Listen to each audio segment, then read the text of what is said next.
In the quiet mountain village of Kadatsu, 15-year old Zeoris relaxed on a grassy field and admired the peaceful scenery around him. Suddenly, a large glowing sphere appeared before him, breaking the calm atmosphere and drawing his full attention. Startled by the unexpected sight, Zeoris quickly jumped back and tried to avoid the strange object rushing toward him. Meanwhile, his childhood friend Rise noticed the commotion and hurried over, determined to stop him from skipping his work again. After the danger passed, Zeoris realized the sphere had come from Rise. Embarrassment replaced his shock as she faced his criticism for carelessly throwing such a dangerous object. A small object suddenly struck Zeoris from behind, causing him to freeze and turn around in confusion. Standing nearby was Fam, another childhood friend from the village. Her gentle appearance immediately changed the atmosphere. Rather than letting him rest, the two girls reminded him about the magic and sword training he had promised earlier. Faced with their expectations, he could no longer avoid the matter. Soon afterward, Fam expressed her gratitude for his willingness to help. A shy smile spread across her face as she thanked him sincerely. The realization caught him off guard, leaving him momentarily distracted before returning his attention to the training ahead. Zeoris casually shared his thoughts on combat tactics. His explanation amused the girls, though his reasoning seemed far more unusual than practical. Soon afterward, Rise struggled to keep up with the exercise routine. Exhaustion forced her onto the grass, while sweat covered her face and clothes. Instead of showing sympathy, Zeoris encouraged her to continue. Determined not to fall behind, Rise pushed herself further despite her growing fatigue. Her observation quickly brought everyone's attention back to reality, ending the awkward moment before it could continue.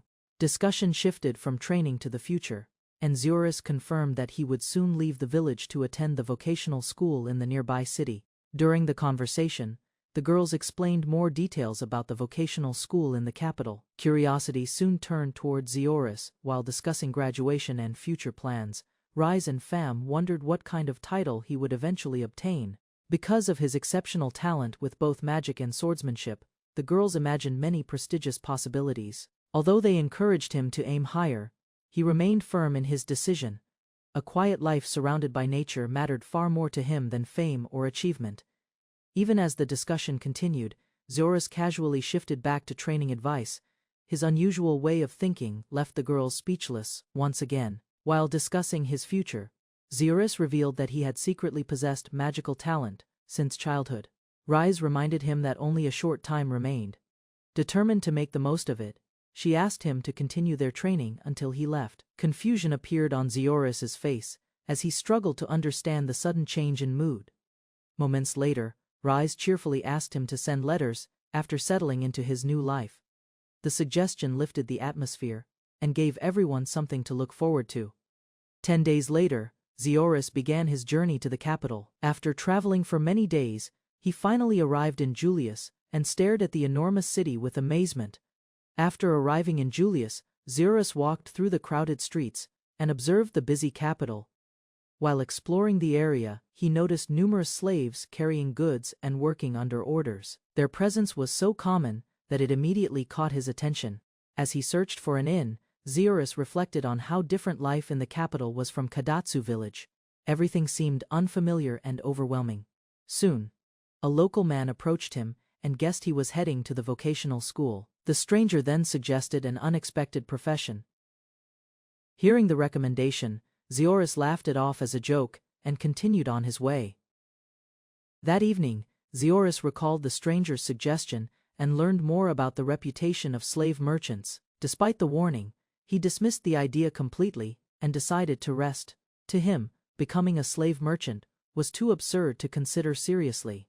The following morning, Zeoris arrived at the vocational school alongside many other applicants. Excitement and anticipation filled the crowded examination hall. At the same time, he joked to himself that he would never choose a profession as infamous as slave merchant. Soon afterward, the examiner entered the room and called for everyone's attention.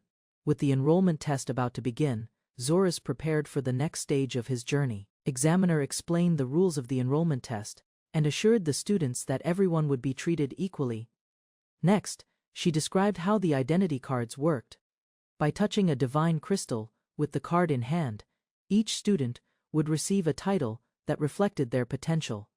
Once the explanation ended, the examination officially began. The students moved forward one by one, eager to discover the titles waiting for them. As the process continued, successful applicants proudly revealed their results. Several students received respected titles. Meanwhile, Zeoris watched the excitement with little interest. Unlike the others, he cared less about prestige and simply wanted a future free from unnecessary burdens. The capital gathered people from countless backgrounds, making the scene far more diverse than his home village. Among the crowd, an elegant elf girl immediately attracted attention. Her unusual appearance and beauty left many students staring in admiration. After introducing himself, he stepped forward and placed his identity card against the divine crystal as instructed. Moments later, the crystal reacted. A bright light appeared, causing Zeoris to pause as an unexpected feeling of unease settled over him. When the result became visible, he discovered an extremely rare hero title. Realizing the dangers and attention such a title could bring, Zeoris immediately sensed a serious problem ahead. Hero title alone was already dangerous enough to attract unwanted attention from powerful groups. Demon Emperor title shocked him even more, since it belonged to a figure feared throughout history. Unfortunately, the situation only grew worse. A third result revealed the Great Sage title, another ancient position associated with extraordinary magical talent and influence. Then an unexpected fourth title finally appeared. Unlike the others, it was the widely despised slave merchant title, a profession associated with slavery and exploitation. To Zeoris's surprise, that was exactly the kind of title he wanted. Faced with several overwhelming choices, the infamous profession suddenly seemed like the safest option. Faced with the slave merchant title, Zeoris immediately rejected the idea. The profession carried such a terrible reputation that he could hardly believe it had appeared among his options. Every other title was even more troublesome and dangerous than the one he wanted to avoid.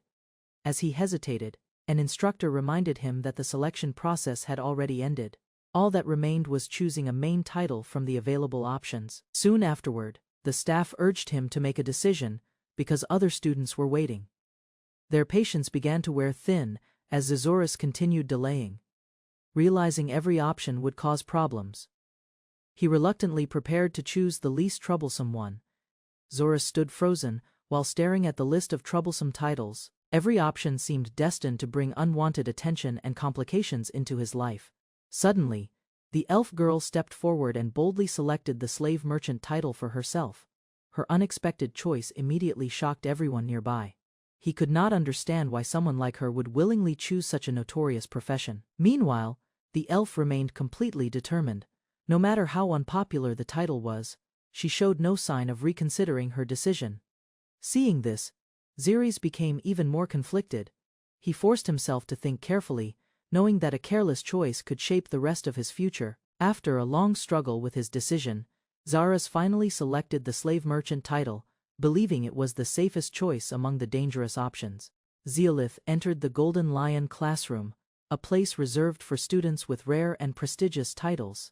Several noble students noticed his presence and mocked him for being in a class meant for exceptional talents. Their attitude reflected the gap between social ranks. Rather than reacting emotionally, Zeolith calmly revealed that he possessed the slave merchant title. At that moment, tension spread across the room, as the situation grew more hostile. Curious students turned their attention toward the unfolding scene. Before matters escalated further, an elf student stepped forward and defended the principle of equality. Her intervention brought the bullying to a halt and challenged the arrogance of the nobles. The elf student stood firmly beside Zeolith and confronted the nobles who had been insulting him. Faced with her challenge, one noble girl insisted that a slave merchant title could never compare to the prestigious titles held by the academy's elite. Gradually, the discussion shifted as the elf revealed that she shared the same main title as Zeolith. The revelation left the noble student visibly shaken and unsure of her argument. Confusion spread across the room while the noble struggled to understand the situation. Meanwhile, Zeolith quietly watched the unexpected turn of events. Elf displayed proof of her own titles, demonstrating that slave merchant was recognized alongside several rare abilities. After introducing herself, she handed out documents containing important information about the academy. While reading the papers, Zeolith learned about the school schedule, dormitory rules, and daily life on campus. Before leaving, the teacher reminded everyone about a gathering scheduled for the following day. The notice seemed important for all new students. Soon afterward, the location of the dormitory was revealed, and the class was officially dismissed. Relief spread through the room as the first day finally came to an end. Later thoughts about informing his family occupied Zeolith's mind. The unusual slave merchant title remained difficult for others to accept, leaving him uncertain about how to explain it. Zeolith arrived at the large dormitory reserved for Golden Lion students. While observing the building, he noticed the elf student heading toward the entrance as well. Remembering her help in the classroom, he approached and introduced himself. The elf responded politely, confirming that they belonged to the same class. Pelastus shared her name and dismissed any praise for her earlier actions. Their brief conversation made the atmosphere far more comfortable. They entered the dormitory and met the manager at the front desk. The woman welcomed them and prepared the necessary room assignments. Surprise crossed Zeolith's face as he realized their assigned rooms were located right next to each other. Dormitory's arrangement seemed unusual, especially since male and female students were not separated. Pelastus questioned whether something was bothering him. Although caught off guard, he quickly tried to hide his concerns. After a brief pause, Zeolith explained that he only worried about her safety as a girl living nearby. His words carried no ill intentions, but the comment affected her unexpectedly. A faint blush appeared on Pelastus's face while she processed his concern. Meanwhile, Zeolith reassured her that he would help if any problems arose. Embarrassment soon overtook the elf, causing her to stumble over her response. In the end, she shyly promised that she would also look after him. After arriving at the dormitory, Zeolith remained surprised that Pelastus's room was located right beside his. Soon afterward, another thought crossed his mind when he remembered that Pelastus was staying next door. Zeolith shifted his attention to practical concerns. With housing secured and school enrollment complete, earning money became his next priority. Determined to solve that problem, he left the dormitory and headed into town. Several buildings and busy streets guided him toward a place where opportunities might be found. Before long, Zeolith entered the Adventurers Guild and approached the reception desk. The visit marked the beginning of his search for work and a steady source of income. At the Adventurers Guild, Zeolith began the registration process and listened carefully as the receptionist explained the ranking system. When the required documents were requested, he provided his identification and revealed his title. The unusual slave merchant designation immediately caught the receptionist's attention. Rather than treating it as a normal registration, she asked why he had chosen such a rare title. Curiosity replaced her professional composure as she waited for an answer. Long ago, her younger sister had been sold to a slave merchant after her family fell into poverty. Overcome by emotion, the receptionist recalled the tragedy and directed her anger toward those responsible. The receptionist quickly realized she had overreacted and apologized to Zeolith. Her embarrassment drew attention from another adventurer who had been watching nearby. Before the registration process continued, a cheerful adventurer named Melina approached and offered to teach Zeolith the basics of adventuring. Meanwhile, the receptionist explained that Melina had only recently earned a higher rank. Her unusual appearance often caused misunderstandings among people she met. After hearing the suggestion, Zeolith considered whether the guidance would truly benefit him. Melina, however, remained confident that the training would help a newcomer. Nevertheless, Melina continued insisting, while the receptionist supported her and encouraged Zeolith to give her a chance. Refusing to give up, Melina proposed a solution that would allow her to guide Zeolith through an official guild request. Soon afterward, explained that guild-issued requests could not easily be rejected. As a result, Zeolith found himself accepting the situation despite his reluctance. The following morning arrived, and Zeolith joined Pelastus on the way to class. Meanwhile, the teacher greeted her students and prepared to begin the day's lesson. During the briefing, Pelastus asked about the schedule and what activities awaited them outside the classroom. Her curiosity quickly gained the teacher's attention.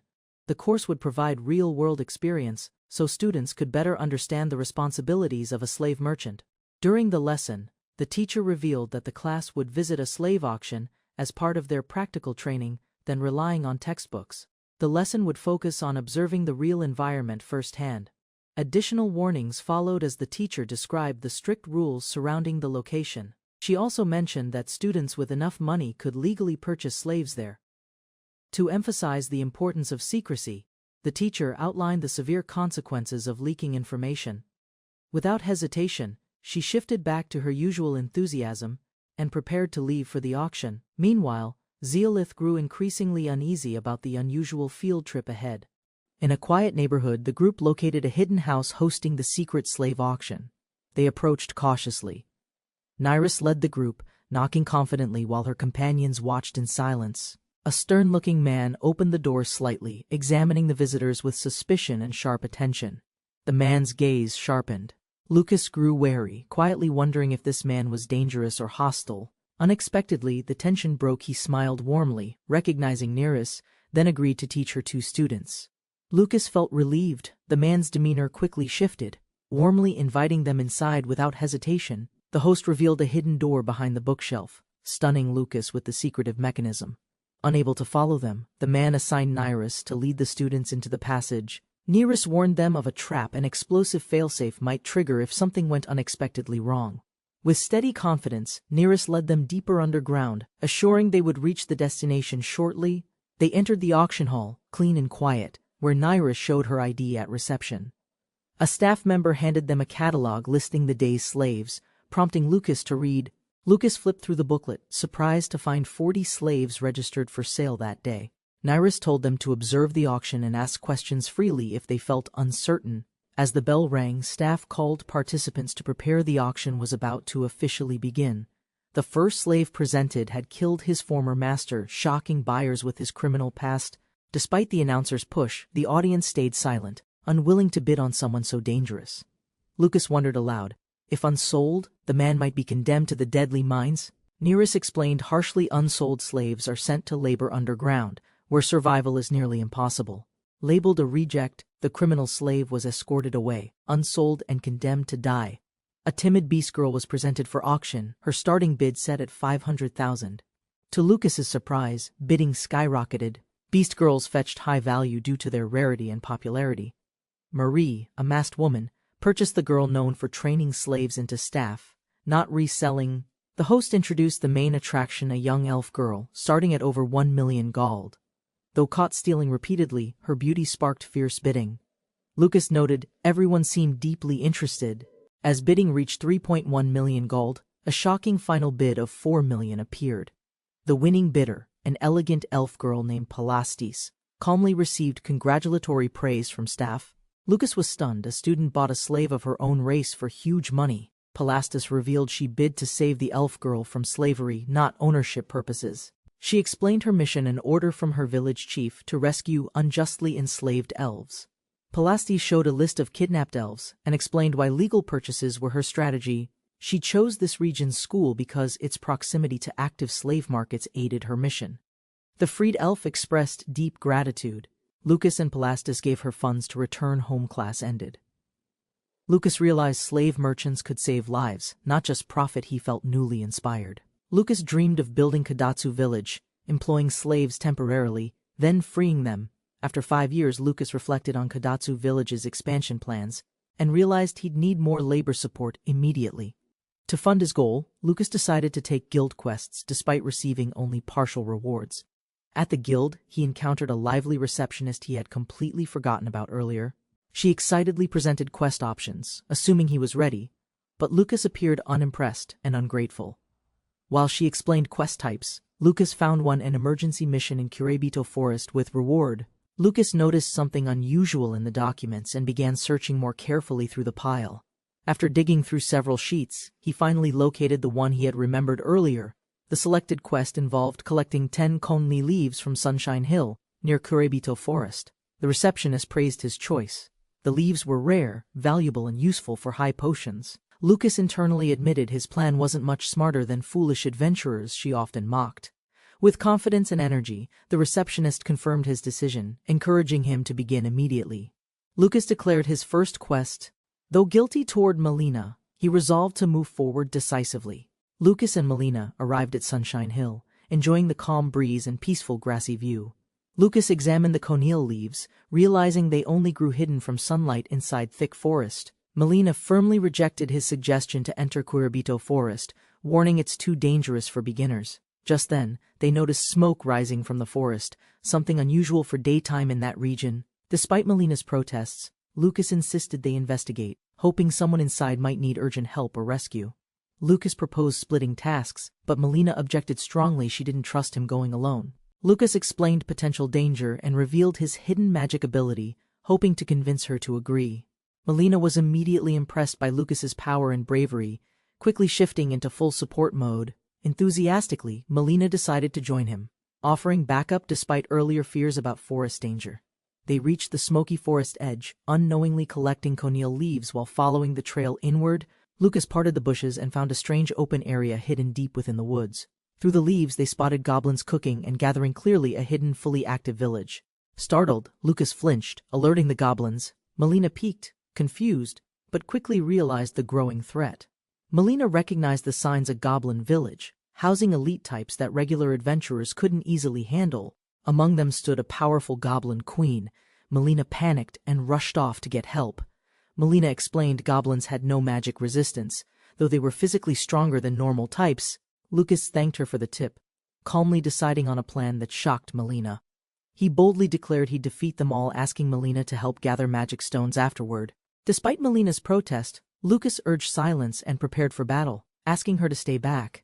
Chanting a spell, Lucas unleashed powerful magic, stunning Melina and terrifying the goblins into chaos. Lucas's magic overwhelmed the goblins instantly. Their bodies collapsed before they realized what had happened. Melina gasped in disbelief. Lucas calmly explained that dark magic was rare but extremely effective. He admitted the attack looked intense, but it was basic magic, useless against the Goblin Queen. Undeterred, Lucas cast another spell with confidence, channeling dark energy into a stronger, more focused form. He dashed forward and struck the Goblin Queen directly, piercing through her defenses with deadly force. The Goblin Queen disintegrated before Lucas. He stood calmly, watching her body dissolve completely. Lucas declared the battle finished, instructing Melina to collect stones. She trembled, overwhelmed by his power. Melina, teary-eyed, pledged her loyalty. She was fully impressed by his dark magic mastery. Lucas modestly downplayed his efforts, showing his kill log: over 200 goblins, including the queen. They returned to the guild to report success. A receptionist greeted them with professional calm. Melina proudly submitted the quest report. The guild receptionist was surprised by their quick success. She was shocked to learn they entered Kuribito Forest, normally restricted to D-rank adventurers. Melina calmly revealed the truth, presenting a large magic stone to silence any doubts. She explained the goblin village encounter and Lucas's victory. The receptionist decided to alert superiors.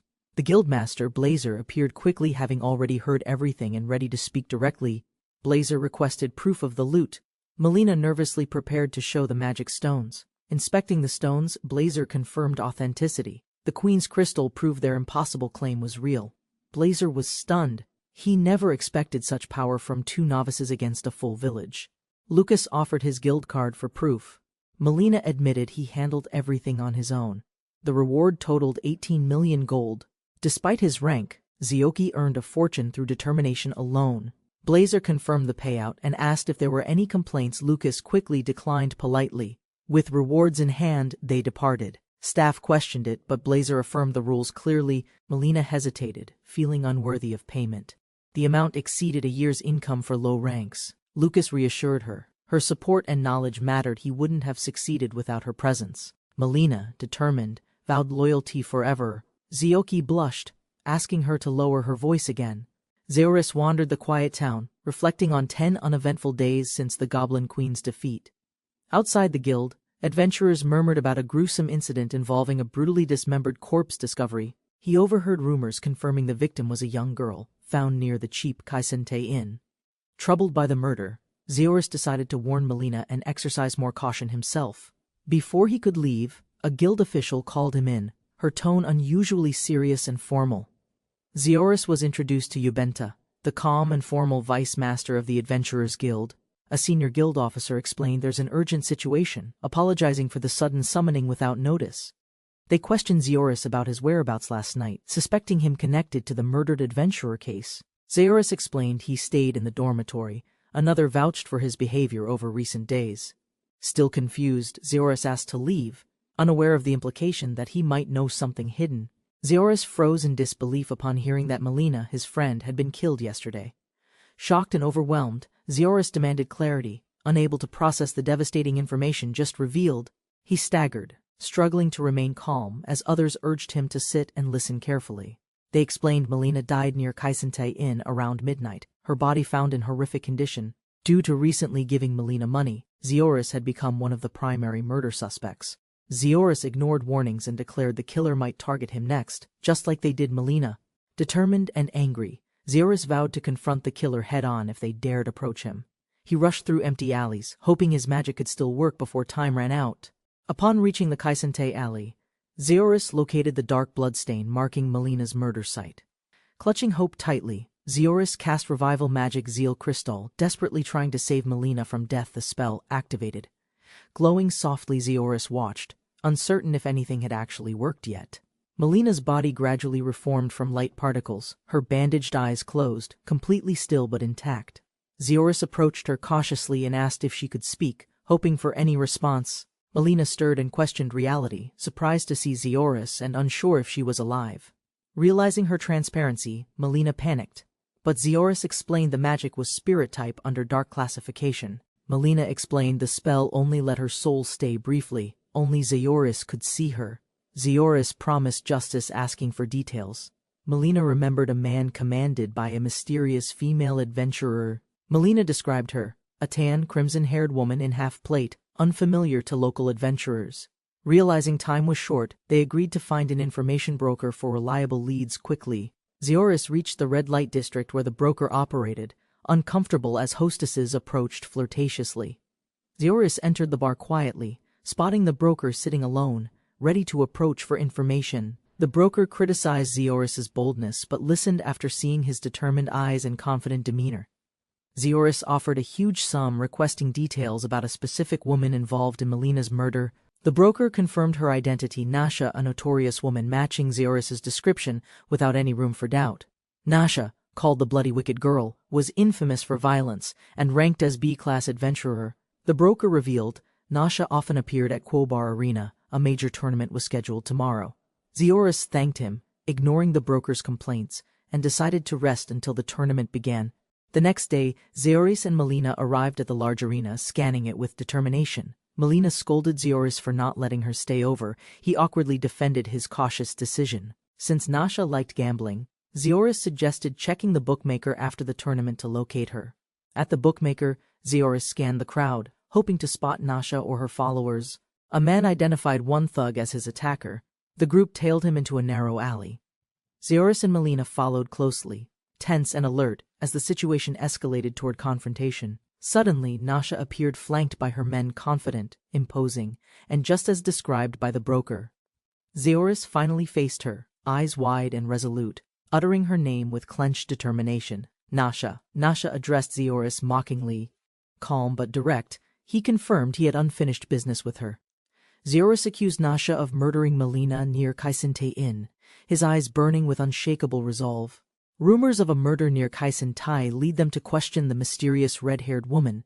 She remains silent while the boy accuses her. His partner stares, bandaged and expressionless. The woman's allies suggest killing the boy. One even jokes disturbingly about gender before murder.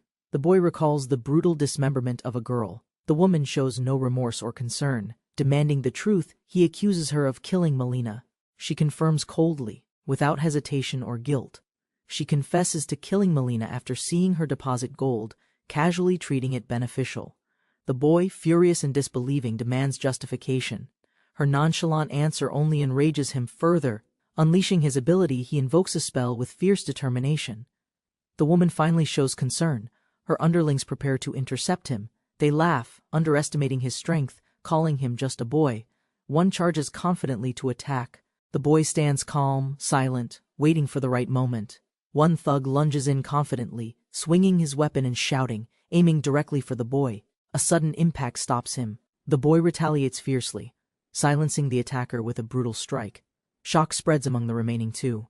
They hesitate, stunned by the unexpected turn in power. The second thug collapses, screaming as his legs are shattered by invisible force or skill. Panic erupts. They deny involvement as the woman glares, demanding answers for the sudden chaos. The thug panics as his body moves against his will, striking his ally in horror. Desperation grows. He drops his weapon, begs for mercy, terrified by the force controlling his limbs. The woman arrives, stunned by the scene. She demands an explanation from the boy. Calmly, the boy explains his magic, a high-level dark spell that seizes control temporarily. Infuriated, she draws her blade and charges. She warns him not to underestimate her. The woman pants, shocked by his unwavering expression. Her aggression starts turning into fear. She strikes, but he blocks the dagger. His strength overwhelms her, causing visible pain. Gripping her head, he recites a chilling incantation. A powerful dark spell begins to activate. She panics, sensing something darker. He chants more phrases, invoking a soul-disrupting curse upon her. Weakened, she begs forgiveness, admits her crime, and desperately offers submission to spare her life. The boy rejects her plea, declaring vengeance. He begins the final step of the spell. The woman opens her eyes, confused. Her soul stares at her own motionless body. He calmly explains her soul is separated. She screams, horrified by the surreal, irreversible realization. As she panics, he turns toward her body, preparing to transplant Melina's soul into it. Grinning, he announces his plan. The woman protests frantically as his decision becomes reality. She gasps in disbelief. The boy exhales calmly, while her soul floats in silence. She erupts in panic, demanding restoration. He refuses, unbothered by her desperate screaming pleas. He explains the truth: souls without bodies fade quickly. She realizes her inevitable end draws near.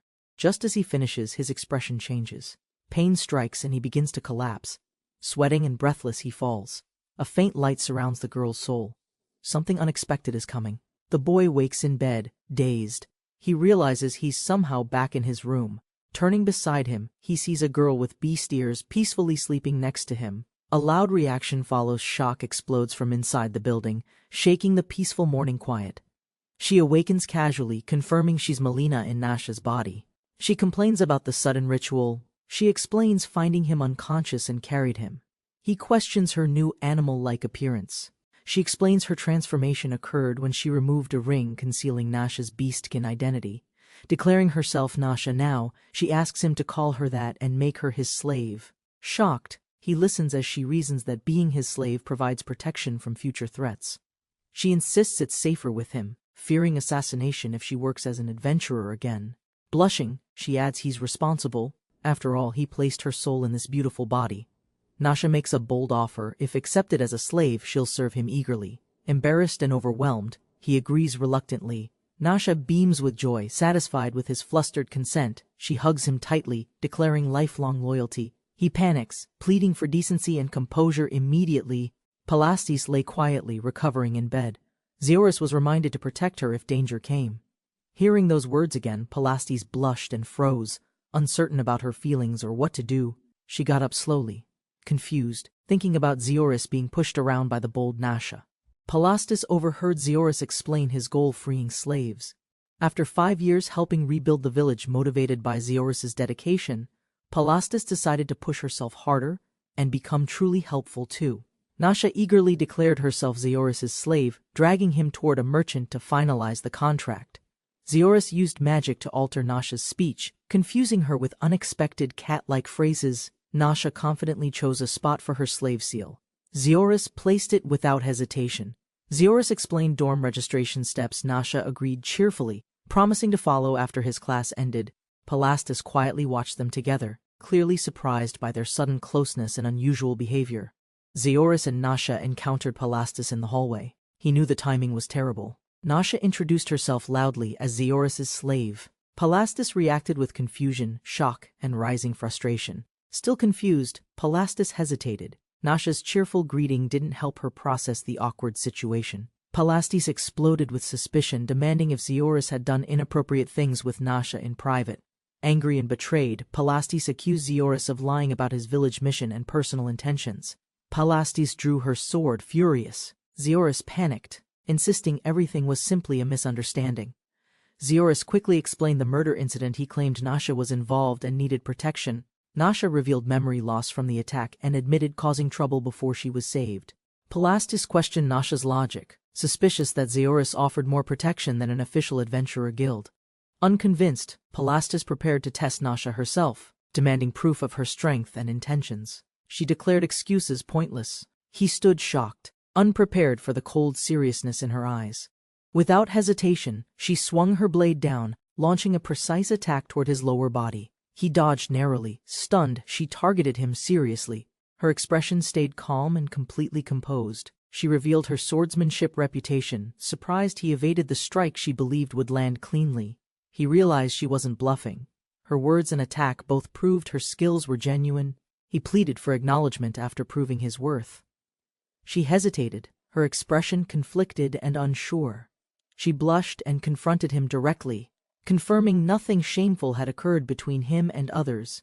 Annoyed by their repeated denial, she prepared a sword, while the others panicked and yelled. After calming down, she left to meet the dorm manager, while the group prepared ahead. They discussed future plans. Zeoris was questioned about bringing Nasha to a slave auction event. Zeoris hoped to join the auction, but his cat-eared companion refused to leave him. Their lively exchange was interrupted when their teacher arrived and curiously questioned the unfamiliar beast girl. The teacher allowed slaves to enter, but rejected Zeoris when learning Nasha wasn't permanent. She explained slave classifications. Only permanent ones could enter auctions, temporal ones served under shifting contracts. Understanding the rule, Nasha accepted she couldn't attend since she wasn't listed for sale. Nasha excitedly concluded she just needed to become a permanent slave to join legally. As tension rose, Arya reminded everyone they'd be late if they didn't leave soon. With agreement finalized, Nasha celebrated her inclusion while Arya watched with an ominous, dark aura. They reached the venue, and his first slave auction proceeded efficiently without any visible disruptions. He acquired a 16-year-old girl with culinary talents and a young beastkin with trade skills. After the auction, Nasha praised him. Curious, she asked why he became a merchant. He explained his goal to support his hometown. She swore loyalty again with dramatic flair. Short on funds, he planned a guild visit, dreading explaining Nasha's situation to the staff. They arrived at the guild, planning to report everything to Elena before complications appeared. Lucas sighed heavily, while Melina watched quietly, sensing trouble already brewing from his hesitation. Elena's intense stare froze Lucas, who panicked and struggled to explain his involvement convincingly. Lucas shouted in frustration as Melina reminded him deception wouldn't work on someone like Elena. Melina admitted Elena's distrustful nature, questioning their past connection, while Lucas grew visibly more uncertain. Melina casually admitted they often stayed over together, confirming how close she and Elena were. Lucas urged secrecy about his involvement in her death, proposing a simplified version of the truth. Melina considered Lucas's story revision, accepting it but noting the attached soul angle was already complicated. She questioned the logic of the situation, especially how the slave element logically fit in. Melina doubted Elena would believe anything so flimsy, but Lucas insisted on reusing Patty's earlier explanation. Confidently, Melina revealed she had a backup plan to persuade Elena, if needed urgently. When asked for details, Melina smiled mischievously and refused to explain her hidden backup strategy. Declaring their plan complete, Melina and Lucas entered the guild office with dramatic, forced enthusiasm. Elena sat unmoved and unimpressed, calmly continuing her work, as if expecting their antics. Elena coldly questioned the unfamiliar woman beside Lucas, suspicious of her identity and true intentions. Elena reminded them coldly it had only been days since Melina's supposed tragic death. Disgusted, Elena condemned Lucas for flaunting another woman so soon, blaming it on being a merchant. Melina cheerfully introduced herself as Nasha, Lucas's slave, shocking Elena before she could process the lie. Lucas panicked as Elena focused on Melina's slave claim, already doubting everything being presented. Outraged, Elena accused Lucas of moving on disgracefully and declared slave merchants morally worthless and heartless. Lucas tried to de-escalate Elena's outrage, but she condemned the group as heartless regardless. Melina finally announced she knew the real truth behind the accident, grabbing Elena's immediate attention. Before revealing anything, Melina asked Elena to wait, stating there was important context first. Melina declared that despite appearances, her soul remained unchanged. She was truly Melina, inhabiting Nasha's body. She playfully posed like a cat to prove her identity, leaving Elena stunned and confused. Elena angrily rejected the claim, demanding undeniable proof beyond mere words or shared possessions. Melina referenced a private memory, Elena's fairy dog Brute, stunning her with specific, impossible-to-know details. Elena grew skeptical, suspecting research, but Melina insisted she'd answer anything to prove her identity. Elena fired personal questions about Melina's habits. Melina answered confidently, naming favorite sweets and dislikes immediately. 2 hours passed as Lucas waited silently, growing exhausted from Elena's relentless interrogation and disbelief. Melina revealed Elena's hidden insults about the guildmaster, further confirming her genuine personal knowledge. Elena finally accepted the truth, acknowledging Melina's identity and emotionally softening after much resistance. With the misunderstanding cleared, Elena requested full details on the incident that led to Melina's death. Elena reviewed the report, realizing Nasha orchestrated the attack with 3 C-rank adventurers before dying. Despite understanding the case, Elena remained curious about the mysterious figure who bonded Melina's soul unnaturally. Elena questioned Melina's connection to Zeoris. Melina explained it was protection due to Nasha's history. Pressed about alternatives, Melina promised to reveal more if Elena swore absolute secrecy and didn't tell anyone. Elena mentally short-circuited from shock, blushing in stunned silence at the private truth she just learned. Lucas panicked as Melina grew flustered, trying to stop him from repeating the embarrassing reveal. Melina asked Elena for emotional support, teasing her in return with wishes for romantic fulfillment. As evening fell, Lucas and Melina wrapped things up, promising to return to Elena soon. Elena relaxed after they left. The guildmaster appeared, teasing her for being unusually chatty. After mentioning the brain-dead ogre insult, he declared a pay cut. Elena apologized in panic. Nasha stood before the closet, carefully evaluating outfits for the day's outing with Zeoris. After dismissing the first choice, she picked another dress, still unsure about her decision. 20 days later, Nasha and Zeoris planned their first public meal together with their companion. As Pati approached with a cheerful wave, Nasha and Zeoris smiled, welcoming her appearance. Nasha stepped forward confidently in her chosen dress, her presence drawing eyes across the square. Zeoris and Nasha reacted in unison, clearly impressed by her appearance and graceful entrance. Nasha nervously insisted she'd just arrived, hiding the fact she'd waited alone for 30 minutes. Zeoris apologized awkwardly, prompting Nasha's friend to jab his side, criticizing his poor word choice. Zeoris noticed Nasha's skirt, surprised by the change, prompting her to ask if it looked odd. Reassuringly, Zeoris praised her appearance, making Nasha smile gently, visibly relieved by his genuine compliment. They arrived at the restaurant, learning entry required same-day tickets due to its popularity. Nasha sprinted off eagerly to secure one, leaving the others momentarily surprised and behind. Watching her disappear, Marie began feeling guilty for letting Nasha handle everything alone again. Zeoris reassured her gently, reminding Marie it was Nasha's own choice to help out. As they walked together, Marie quietly apologized for their earlier misunderstanding involving Nasha's first meeting. Marie confessed she'd attacked Zeoris long ago without listening, still carrying guilt from that moment. Zeoris seemed surprised by her concern, while Marie continued explaining how serious she'd been then. Despite being startled at the time, Zeoris smiled gently, telling her everything was fine now. Touched by his forgiveness, Marie quietly acknowledged his kindness while they passed a fabric vendor nearby. Together they walked through the lively market, their pace synchronized, a quiet bond forming between them. Marie paused before a shelf of odd plush dolls, quietly recognizing one that caught her attention. Zeoris teased her gently, surprised that even someone serious like Pati enjoyed soft, cute things. Nasha returned with tickets for everyone, proudly announcing her success and urging them to hurry. As they prepared to leave, Zeoris glanced back at the dolls, something lingering on his mind. Inside the bustling restaurant, reserved tables filled quickly as the group prepared to begin their meal. The group began ordering food, and Nasha cheerfully added her favorite grilled goldfish to start. Zeoris complimented the place, while Marie admitted she'd gladly return despite long lines every day. With plates stacking high, Nasha devoured everything with joy, ignoring Zeoris's mild scolding about overeating. Nasha received a kind compliment while eating, making her eyes sparkle with gratitude and surprise. Zeoris noted Marie's relaxed smile, realizing she was finally enjoying herself after a long time. Marie confessed she never had close female friends before, and Nasha was her very first. Nasha celebrated their bond proudly, encouraging Marie to toast to their growing friendship without hesitation. As the evening ended, Marie thanked them sincerely before preparing to head off alone. Zeoris stopped her, handing over a small plush doll she had admired at the stall. Marie panicked over the cost, but Zeoris laughed gently, refusing to accept any payment.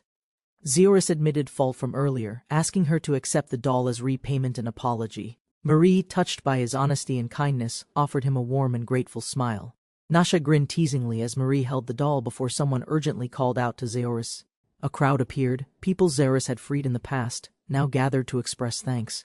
One stepped forward, explaining they came today specifically to thank him before leaving the village. The girl thanked Zeorus tearfully, promising they'd do their best in rebuilding life at Kadatsu. Zeorus smiled at their gratitude, while Nasha beamed proudly before they hurried off toward departure. The group watched the wagon disappear, certain those freed would carry their futures with strength. Zeorus casually mentioned finances, joking about needing money soon, as life would keep moving forward.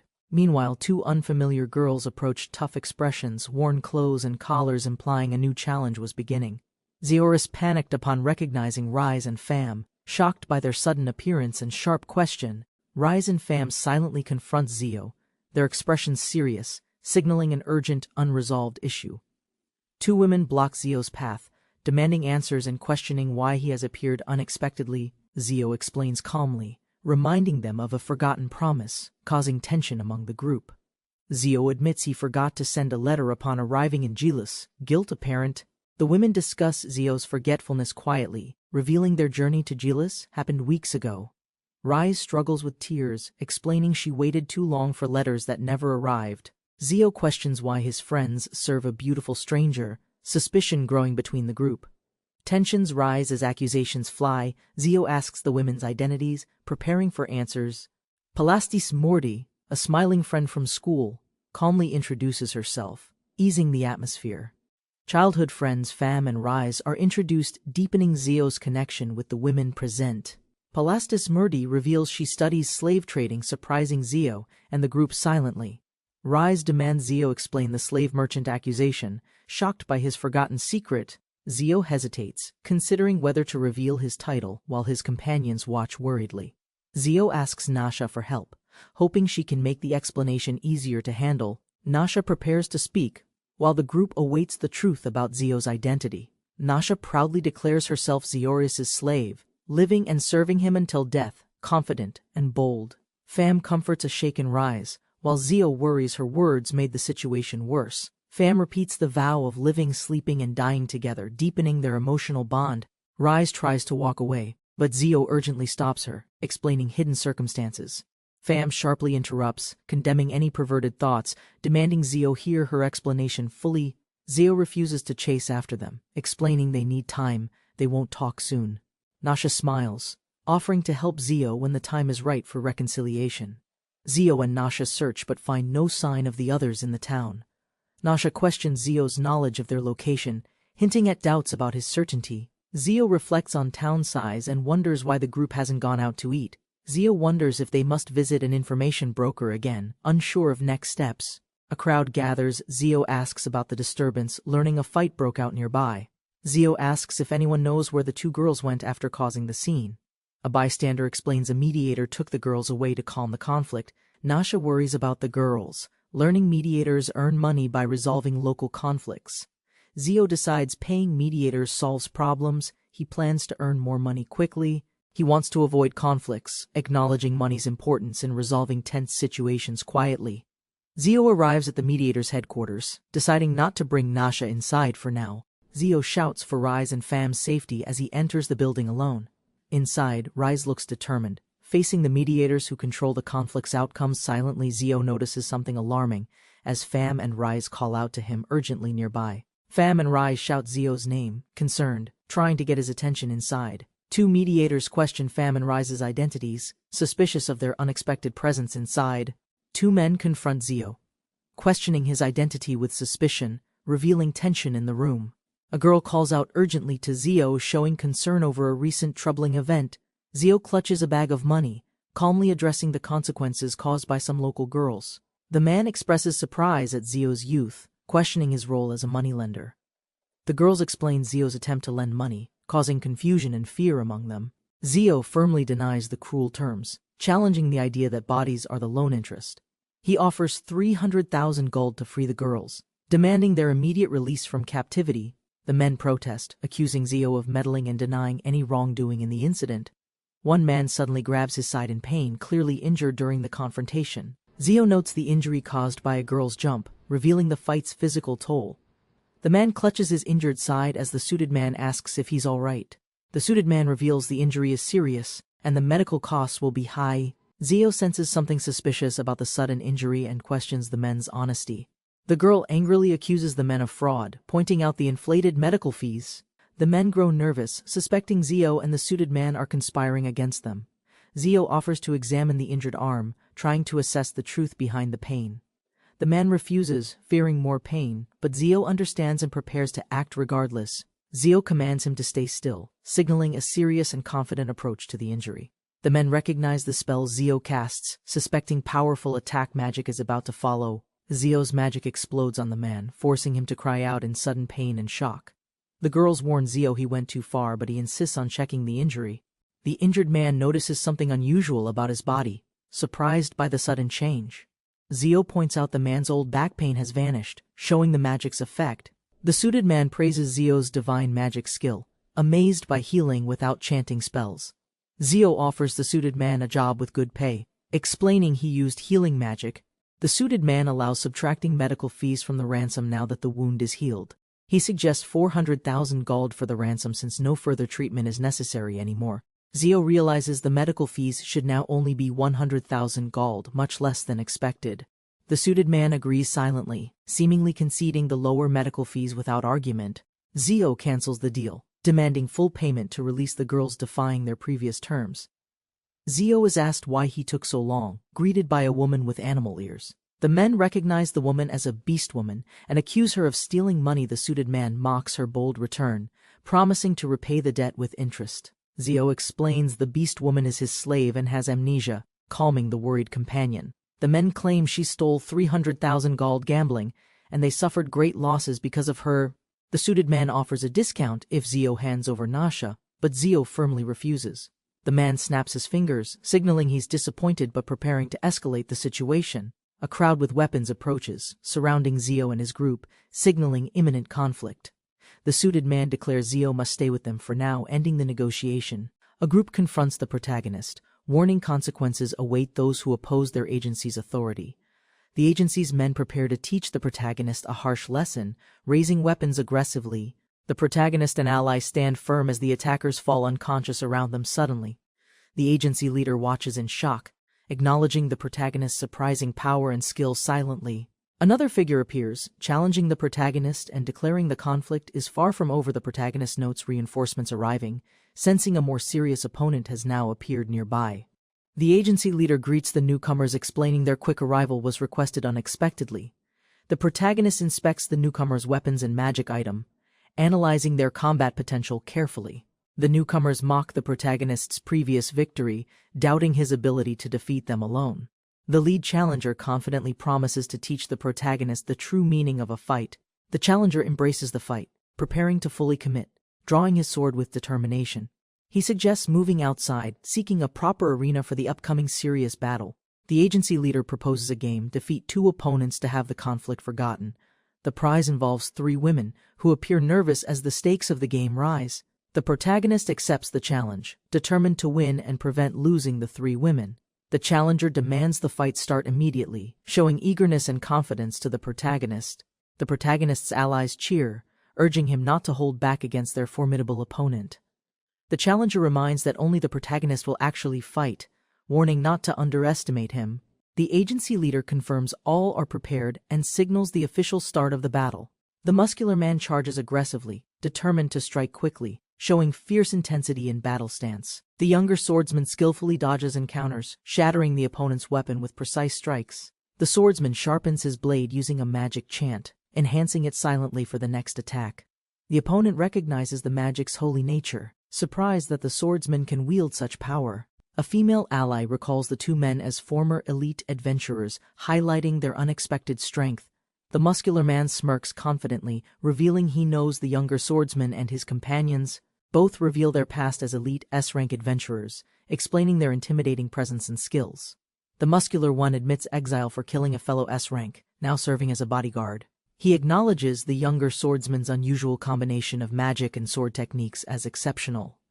The swordsman calmly denies any special status, calling himself only a slave merchant despite their suspicions. The muscular man aggressively attacks, swinging his sword rapidly, urging the swordsman to respond quickly. The swordsman narrowly blocks the furious strikes, staying calm despite the relentless, powerful assault. He casts a flame-based magic sword technique to counterattack, surprising his opponent with firepower. The muscular man revels in the excitement, clearly enjoying the intense, fast-paced battle challenge. The swordsman explains the magic technique could have blocked the attack, questioning the man's sword titles. The women praise the swordsman's skills and personality, excitedly calling him a sorcerer and blade king. One woman boasts about knowing his preferences well, showing their close, long-time relationship with him.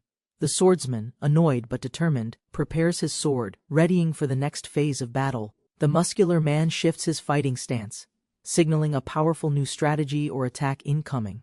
The cloaked man predicts the match's end as the muscular man launches a decisive, unexpected strike. The muscular man spits a small needle, revealing a hidden, precise weapon for his attack. The swordsman realizes the previous daggers and stance were all distractions leading to this needle. He tries to block the needle with his sword, but the underhanded attack surprises him. The needle strikes, causing pain, forcing the swordsman to react quickly to the sudden injury. The swordsman grimaces in pain as the muscular man follows up with a powerful kick. The cloaked man commands a powerful fire spell, preparing to attack the muscular opponent. The swordsman counters with the same fire magic, canceling out the attack in a clash. The cloaked man is surprised the swordsman's magic matches his own in strength. The muscular man sits up, acknowledging he was hit hard but still standing. He admits underestimating the opponent and asks his ally to prepare for the next move. The muscular man orders his ally to prepare their usual support magic for the fight. He casts a powerful fire-based physical enhancement spell, surprising his opponent with its strength. The swordsman notes, this is the first time he's seen such a spell used physically. The muscular man jumps forward, enhanced by magic, preparing to land a powerful punch. He strikes hard, demanding another attack as the swordsman reacts nervously to the increased threat. The muscular man laughs, showing confidence in his enhanced speed and physical capabilities.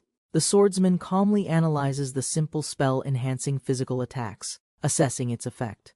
He tells the man surrendering is better, claiming the spell alone won't secure victory. The muscular man shouts a warning, promising to teach a harsh lesson after the dodged strike. The swordsman counters with a hymn of the war god, preparing his next powerful move. The two fighters clash fists, both concentrating intensely as the battle reaches a critical point. They exchange powerful blows, the muscular man wobbling but still standing despite the punishment. The muscular man spits blood after a hard punch lands squarely, showing serious damage. Allies watch worriedly as the muscular man collapses, gasping in pain from the brutal fight. The swordsman stands firm and ready, watching the defeated opponent fall to the ground. The cloaked man is shocked, realizing the swordsman defeated Mash with powerful, silent, holy magic. He attempts a desperate attack, but the swordsman blocks quickly, showing superior speed and skill. Both former S-rank adventurers stand victorious, shocking their enemies who witness the overwhelming power. The defeated cloaked man summons Twilight's blood chains, preparing to escape the overwhelming fight. Chains rise to bind the opponents, leaving the enemies in disbelief as the battle shifts. The swordsman demands his opponents write off their debts as agreed after winning the fight. The cloaked man reluctantly agrees, warning them not to resist or face deadly consequences. The defeated foes plead for mercy, begging for their lives as the chains vanish.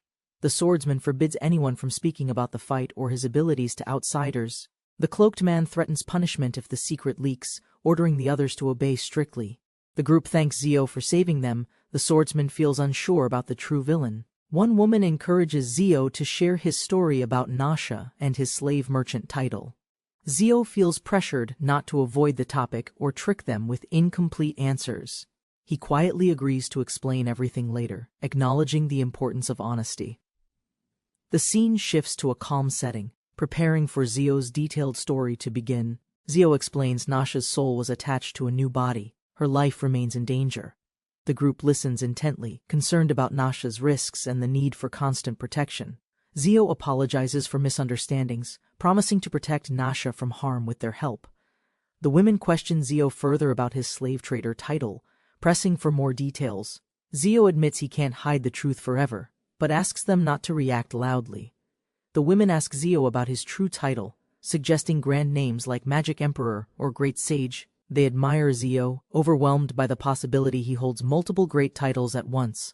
The women express happiness and affection, teasing Zio as their minds wander with admiration. Suddenly, the beast woman loses control, overwhelmed by her instincts and inner beast nature. Zio reacts in shock as Nasha's sudden transformation threatens the calm moment they shared. Nasha, overwhelmed by her beast instincts, expresses a strong desire for children with Zio. Her sudden outburst shocks everyone, causing concern and laughter as they try to calm her. The girls enjoy staying at Zio's place, feeling comfortable and grateful for the hospitality offered. They appreciate being closer to Zio, noticing how different life feels compared to before. Zio informs them of the landlord's awareness, while preparations begin for heading out to class. Zio expresses concern over recent events, while the landlord's strange reaction makes the situation tense. He explains their late return due to a guild job, questioning the urgency of that request. Zio explains money is needed for more women, causing embarrassment and misunderstanding among the group. He clarifies the money is specifically for buying slaves, which shocks the women present. Rise discusses the high costs involved with purchasing and housing slaves at Kadatsu village. The girls react nervously, with one nervously confirming she was listening during the previous night's talk. Despite their willingness to help the village, Zio insists his goal is not slave trading. Zio and the girls prepare to leave, promising to return and help as much as possible. They leave the house and arrive at a large building, likely the guild headquarters. Inside, they greet Nasha, the guild clerk, who recognizes them and welcomes their visit. Zio notices Nasha's warmer attitude since the recent incident, making the group feel cautiously optimistic. Nasha shows the current job request from the guild, sparking interest in potential tasks ahead. The group discusses the guild requests, debating high-risk, high-reward missions with cautious curiosity. The girls enthusiastically offer to assist Zio in earning money through these challenging quests. Zio realizes their assistance means they will all tag along during the missions. A guild official questions their identities and the legitimacy of their sudden group presence. Zio requests permission for the girls to accompany them, but the guild official firmly refuses. The guild official questions the girls' status as adventurers, doubting their strength despite protests. He demands they register officially and prove their abilities before accompanying Zio on quests. Rise challenges a muscular man to a fight, offering a wager to prove their worth. The man considers the challenge suspicious, but sees it as a potential proposal for advantage. After the fight begins, the man shouts for his brother's help. Surprised by the situation, Zio warns the girls about their lack of combat experience and the need for caution. The girls reassure Zio, confident that magic will ensure an easy victory in any danger. Suddenly, a large bird-like monster, a cockatrice, appears and alarms the group instantly. Zio mentions the monster is delicious, but the others warn this is no time for that. Zio prepares a powerful fire spell, recognizing the cockatrice as a dangerous B-rank demon beast. Zio realizes the woman had a grudge against him, making him cautious of others. At the guild, the girls request permission to join Zio on missions, seeking approval. The guild official agrees but deducts compensation for a broken desk caused earlier. The girls are warned to be careful during missions, emphasizing the importance of real combat. They confidently claim to be as strong as C-rank adventurers, ready to prove themselves. The cockatrice suddenly attacks Zio, surprising him and forcing the group into immediate danger.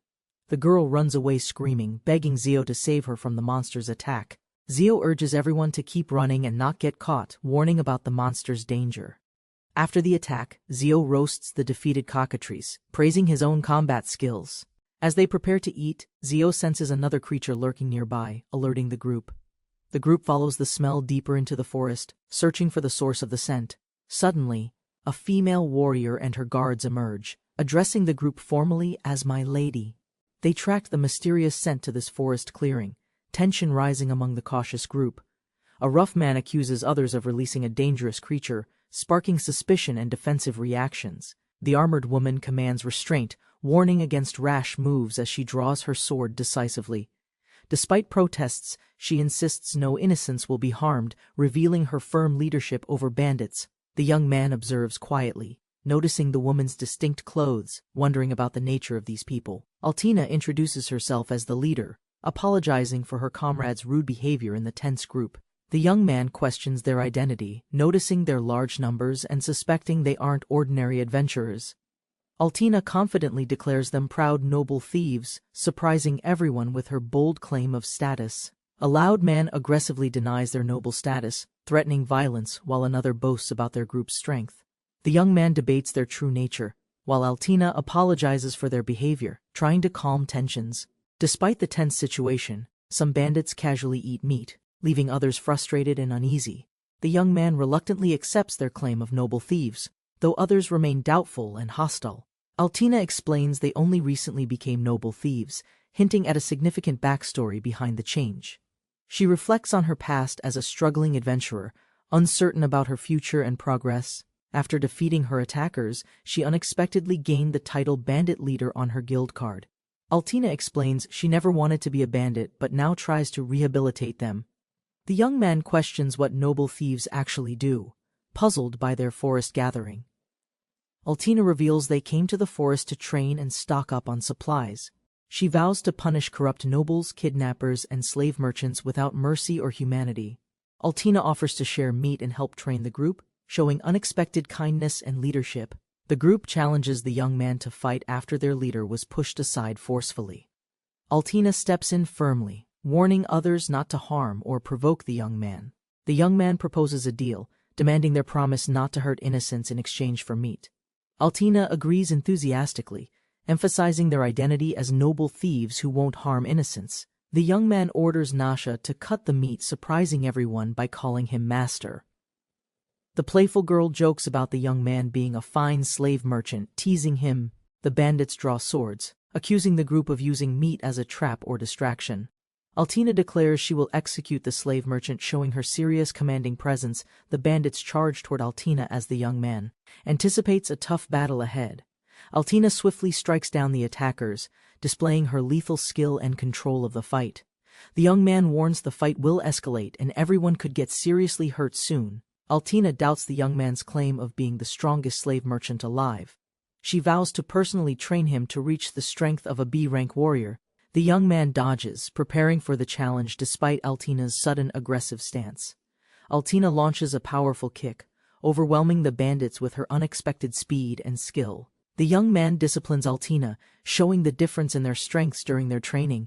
Altina struggles but hides her embarrassment and exhaustion, refusing to admit she's overwhelmed. She reflects on her humiliation, still determined not to appear weak in front of everyone. The young man reminds everyone not to judge by titles or appearance, showing his true purpose. He reveals he became a slave merchant to free slaves, surprising the group deeply. The bandits show unexpected respect and tears over their fallen leader, revealing their deep loyalty. Altina apologizes sincerely, clarifying a misunderstanding and calming the tension with the group. Bandits offer the rest of their meat, acknowledging the young man's leadership and fairness. The group cheers for the young man, praising his resolve to free slaves together. Altina thanks them warmly, promising to remember their kindness and repay the debt of gratitude. Young man offers future help, leaving the group on surprisingly good terms. Altina feels flustered after the intense training and surprising interactions with the young man. Despite embarrassment, she secretly desires to be disciplined by him again, revealing deeper feelings. Playful companion senses something odd and asks the young man if he feels cold. The group reacts with concern, hinting at an unseen threat or mysterious change in atmosphere. The character examines detailed expense documents revealing large costs, food, daily needs, auctions, and mysterious disbursements. Frustrated, he slams the papers down, realizing their current money cannot cover all the expenses. He steps outside into a quiet street, contemplating possible reasons for the sudden financial shortage. His companion notices his troubled expression and asks if he is searching for something important. He explains they've been losing money rapidly and is determined to find the cause behind it. The female companion explains their recent large book purchases, mostly about managing slaves and finances. The male protagonist reviews some books, learning they study how to increase slave efficiency and village wealth. He worries their progress is funded entirely by his money, feeling conflicted about the expenses. They meet a well-dressed woman named Zioris, who praises their successful task completions and requests more. He asks for a task taking a whole day with good payout. She considers suitable options. Zioris asks if there is a problem. He hesitates but denies any issue. She suggests he's taking adventuring seriously, then presents the highest reward quest request available. The quest requires passing a difficult exam. No one has succeeded so far. The male character is embarrassed as his companion playfully presses him, distracting him. He quickly accepts the quest with determination, instructing Elena to prepare for the challenge. Zioris gives the protagonist a map and explains the quest involves a client named Palastis Murdi. He recognizes the client and feels surprised but denies any problem when asked directly. Zioris understands Palastis's involvement, noting her unusual bandit suppression request as a personal connection. The protagonist questions if she's implying something, but Zioris denies and covers her expression. Suddenly, Elena alerts them the quest is expiring. They rush out hastily to complete it. Patty points out the trial grounds next to the Golden Lion Tower, guiding the group. They find many people seemingly dead on the ground, shocked by the apparent massacre. A man explains the people are merely unconscious, cautioning against assuming they are killed. Patty apologizes, realizing the protagonist and Zioris are the ones responsible for knocking them out. Patty questions why they are here. Protagonist says he saw the request and decided to join. Patty warns the quest is dangerous, but she trusts Zioris can successfully complete it.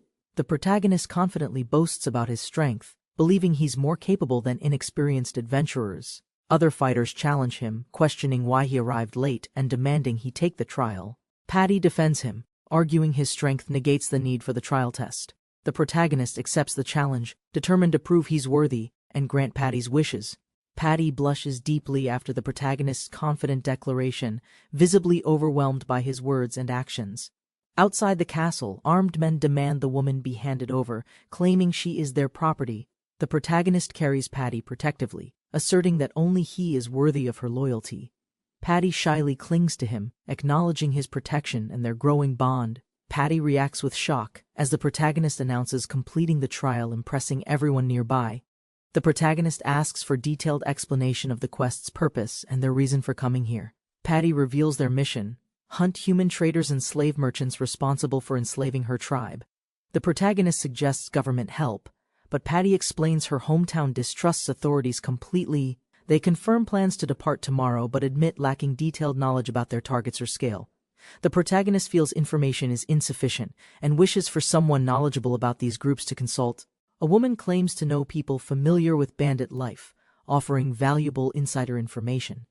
Patty, doubtful about arranging meetings, insists they must go out and search for bandits themselves. The group decides to find people knowledgeable about bandit movements to gather important information quickly. The male lead doubts how to approach informants but agrees it's necessary despite the risks involved. He expresses reluctance to enter shady places but insists on finding Altina and her gang urgently. Suddenly, a confident woman appears, addressing him casually, asking why he is in such a hurry. The woman offers her help, claiming she might know something useful despite being seen as pathetic. The male lead reflects on the value of listening to someone linked deeply to the slave auction. The woman contemplates Patty's request, considering the weight of the situation while calmly drinking tea. The group confirms their cooperation, showing mutual trust despite the tension surrounding their mission. Another woman scolds them for acting without informing her, emphasizing concern mixed with frustration. The female elf explains Patty's motivation to save her tribe, clarifying why she became a merchant. The woman mentions the Crimson Black Panthers, led by a noble thief named Altina, causing surprise. The male lead urgently asks if she knows Altina, seeking critical information about the thief's identity. She admits ignorance about details but offers to draw a map, showing cautious cooperation. The woman points to a location on the map where they might encounter Altina, offering guidance. She quietly wonders how Altina has been faring while preparing to take action on the information. They hear Altina struggles with health but believe she's managing well, easing some concern. The woman warns them not to push too hard and to take care during their mission. She laughs quietly about the idea of a noble thief leading a gang, mocking lightly. The group arrives at a rough tavern, preparing to seek information despite obvious risks. The catgirl's excitement grows as they enter, hopeful about finding valuable help inside here. They enter the tavern, surprised by the crowd despite hearing about the noble thief's reputation. Suddenly, a familiar woman calls out to Zioris, revealing a past connection between them. She asks if he returned for a previous punishment, hinting at unresolved tension between them. She suggests moving to a more private table to discuss the important reason she sought him. At the table, Zioris explains they found her location from a tip to gain her assistance. A patron explains they received a message from a teacher seeking them after the vocational school. The woman asks if it's about Nils Sensei, revealing connections between the group and their teacher. The woman declares Neil-sensei is her swordplay master, surprising everyone with this personal fact. Zeoris admits underestimating Neil-sensei, who knows swordplay and frequents the same tavern often. Zeoris jokes that slave merchants act strangely, especially since Nils laughed at his thief leader role. Zeoris shifts the topic, asking for information about slave merchants dealing with elf merchandise. The woman confirms knowledge and reveals they planned an attack against the same group recently. The elf eagerly asks who the woman is, curious about her identity and role in the group. Zeoris introduces Altina, a noble thief leader, and her ally Mildy, who wants to free elves. Mildy slams a map down, providing the crucial information Zeoris and his group were seeking. They plan to attack a bandit troop passing through the Collium Valley early in the morning. The group discusses their attack plan and asks permission to join the upcoming coordinated strike. The woman welcomes their participation, agreeing their help would strengthen the attack's chances of success. Zeoris assigns roles. He leads the front, others take center and rear to surround enemies. The strategy focuses on dividing the bandits' attention by attacking from multiple sides simultaneously. They agree on the plan, assigning prisoner care during chaos, preparing for coordinated action. The woman pouts but insists the plan is perfect, showing a mix of concern and teasing. Zeoris questions her disappointed look despite her agreement, adding light humor before the mission begins. They confirm the location and timing, Collium Valley, at dawn tomorrow, ready to execute. Two groups confront each other, tension rising as armored fighters prepare, surrounded by a cautious crowd. Zeoris greets companions, noting readiness. A wolf-eared ally yawns, hinting at early morning preparation. A fierce leader rallies his warriors, eager to fight and prove their strength and growth.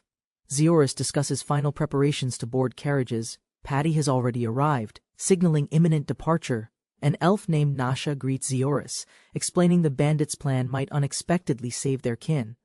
Zeoris worries about money and attire, but his companion suggests a more fundamental problem exists. Nasha explains Zeoris is strong enough, so heavy protection might not be necessary for this journey. The group arrives at the stables. Zeoris is teased for calling Patty boss affectionately. Nasha laughs, telling Zeoris to embrace the boss title, teasing him to loosen up more. Nasha nervously praises Zeoris's greatness. Others react, telling her not to spout random compliments. Zeoris's companions admire his charisma, noting his charm naturally attracts loyalty, and Nasha nervously praises Zeoris's greatness. Others react, telling her not to spout random compliments. The group prepares to depart as carriages arrive, setting course toward Collium Valley. Zeoris sits calmly outside the stable while a carriage waits, signaling journey's imminent start. Zeoris reflects on Altina's success, transforming bandits into noble thieves, a surprising change.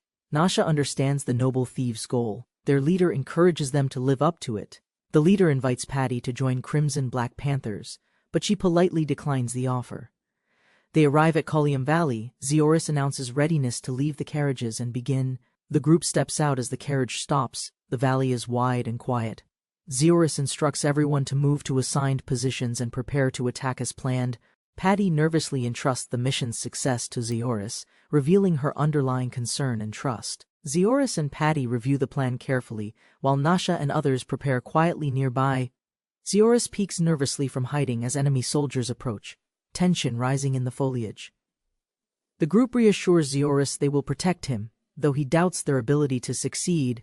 Zeoris notices movement in the distance. The enemy has finally arrived at the valley. A leader spots Patty's squad advancing, signaling the imminent clash between both. Patty's squad unexpectedly begins their attack, surprising everyone with their sudden and fierce advance. Zeoris worries Altina hasn't appeared yet. A message reports Patty's sudden solo charge triggered by a child's voice. Zeoris orders reinforcements to support Patty while promising to manage on his own.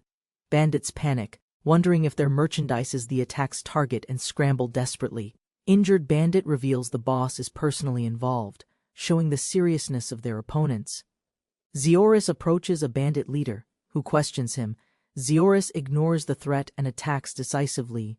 Bandits notice the conflict nearby. Their leader Zeoris fights fiercely, causing chaos in their ranks. The bandit leader rallies troops, determined to prove himself to Patty with a brutal attack. Patty commands her squad with force and determination, inspiring her team to fight fiercely. She unleashes a battle cry, charging forward with sword raised, leading her squad aggressively. calls out to a girl hiding inside a carriage, urging her to come out. The girl looks scared and tearful, shivering inside the carriage, overwhelmed by the situation. Patty reassures her fellow kinsmen, promising safety and rescue from their captors. Girl begins crying, overwhelmed by relief and hope after hearing Patty's words. The girl runs into Patty's arms, surrounded by others who share her emotional release. Zeorus casts Wind Drill Lotus, striking down 2 enemies, demonstrating his growing magical power. After defeating the bandits here, Zeorus plans to help Patty free the captive slaves. Zeorus senses something different about the next carriage, an uneasy feeling about what's inside. The bandit boss complains about his huge financial losses caused by this chaotic situation. A massive armored figure stands next to Nasha, demanding to know who will take responsibility. The armored figure watches closely as a captive woman sleeps. Zeorus looks on, concerned and alert. The protagonist faces a towering armored giant holding a praying woman, standing firmly in a rocky landscape. He wonders if the giant is a titan and suspects him as the leader of bandits nearby. His rare merchandise has been destroyed, and he accuses the giant and his group of theft. The giant demands compensation, warning the protagonist that he detected their presence somehow before confronting them. The giant strikes the ground powerfully, preparing for battle as the protagonist readies himself cautiously. The girl lay unconscious, captured and kept restrained for reasons still unclear to the hero. The boy confronted the brute, recognizing his strength but also noticing his heavy, predictable movements. As the brute reacted, the boy prepared magic despite warnings to shift the battle's momentum. Suddenly, the brute seized the girl, threatening harm unless the boy ceased all magical resistance. She pleaded for mercy, urging restraint and compassion even in the face of cruelty and danger. The team hesitated, knowing the hostage made large-scale attacks far too dangerous right now. They checked the carriages, assuming safety until one shouted that their comrade was still in battle. The brute tightened his grip on the girl, forcing the boy into a tense standoff. He readied his stance, planning to enhance his strength and end it with one strike. Surrounded by allies and threats, he resolved to rescue the hostage without delivering a killing blow. A giant warrior threatens execution, gripping a woman tightly, preparing to unleash a deadly attack. A boot suddenly leaps forward from off-panel, interrupting the tense moment with swift intervention. The protagonist strikes the warrior's chest directly, catching him off guard and halting the killing blow. The warrior recoils in pain, his grip loosens, and the captured woman begins to slip. Freed from his grasp, the woman drops safely, visibly surprised but unharmed by the fall. The armored enemy staggered back, overwhelmed by unexpected force. His mask cracked under a brutal blow. Zeorus stood calmly before the knight's defeated body, while the elf woman knelt in relief. Reinforcements arrived. Zeorus confirmed the enemy leader's identity and reassured them he sustained no serious wounds. The group discussed victory. Captives were rescued safely, but one warrior hesitated, hiding unexpected news. The last bandits, led by another brute, confronted them, revealing they had not surrendered yet. The crowd raised weapons and cheered in triumph. Their united effort ended the bandit threat. Peace returned. Survivors smiled. Zeorus watched quietly while companions comforted the rescued with gentle gestures. A veiled woman approached Zeorus. She bowed politely, thanking him sincerely for saving her life. Zeorus recognized the nun. He assured her kindly, relieved she was safe and not harmed.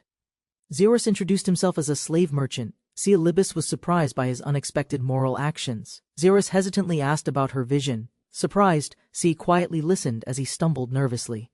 She laughed gently, assuring him it was fine, simply caught off guard by honesty. Opening her eyes, Sia clarified she could see. Her blindness was only an illusion. She explained the trade, pretending blindness lets her observe the magical world without distraction. Sia described seeing magic's color and light. Through mana she sensed people's inner nature deeply. Sia explained her reason. Closing her eyes allowed her to sense pure mana more clearly. Zeorus realized she might be reading his aura. Nervously, he asked what she perceived. She sensed 4 colors in his mana. 3 were intense, 1 was gentle and warm. Zeorus requested secrecy. Sia promised to keep it close, wondering about the rarity of his ability. With hands folded, she quietly revealed her past, once noble, now fallen into slavery. Sia revealed her past, once revered as the holy maiden of the Rubenfilio Empire. Zeorus was shocked by her confession. He questioned if she truly meant she was sainted. Panicking, Zeorus tried distancing himself, suggesting she return to the church for safety and propriety. She declined solemnly. Her voice soft, she insisted leaving him wasn't an acceptable option anymore. The saint knelt before Zeorus, asking to stay and repay him for saving her. Zeoris questioned her duty to return. She admitted leaving the church was now impossible. She was summoned by nobility, but was captured before fulfilling her divine mission properly. To rescue enslaved children, she sacrificed herself, choosing to become a slave in exchange. As the report arrived, allies recognized the woman. Her painful truth slowly came to light. The group sat in silence, struggling to accept the truth she had once been a saint. They questioned why no rumors spread. Even abroad, news of a saint's fall should surface. She admitted their ignorance was expected. The church likely concealed everything from the outside world. The saint believed the church searched secretly, often hiding disgraceful truths behind their holy reputation. She explained missing clergy were labeled summoned by God and erased from official records. Silently, she believed herself forgotten, but he insisted the world would welcome her with open arms. She revealed return meant disgrace, labeled a heretic, shunned as one who defied divine will. Anger erupted. They condemned the church's hypocrisy, punishing victims to protect its spotless image from blame. Zeoris understood her position. He acknowledged her pain and wouldn't force her back unwillingly. She smiled with hope. Though her past remained, he still welcomed her into their journey. They offered Sia command of the Crimson Black Panthers, hoping her presence would bring stability. The group agreed she'd be ideal. Her guidance could temper the chaotic group of warriors. Sia accepted humbly, pledging her support as a former saint, ready to begin a new path. The team prepared to report back. Respect was shown as alliances deepened with Lady C. Meanwhile, someone examined their documents, wondering why the group carried so many bounties and secrets. The receptionist adjusted her glasses and prepared to add one final comment to her report. She was surprised by the number of women following him, each clearly loyal and capable. Zeoris nervously defended himself, insisting their cooperation wasn't servitude. The clerk remained indifferent to his excuse. As bounties were prepared, Zeoris asked to speak directly with the mysterious guildmaster in charge. She acknowledged his request, asking him to wait while she confirmed with the guildmaster. The guildmaster entered the room calmly, greeting the group and apologizing for the brief delay. He invited them to sit casually. The team looked around before settling into the seats. While others sat respectfully, Zeoris relaxed. One companion scolded him, mindful of the guildmaster's authority. One girl hesitated, feeling unworthy as a thief. Zeoris reassured her. This was her place.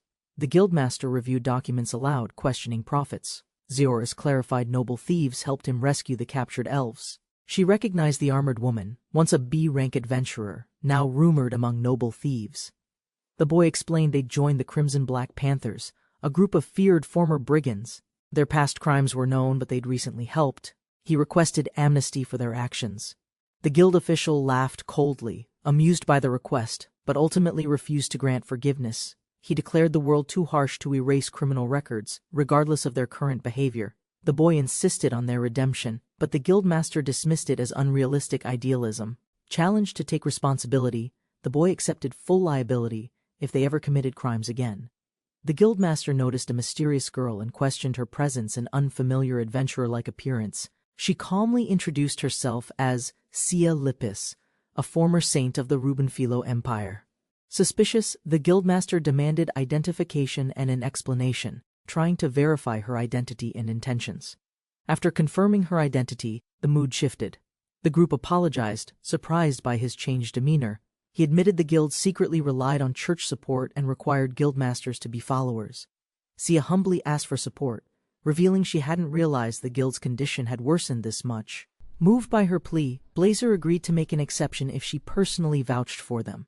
Blazer warned them sternly, demanding her safety, while the group gratefully promised to take responsibility. As the group relaxed, they assumed the mission ended, but one task still remained unfinished. With determination, the elf woman revealed a final request, asking everyone for one more favor. Pelastus asked the group for help retrieving her scattered tribesmen from an earlier rescue mission. They agreed to support her fully, but postponed the trip until the following morning. Alone that night, Pelastus hesitated by a closed door, overwhelmed by anxious, unfinished thoughts. Determined, she steadied herself, approached the door, and knocked with visible hesitation and resolve. A voice responded cautiously. Pelastus introduced herself, apologizing for visiting so late at night. Pelastus stood nervously as the door creaked open, quietly calling out for Patty. Patty appeared in sleepwear. Surprised but calm. Asking casually why Pelastus had come, Patty welcomed her inside warmly. Pelastus was shocked to learn they were actually family. Inside, Patty sipped tea and gently asked what brought Pelastus to her room tonight. Blushing, Pelastus hesitated, but admitted she needed advice, unsure how to approach her current problem. Pelastus explained her request to Zeoris, and asked Patty for a more suitable solution. She hoped Patty's insight could clarify things. Patty confidently agreed to share her honest opinion. Patty immediately warned her that Zeoris was, bluntly put, a huge pervert by nature. Despite the blunt warning, Patty chuckled and offered to show Pelastus something useful in return. She retrieved a mysterious book, handing it carefully to Pelastus as advice in disguise. Pelastus opened the book and read aloud, stunned by its suggestive and poetic phrasing. She called it shameless, but Patty insisted it teaches expressing gratitude beyond ordinary words. Patty reminded her that true thanks must consider the other person's feelings and intentions. Pelastus realized gratitude means nothing unless the receiver actually understands or appreciates the gesture. Patty explained the book's origin, revealing it's used for mating guidance, prompting immediate panic from Pelastus. Pelastus hesitated, worrying she lacked anything meaningful to give Zeoris as a proper gift. Patty whispered a bold suggestion, causing Pelastus to panic, overwhelmed by the shocking implication. Meanwhile, a cat-eared girl slept soundly while Zeoris quietly entered and approached the bed. He covered her gently, acknowledging her exhaustion and reflecting silently on the long day. Zeoris shook off strange thoughts, insisting he's a gentleman, just before someone knocked at his door. Zeoris answered the door, puzzled by the knock, only to find Pelastus standing outside. She apologized for the hour, surprising him with her seriousness. He led her inside curiously. Seeing her flustered expression, Zeoris asked what was wrong. She insisted nothing and stayed outside. Pelastus expressed sincere gratitude, explaining she came to repay him in a meaningful, personal way. Nervously, she asked Zeoris to pull the ribbon on her cloak, stunning him completely. Pelastus removed her cloak, revealing lingerie, nervously preparing to express her feelings through action. Zeoris panicked, flustered by the unexpected sight, unsure how to respond to her direct gesture. Confused and overwhelmed, Zeoris questioned Patty, unsure why things had escalated so dramatically and quickly. The cat girl rushed in, covering his eyes, shouting that he shouldn't be seeing anything inappropriate.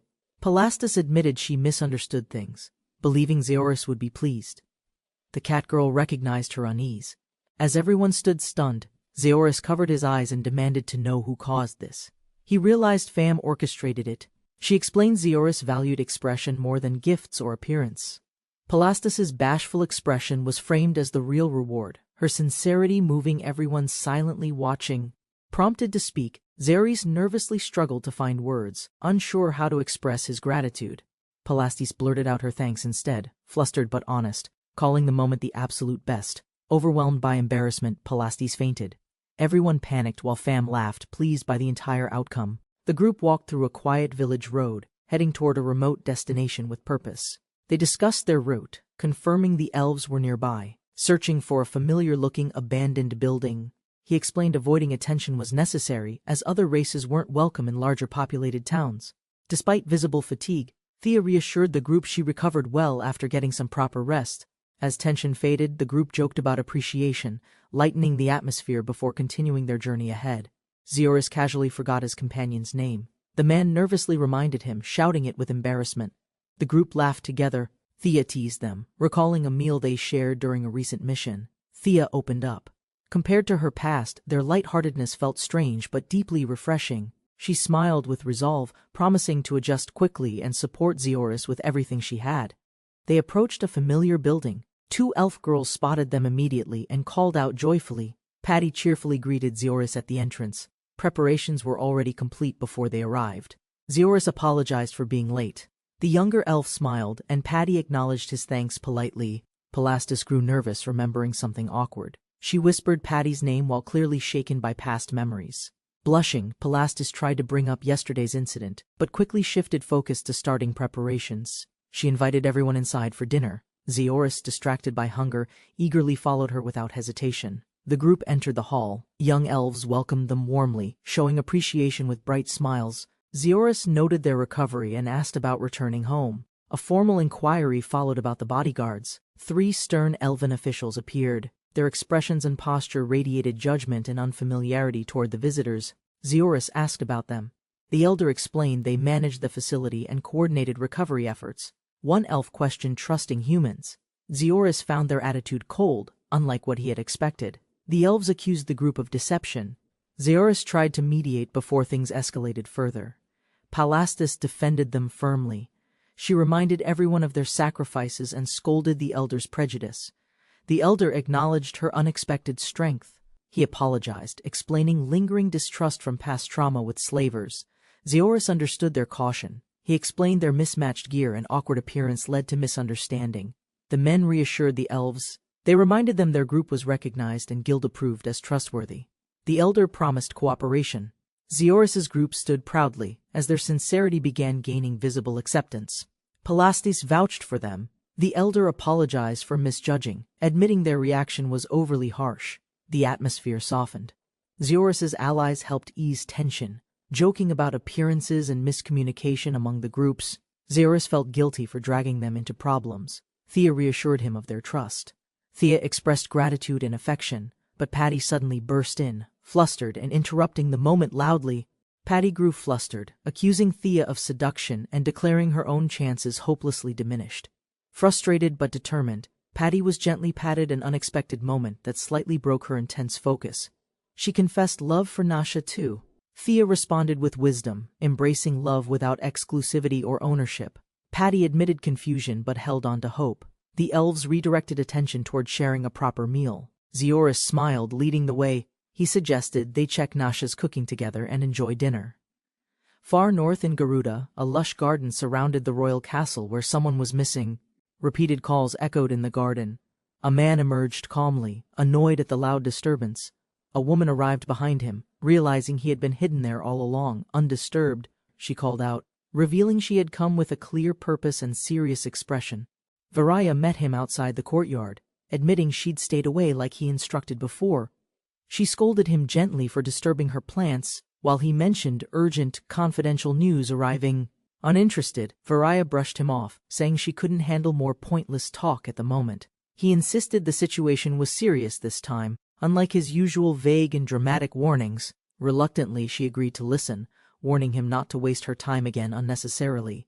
She froze as shocking news broke. Someone bearing the feared title Demon Lord had emerged again. Startled, he demanded confirmation, while she struggled to process the heavy implication behind those words.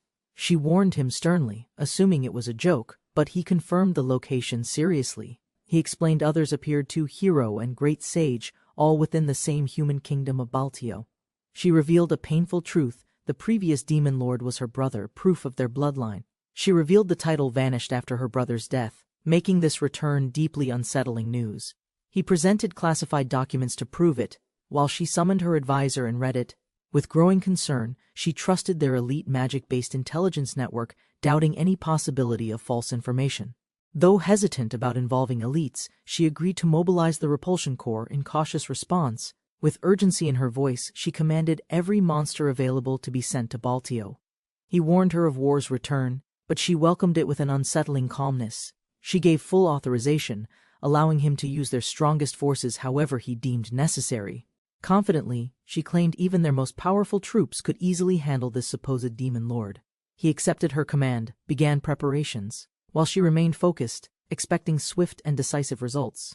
Suddenly interrupted, Varaya grew irritated by the soldier's urgency. Today had already pushed her limits enough.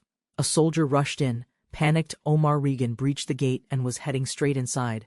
Demon King Omar casually entered, grinning, boasting how easy it always was to visit her.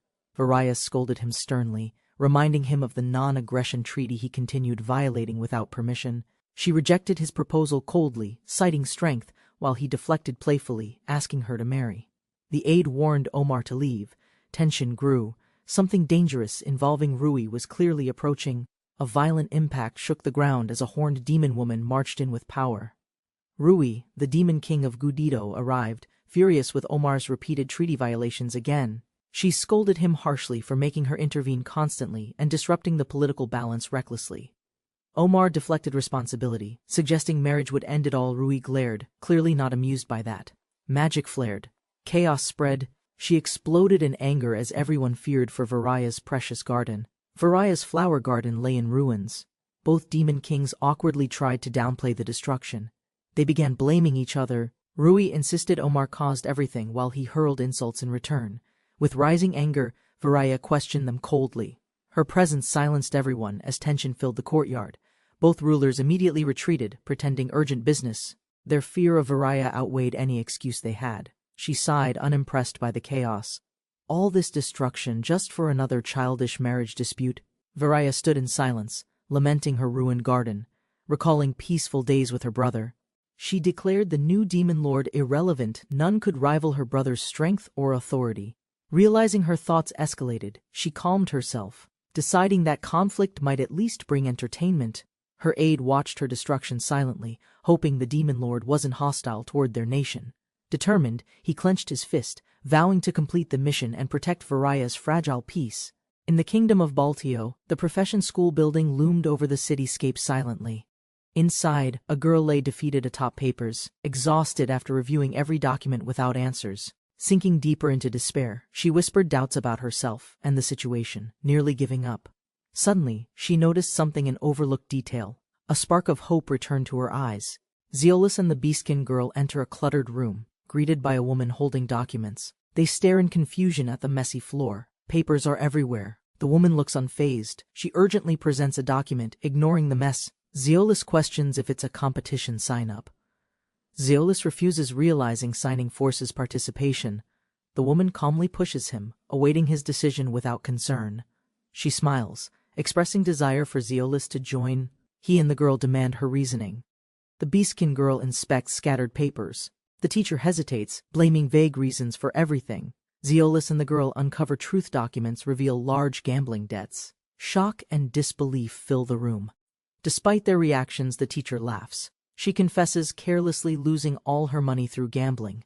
Zeolus questions her authority. The teacher insists she's still legitimate, brushing off her irresponsible behavior. She pleads for Zeolus's help, claiming fighting skills and asking support for her pitiable situation.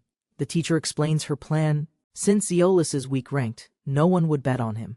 She adds the prize includes money and a staff. Zeolus disapproves of her gambling scheme. The teacher backs down, disappointed. The beastkin girl reacts, remembering the legendary staff of the spirit. She recalls hearing about the staff before. Zeolus notices her concern and asks about it. The teacher reveals the staff's political history: disputed, dangerous, likely being discarded to avoid national conflict. Zeolith argues the prize is dangerous. The teacher deflects, casually bringing drinks and something else. While tea is served, Zeolith complains. She reveals another document, asking for their attention again. The paper shocks them. It's a high-paying, government-issued request. Zeolith reads it with visible hesitation. He asks why she has it. She confirms only elite adventurers receive this kind of mission. Zeolith questions her credibility. She claims it's luck. The beastkin girl quietly observes their odd exchange. The teacher explains the request. Demons mysteriously vanish near Gyrus, prompting a high-level investigation mission. Zeolith hesitates about joining. She assures him experienced adventurers will accompany them on the mission. Zeolith doubts his trustworthiness. The teacher disagrees, while Nasha listens carefully without interrupting their conversation. Nasha warns Zeolith will be treated as a pawn, given her own higher adventurer rank. Zeolith admits it's risky. Nasha asks directly if he's willing to accept the dangerous request. Zeolith agrees to take the mission, admitting he's slowly adjusting and motivated by payment. Despite concerns, he insists she's still his teacher. Nasha volunteers to handle the risky task. Zeolith explains the mission might benefit her credit. The teacher realizes she may be competent. She's surprised by his success. He added a saint to his group, under Palastis' request. Zeolith panics at her blunt words. She confidently insists his group really is just a harem. The teacher lists all the girls. Zeolith realizes his party really does resemble a harem. Zeolith denies everything, flustered. The teacher laughs, admits teasing, but looks forward to his upcoming results. Zeolith enters the guild hall, presenting his recommendation letter to accept a special high-level mission. He explains Nasha's rank qualifies them. The receptionist approves their registration after reviewing their status. The receptionist begins explaining.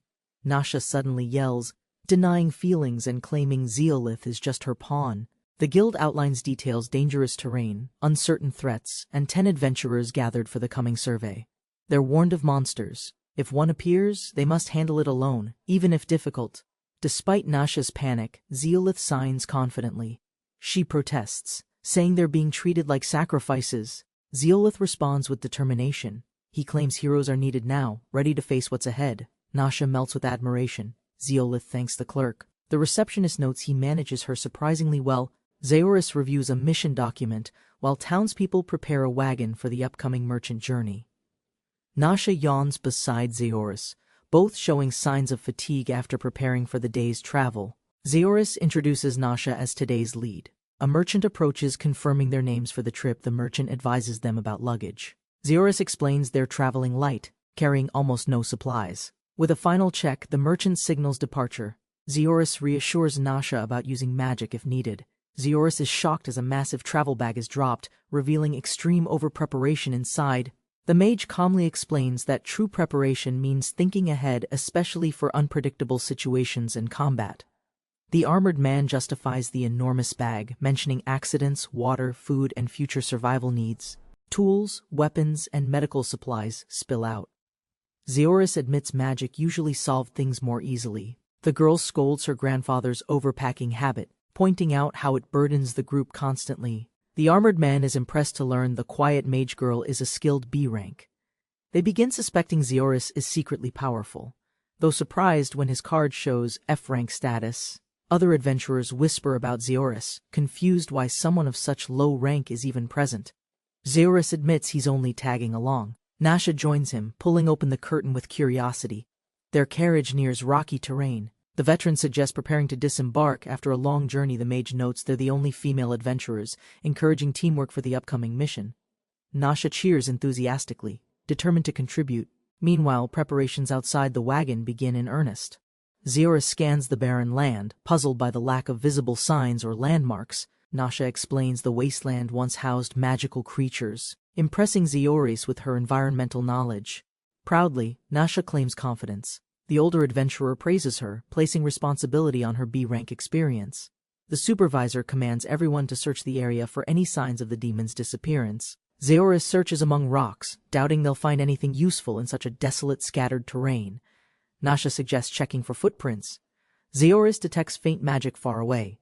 Something draws attention nearby. Feeling overlooked as an F rank, Zeoris backs away. Then someone cloaked unexpectedly speaks to him.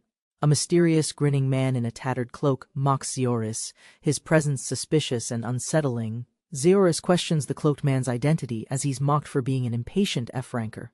The man smugly reveals a mysterious stone, claiming it holds information related to firebirds. He explains it reeks of firebird urine, proving a recent presence in the area. Grinning, he offers to sell the rock for an absurd 50 million guards. Zeoris refuses angrily. The man insists it could earn guild favor and wealth easily. The cloaked man mocks adventurers' honor. Zeoris realizes this man isn't trustworthy or noble. Zeoris senses danger, powerful magic approaching. He warns the cloaked man, who is caught off guard. A dark cloud appears in the sky. The man panics, asking where the threat is. The group looks up in shock. Nasha and others freeze as tension quickly escalates. A terrifying swarm of flying beasts approaches. The group is stunned by the overwhelming threat. A massive army of flying demons suddenly appears in the sky, heading toward the settlement. The protagonist and his companions stare in disbelief as the monstrous swarm quickly draws closer. Nearby soldiers panic at the overwhelming force, realizing they are hopelessly outnumbered and unprepared for battle. A female warrior protests retreat, warning fleeing troops that the swarm will attack the vulnerable Jiris. Frustrations rise among the group, blame spreads fast, until a young leader demands everyone stay calm. The organizer rallies the hesitant group, declaring their obligation to fight the oncoming demon swarm. Some still hesitate, voicing doubts, but the leader silences complaints with sharp words and firm stance. A veteran reminds them they're adventurers, not heroes obligated to fight since they accepted the mission. Others reconsider retreating, some hope for guild rewards, while others fear losing future payment opportunities.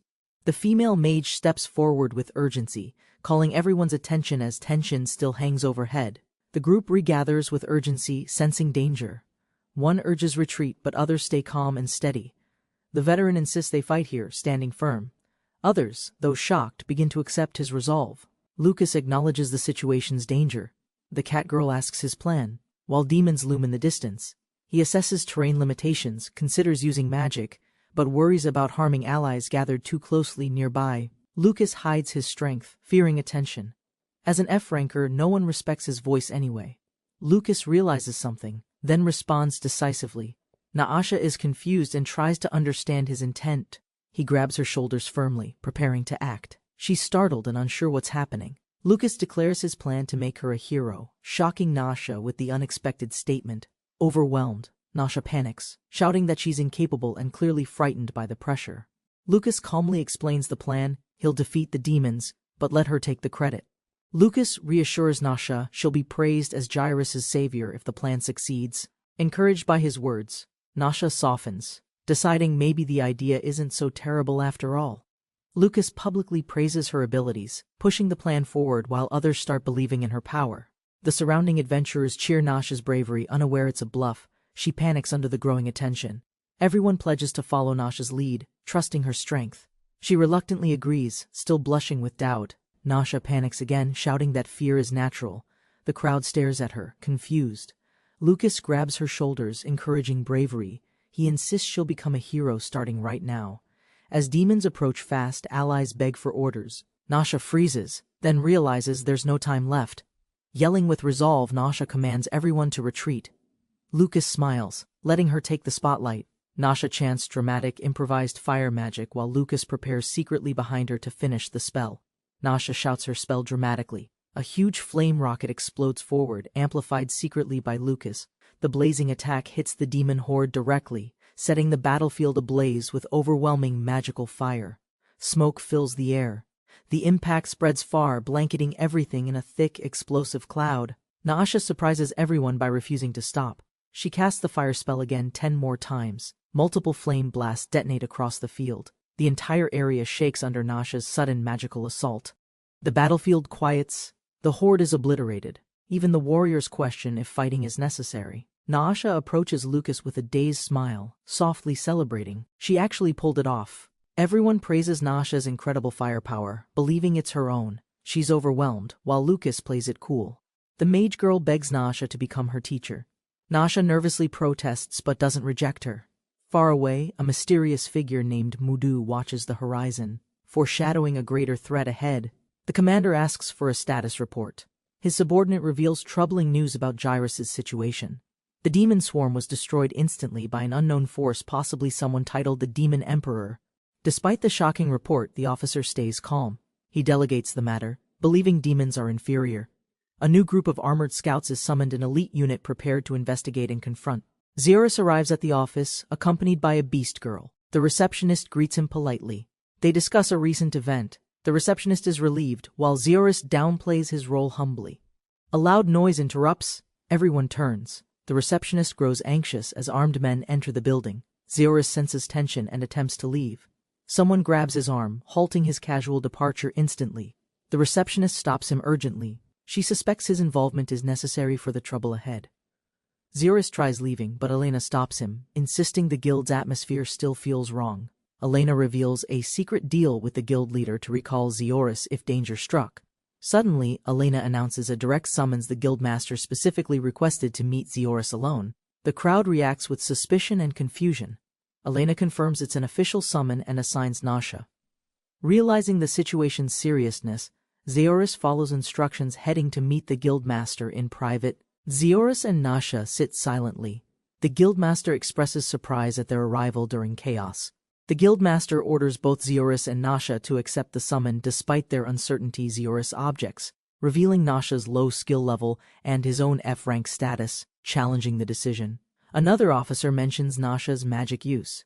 They suspect something unusual tied to a recommendation letter Jairus received.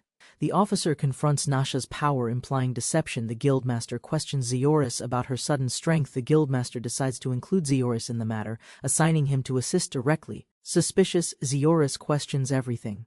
An officer claims adventurers praised Nasha's actions during their latest assignment. Nasha's reputation was once bad, but her recent performance rapidly changed public opinion among adventurers. Jairus silently reflects, realizing refusal seems impossible now.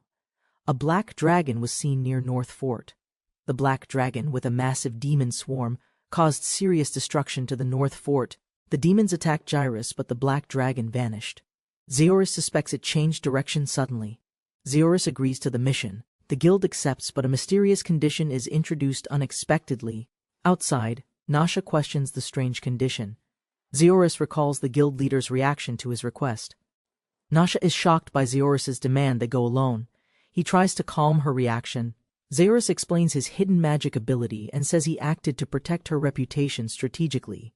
Nasha hesitates due to danger, but Zeus insists they proceed without wasting more time. Zeus explains his teleportation ability, limited to known locations within sight, surprising Nasha completely. Excited and proud, Nasha expresses joy at following her master willingly despite the danger. Zeus instructs her to hold on. Together, they prepare to teleport to their target area. They activate the teleportation spell, unleashing powerful magic as they begin their journey toward the threat. Zeus notes the distance they've traveled. Nasha is exhausted, barely standing after repeated teleports. Clutching a rock, Nasha complains dramatically. Zeus watches silently, concerned about her physical strain. Zeus explains the repeated teleportation midair. He realizes the black dragon may still be ahead. Suddenly, Zeus spots a massive demon approaching fast. He warns Nasha, believing it's the black dragon. The winged monster descends aggressively. Zeus braces for battle, realizing the enemy is directly above them. Zeus casts a powerful fire spell, unleashing Frumult Anatuvan, aiming straight at the approaching enemy. The flames strike, but the dragon remains unharmed. Nasha panics, realizing the attack failed completely. As the dragon charges forward, Nasha screams in fear, convinced they are about to die. The dragon halts and speaks, surprising both. Zeus suspects someone is controlling or riding it. A knight atop the dragon appears, asking if they know a human called Demon Emperor. A dragon rider approaches the group, demanding information about someone called the Demon Emperor title holder. The armored man hides his true identity, deciding to leave after hearing the boy's confusion. Just as the rider turns away, the boy steps forward, insisting he has something important.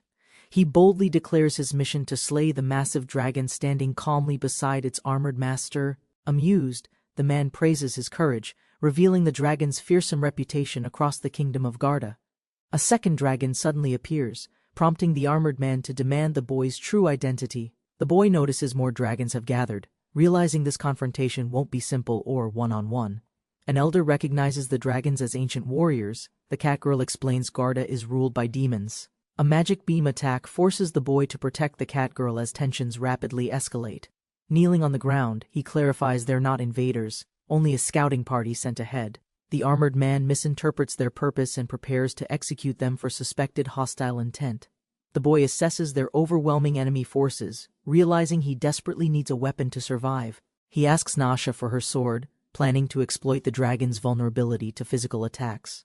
Nasha agrees to help.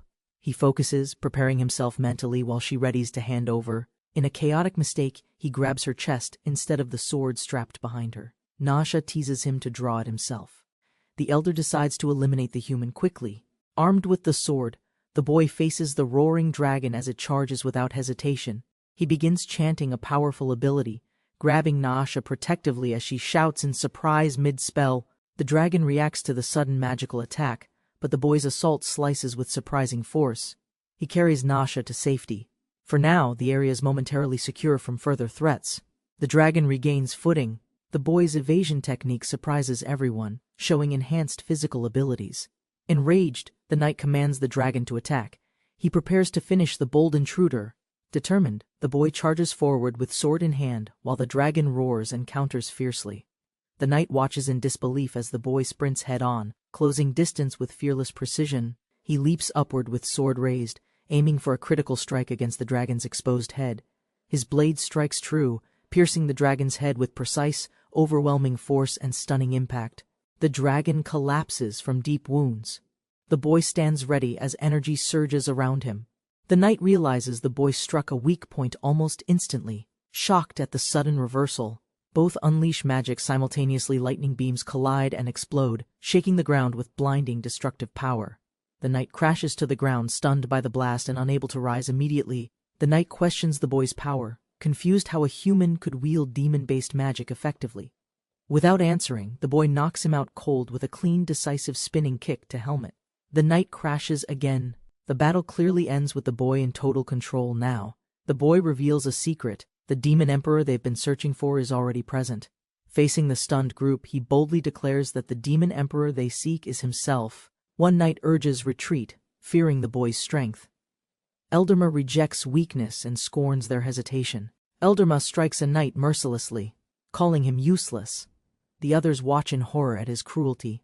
He tightens his fist, furious with humanity, showing restraint but revealing contempt toward weaker allies. With a threatening glare, Elderma delivers a warning. He expects results and no more failure. The knights are stunned silent. Elderma's message is clear: they must obey or suffer the consequences. Two dragons charge him simultaneously. He panics briefly, realizing a one-on-two fight is difficult alone. He casts Binding Sea of Mist, covering the battlefield in dense fog to stall visibility. Enemies stumble within the mist, disoriented. One knight draws his sword but sees only shadows. The dragon senses something too late. A sudden strike pierces its neck with shocking, precise force. Engulfed in flames, the wounded dragon's body erupts violently, releasing magical blaze across the battlefield. He confirms the dragon's defeat, realizing its inner body isn't resistant to internal magical force. As he approaches the second dragon, he notices its rider has suddenly vanished without a trace. The missing knight surprises him with a tight grapple, activating a desperate plan for mutual destruction. The knight vows to die together, releasing unstable magic as the boy senses overwhelming danger rising. A massive explosion erupts instantly, engulfing both in smoke and flame. As the screen goes white, she screams in shock as her master collapses, struck down by the armored enemy's ambush. Smoke covers the battlefield. She watches helplessly as the enemy mocks the explosion's destructive result. The bearded general assumes victory, declaring the human obstacle and his dragon completely eliminated from battle. Surprisingly alive, the boy reappears unharmed. She smiles in relief, realizing he teleported just in time. Now confronting the enemy directly, he challenges the general, prepared for a final fight using magic. Facing the armored man and dragon, he prepares for battle, admitting his role in their defeat. He calmly confesses responsibility. The old man acknowledges his strength but warns of a deeper flaw. They clash violently. Blades meet mid-air. The old warrior shouts, doubting the young man's inner resolve. Sweating and straining, the boy grits his teeth. He struggles to keep up under pressure. The old man explains his magic, combining enhancement and teleportation, both loathed by the demon tribe. The general explains sacred and teleportation magic are forbidden for true demon emperors to wield. He leaps forward and declares the boy unworthy of demon emperor power, challenging his legitimacy. Startled, the boy raises his dagger defensively, preparing himself for the next aggressive strike. The old man lunges. The boy barely dodges. Steel flashes as tension escalates between both fighters. They clash again. The armored man charges relentlessly while the boy stands firm, blade at ready. He backs away confidently, preparing to reveal a secret that shifts the battle's direction entirely. He declares his titles Demon Emperor, Hero, and Great Sage, leaving no doubt of his authority. The old man is stunned, dismissing it as deception, and mocks his supposed greatness harshly. Despite the insult, the boy admits the accusation fits. The old man strikes with fury. His blade pierces straight through the enemy's chest, ending the clash with a decisive counterattack. Wounded and bleeding heavily, the armored man gasps in pain, struggling to remain on his feet. He stares at the boy with hate, calling him a coward for using magic mid-duel. The boy grins, calmly reminding him no rules ever restricted magic during this confrontation. Astonished, the man admits he's never seen such powerful chantless magic. He acknowledges the boy's strength. Another surge of pain overwhelms him. Blood spills again, confirming his wound is far beyond recovery. The boy listens silently as the general, wounded and reflective, delivers his final parting thoughts. With blood pouring from his chest, the old man struggles to speak and remain upright. Suddenly, he cries out deliriously, laughing and shouting "Lowly Demon Emperor" with his last burst of energy. Both the boy and his ally stare blankly, confused by the general's strange dying words. Realization dawns. His bizarre final cry reveals something unexpected about the Demon Emperor's true identity. She nervously admits fault. The boy realizes the demons and dragon were summoned because of her. One dragon remains. It speaks telepathically, calmly reminding them that the threat isn't fully over. He prepares to strike, knowing magic is useless. Suddenly, the dragon behaves strangely and cries out. Instead of fighting, the dragon rolls and coos. They both notice its mood has completely changed. A crest is revealed. It's a slave bond. The dragon is harmless and bound to serve.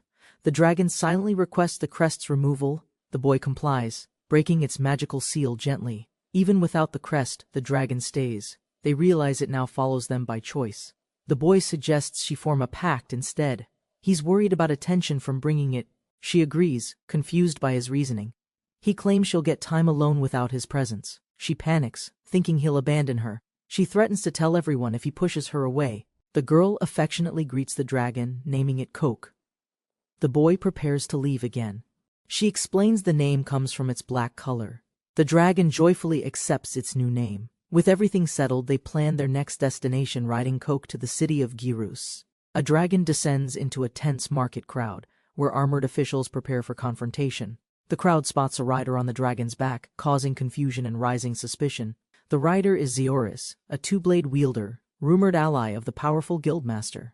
Zeoris notices familiar enemies below and mentally prepares for conflict, masking concern with casual bravado. Nasha, his loyal companion, senses tension and affectionately reassures him, awaiting his next command. The group draws attention. Soldiers praise them for capturing a rare black dragon alive. A confident man forces his way through the crowd, followed by intimidating allies in silence. Zeoris recognizes the guildmaster and questions the dangerous people now standing by his side. A stern woman accuses them of unleashing a powerful demon and threatens legal and violent action. As tensions escalate, Nasha gently approaches Coke, calming him and surprising the opposing group with affection. Zeoris explains his pact with the dragon, assuring it won't pose danger to town. He adds the pact is actually through Nasha, and other dragons have already been destroyed. The guild master accepts the bond but warns the dragon's size will alarm the townsfolk. They agree to summon the dragon from the forest using a powerful tool when needed. The master estimates 10 days and 10 million Gs for the tool, shocking Zeoris immediately. Zeoris trades magic stones, still short on funds. Nasha volunteers repayment. Zeoris rejects her offer. The craftsman agrees to build the tool if full payment is delivered by tomorrow afternoon. The issue resolved, Zeoris dismisses the crowd and thanks everyone for enduring the long negotiations. Zeoris asks Coke to remain hidden in the forest until the summoning tool is complete. He warns Coke not to harm anyone. The dragon complies, though clearly feeling uncertain and nervous. Zeoris suspects the dragon may enjoy eating humans. Nasha warns it not to harm anyone. Zeoris adds a final order: Coke must assist anyone endangered within the forest perimeter. Arriving at the guild, Zeoris is informed the guildmaster awaits him in the back. Crowds gather around them, drawn by Nasha's success with the dragon and growing reputation. Zeoris and Nasha are formally escorted to the guildmaster's office for a private meeting. Inside the guild office, Zeoris meets with officials, sensing a formal and serious discussion. Zeoris is surprised Altina and others were summoned too. They're instructed to sit and listen. Zeoris asks about the Crimson Black Panthers. Everyone waits as the guildmaster begins explaining. The guildmaster describes many low-ranking tasks, which are typically handled without direct leadership involvement. He reveals the Crimson Black Panthers now manage these chores efficiently, proving to be helpful. The guild officials express gratitude for the Panthers' contributions, signaling an important upcoming announcement. The guildmaster declares the Crimson Black Panthers will become an official subordinate group under guild authority. The guildmaster proposes recognizing the Crimson Black Panthers as an unofficial subordinate group for now. Yuta questions the benefits of submission. The guildmaster expected this and prepares his explanation. He offers limited work obligations, plus a 20% bonus as incentive for cooperation and exclusivity. Yuta acknowledges the offer's generosity. The guildmaster adds that they lack an official base anyway. Yuta grows suspicious, but the girl eagerly agrees. The guildmaster hides other intentions with a smile.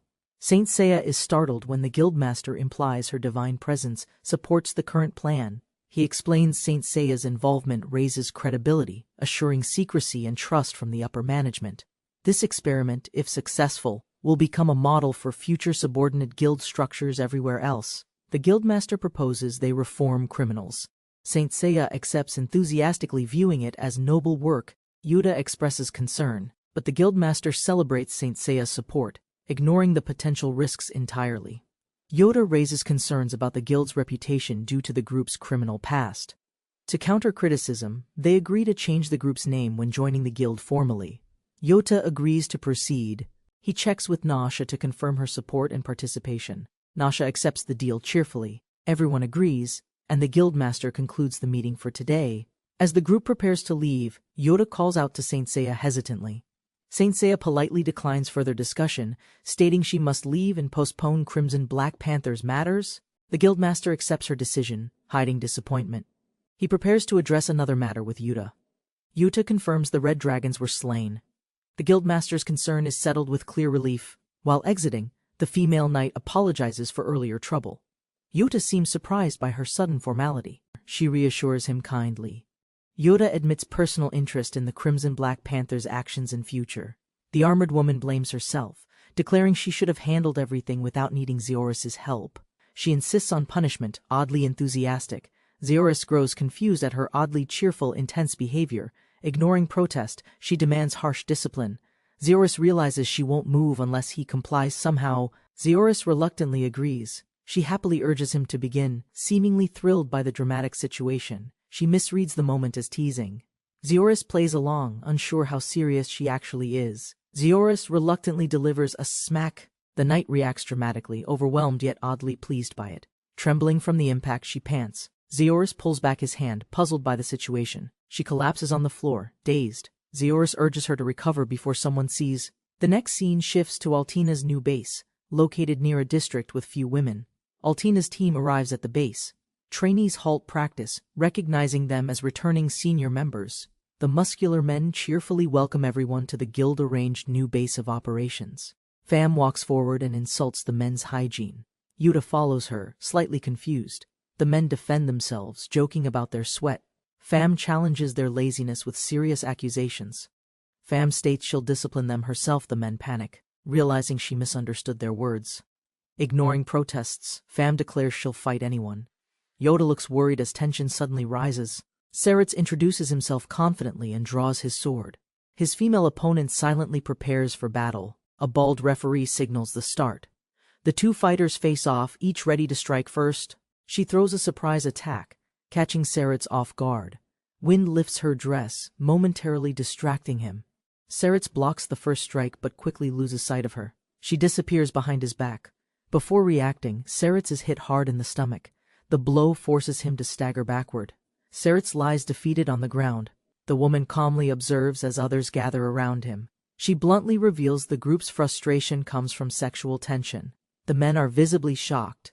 The men admit she's right. Seritz lost focus because her skirt distracted him mid-fight. She advises mental clarity before training. The suggestion to visit a brothel stuns everyone into silence. One man panics at the idea. Another wants his first time to be meaningful instead. The girls are dismissed as the men regroup, preparing to discuss their personal struggles privately. She raised a mug, announcing the launch of their new group, Toothless Black Panther. Celebration erupted. Just as everyone cheered, the male protagonist interrupted, confused and skeptical about the sudden declaration. He questioned the group's weak name and secrecy. She explained the guild hadn't formally approved them yet. Another member clarified they needed a placeholder title. Calling it a secret society sounded appropriately unofficial. She added that Toothless showed they'd mellowed out. He accepted it, though still somewhat unconvinced.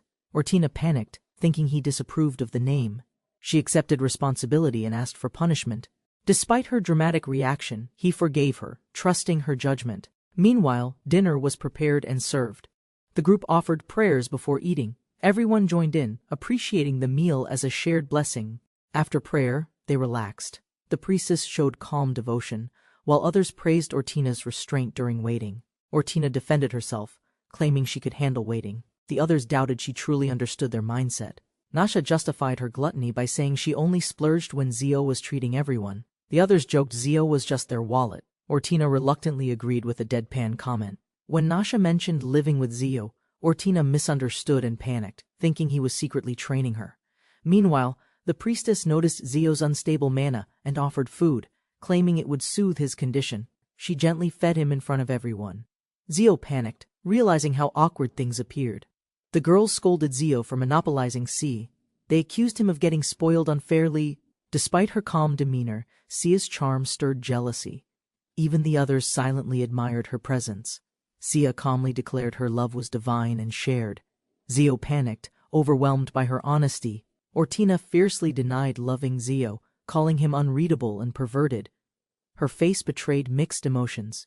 The others reframed Ortina's bond with Zio as sibling-like. She protested, but no one helped. The elf denied being in love.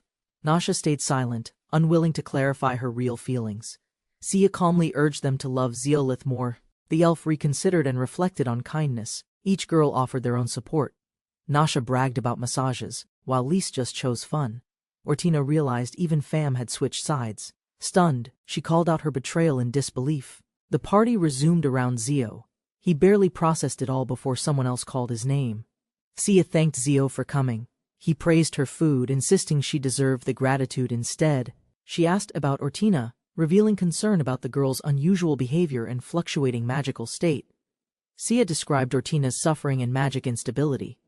Zio suggested patience, but Sia felt unable to ignore it. Sia declared suffering should never be ignored. Even if no longer a saint, she'd intervene. Sia noted Ortina's magic reacted to Zio's name. She believed he might be the solution. Zio agreed to help Ortina.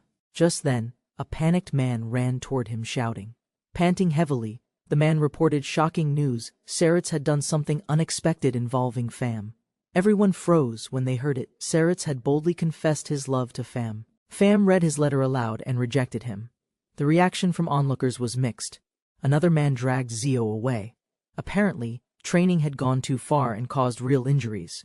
Zeolith heals the exhausted trainees using holy magic after an intense and reckless training session. Others criticize him for overdoing it, but everyone recovers and expresses gratitude for his help. The priestess is surprised by his ability to cast holy magic without chanting or preparation. She urges him to keep it secret, growing curious and slightly flustered while speaking privately. Overwhelmed by his presence, she praises him nervously. Zeolith, flustered, awkwardly changes the subject. Zeolith offers training beyond combat. Despite teasing from others, he continues gathering interest and admiration. During training, his unusual sword stance surprises everyone. His natural charisma draws people closer without effort. Back at base, scouts report trouble. Communication with the forward unit has been completely severed. The demon army reacts with concern. Velraya reveals the demon king has entered human territory directly. While eating, Velraya mocks humans. Her aide, alarmed by her words, urges restraint in public. A town official announces the return of the battle tournament, gathering everyone's attention and excitement. Mistaking Velraya for a tourist, the man offers a flyer. Her aide grows visibly uneasy. Amused, Velraya decides to enter the tournament while secretly searching for the elusive demon emperor. During class, a teacher lectures while students listen. One girl spots something unusual on her desk. She opens a folder, surprised to find a tournament entry form resting beneath her notes. The girl confirms her intent to join. Her friend questions why she'd risk something so dangerous. She explains her true goal isn't money, but a powerful relic, the Staff of Spirits. The boy recalls their teacher mentioning the staff, realizing it's awarded only to the tournament champion. She explains the staff's history, determined to return it to Luzesphilia, her homeland, with honor. A woman warns her. The legendary sword saint is participating in this year's tournament competition. Despite overwhelming odds, she remains firm, determined to fight as long as there's even slight hope. He asks if she'd accept the staff from another winner. She agrees, but with conditions. She vows lifelong dedication to whoever helps, believing her sacrifice is worth the staff's return. He worries male contestants might exploit her offer, imagining a troubling outcome if they discover it. Shocked by the thought, Zeolith panics and firmly declares such a scenario must never happen. Reluctantly, he considers entering to protect her, fearing his hidden strength might become publicly exposed again. Unable to decide, Zeolith delays action as usual, leaving the issue unresolved despite rising stakes. Later, they visit town together.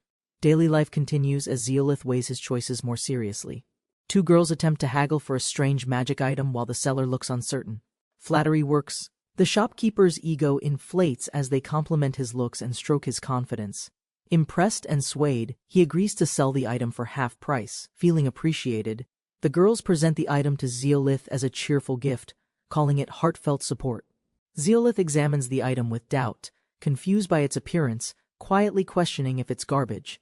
She insists the mask is useful, explaining how to activate its effect using straw wrapping. Zeolith watches as the mask is demonstrated. It activates, transforming into a full-body disguise. To everyone's surprise, the odd costume becomes a ghillie suit that conceals identity and movement. Zeolith refuses the item. The girl argues it hides the body and even alters voice. Still rejecting, she pleads he accept it anyway. It might become useful later in danger. Zeolith invites her to join them at the guild, but she hesitates with concern. Pham feels sick. After over-flattering the shopkeeper, they decide to skip the guild visit. At the guild, Zeolith is shown a magical ring said to summon a black dragon. The catgirl insists he place it on her ring finger, teasing him playfully in response. She relents and puts it on herself, while Zeolith warns her not to provoke him. Zeolith wonders about the ring's meaning. Their companion remarks women often value rings emotionally, regardless. The dragon collar must be fastened later. It's specifically made for controlling the black dragon. Zeolith's warned not to summon it in crowds. Then suddenly, he's ordered to join tournament. He explains the guildmaster's plan, proving his strength to silence ongoing doubt from the vice. His allies want to retaliate but are stopped. Causing problems now might hurt Zeolith's position. Zeolith panics when someone suggests unleashing Cork in the tournament, fearing deadly consequences immediately. Zeolith explains he's not Cork's contractor. They're testing the summoning tool linked to Nasha. Nasha surprises everyone by declaring her own entry into the upcoming tournament with clear determination. She states it's to measure her growth from training under Zeolith, leaving him speechless. As Zeolith processes everything, his cat-eared companion reminds him it's time to summon Cork. The group gathers at base, questioning Cork's size. Zeolith confirms it's too massive elsewhere. Nasha raises her arm and confidently shouts the command to initiate Cork's long-awaited magical summoning. Her magic ring activates. A glowing summoning circle erupts beneath her with intense magical energy. From the radiant circle, a towering dragon emerges slowly. Cork has finally arrived in full form. Everyone stares in awe at the summoned black dragon. Cork's presence instantly earns Nasha admiration. The former saintess senses Cork's aura and marvels at the sheer magical intensity radiating out. She casually reveals Cork's gender, shocking everyone. Even Nasha didn't realize Cork was actually a female. Suddenly, Nasha collapses from magical exhaustion. Her body trembles as the strain of summoning takes hold. Nasha collapses after overusing magic to summon a beast. The others rush to help her. As they support Nasha, they realize summoning an S-rank beast drained her magical reserves entirely. The priest confirms magic recovery will restore her strength. They decide to return to rest immediately. Before leaving, the boy asks about weapon shops. He wants gear for the upcoming tournament. She offers to guide him tomorrow, suggesting her favorite shop and inviting him to join. He agrees to visit Ortina's trusted shop. They schedule to meet the following noon. That night, he sits beside resting Nasha, troubled by thoughts of the upcoming tournament. He reflects on competing secretly to win a prize for Pati. Without revealing himself, he considers asking the guildmaster for alias registration, worried about keeping his identity hidden. He panics while rejecting a silly disguise idea, unsure how to conceal his true self. Sia praises Zeolith's motivation, recognizing his intent to win the tournament for Pati's sake.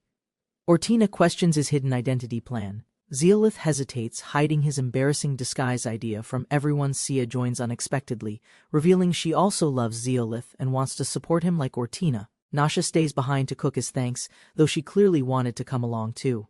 Zeolith visits the weapon shop as planned. The shopkeeper greets him and asks his purpose. Ortina leaves Zeolith and Sia to browse while she discusses something privately with Zarman.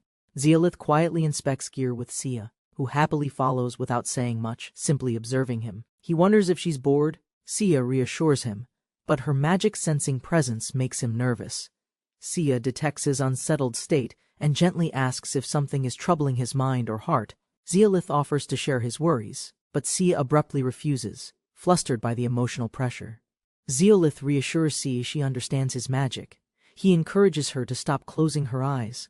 Sia admits his presence makes her nervous, blushing as Zeolith jokingly compliments her hidden beauty. She slowly opens her eyes. Realizing Zeolith's gaze, she flusters and averts her face again.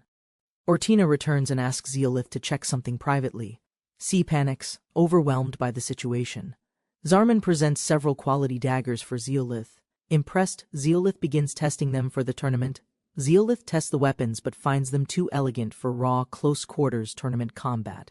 Despite Zarman's effort, none feels suitable. Zeolith apologizes, still unsure what fits his needs. He explains he needs durability above all. A sword that survives his full strength matters most. He notices a thick blade on display. Curious, he asks permission to test that one. Zarman warns it's too heavy and unused. It's alchemically forged, stronger than magic, yet uncontrollable.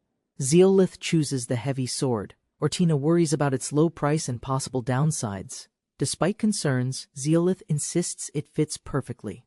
Ortina covers the cost without asking him. She calls it a gesture of thanks from their group, despite its non-trivial price. Without hesitation, Ortina pays. The blacksmith thanks her, finalizing the purchase with satisfaction and respect.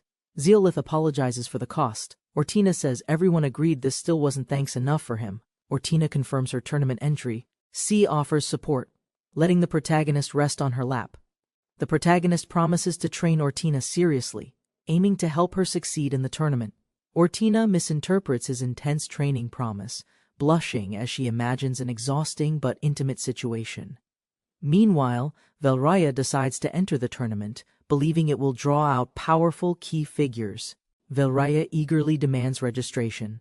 Muto hesitates, but warns her not to blame him later. Suspicious men sense a powerful magic nearby and demand the girls be handed over. The girls refuse the vulgar approach. The boy steps forward, warning them to back off.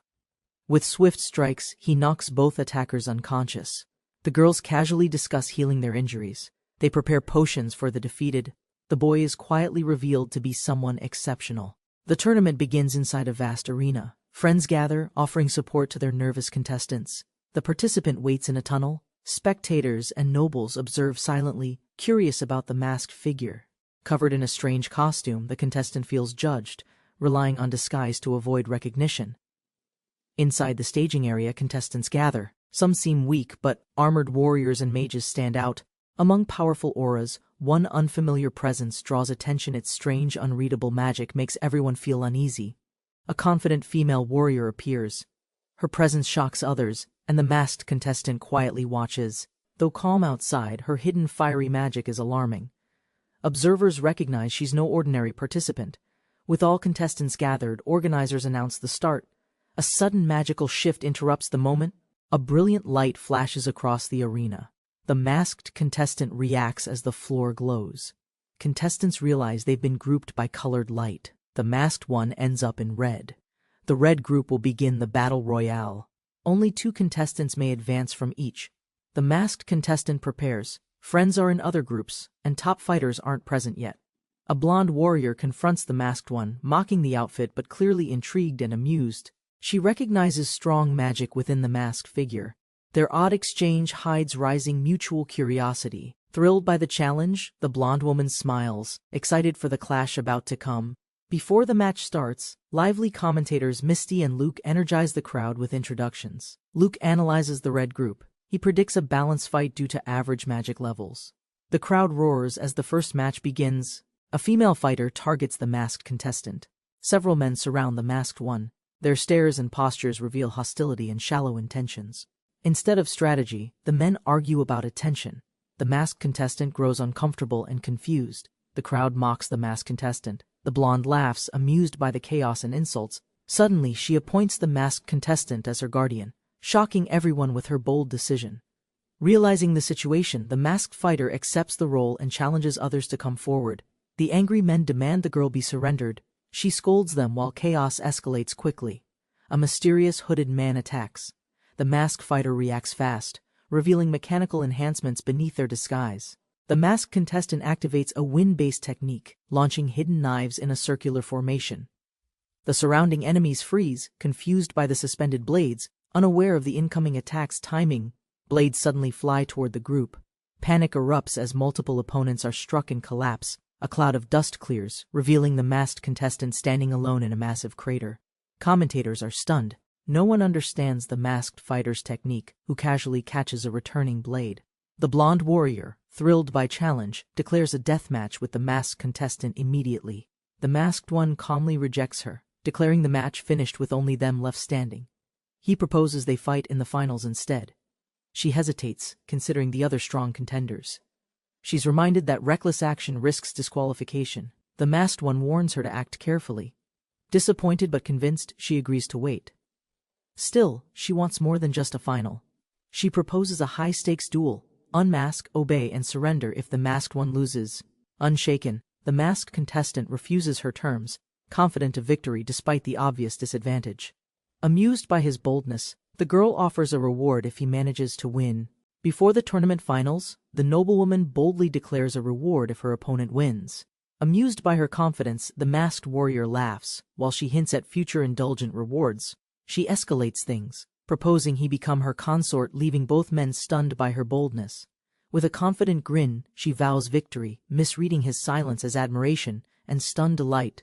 As she casually walks off, the masked fighter is left confused while others question her antics. The announcer declares Zez and Velraya the winners of the Red Block's first match. Mid-announcement, she's interrupted with urgent news. Velraya made a risky personal promise regarding the finals. To everyone's shock, it's revealed Velraya promised to marry Zez if she loses the final. Zez panics as the private deal is broadcast, overwhelmed by public attention and personal embarrassment. Elsewhere, it's revealed Zez is actually Zeolith, who joined the tournament secretly in disguise. One of Zeolith's trusted peers defends his integrity, denying any foul play or trickery. Zez quietly waits backstage with two companions, both reacting differently to the awkward situation. Zez corrects everyone mispronouncing his name, but misunderstandings quickly spiral into a strange accusation. He denies making any marriage promise, insisting Velraya fabricated the claim without his agreement. A teammate detects unstable magic energy. Zez awkwardly diverts with a crude, unnecessary clarification. Nasha defends Zez loudly, claiming his preferences are misunderstood while trying to downplay rising suspicions. Zeolith despairs at his nickname spreading, but the tournament continues as the next round begins. Ortina confidently enters the arena, drawing attention from both the audience and familiar competitors. She reunites with Patty, an elven warrior, who's surprised Ortina chose to compete seriously again. They agree to give their best efforts, but Ortina hints she wants a private talk. Ortina proposes teaming up with Patty, knowing women are likely targeted first in battle. Their support group cheers loudly from the stands, boosting morale before the match begins. Patty wonders where Zeolith is. Ortina nervously covers up his absence with an excuse. Seeing Zez again, Patty assumes he's Ortina's mysterious mentor, praising his impressive strength and guidance. Everyone praises Zez's friendly nature, while Ortina panics, realizing she accidentally revealed Zeolith's true identity. The second preliminary match begins, with Ortina and Parastes drawing full attention from the crowd. Commentators emphasize danger, noting women are rare participants and could be easy targets for men. Some competitors express concern, others mock noble attitudes. Opinions clash while tension rises before the battle. The signal sounds, officially starting the match as the arena erupts with noise and energy. Just as feared, surrounding men target them immediately. Ortina and Parastes prepare to execute their strategy. Ortina takes initiative, charging forward with determination to open the fight and set tempo. She swiftly disables a cloaked opponent, eliminating a threat before they can cast magic. Zez observes their tactics. Impressed, they prioritize neutralizing mages. Another fighter charges straight at Ortina. Ortina blocks the blow, clashing swords with a grinning opponent who underestimates her strength. Parastes calmly begins chanting magic, preparing to support Ortina while their enemies are distracted.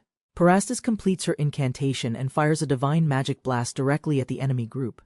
The holy projectile explodes on impact, overwhelming the male contestants and knocking them all unconscious.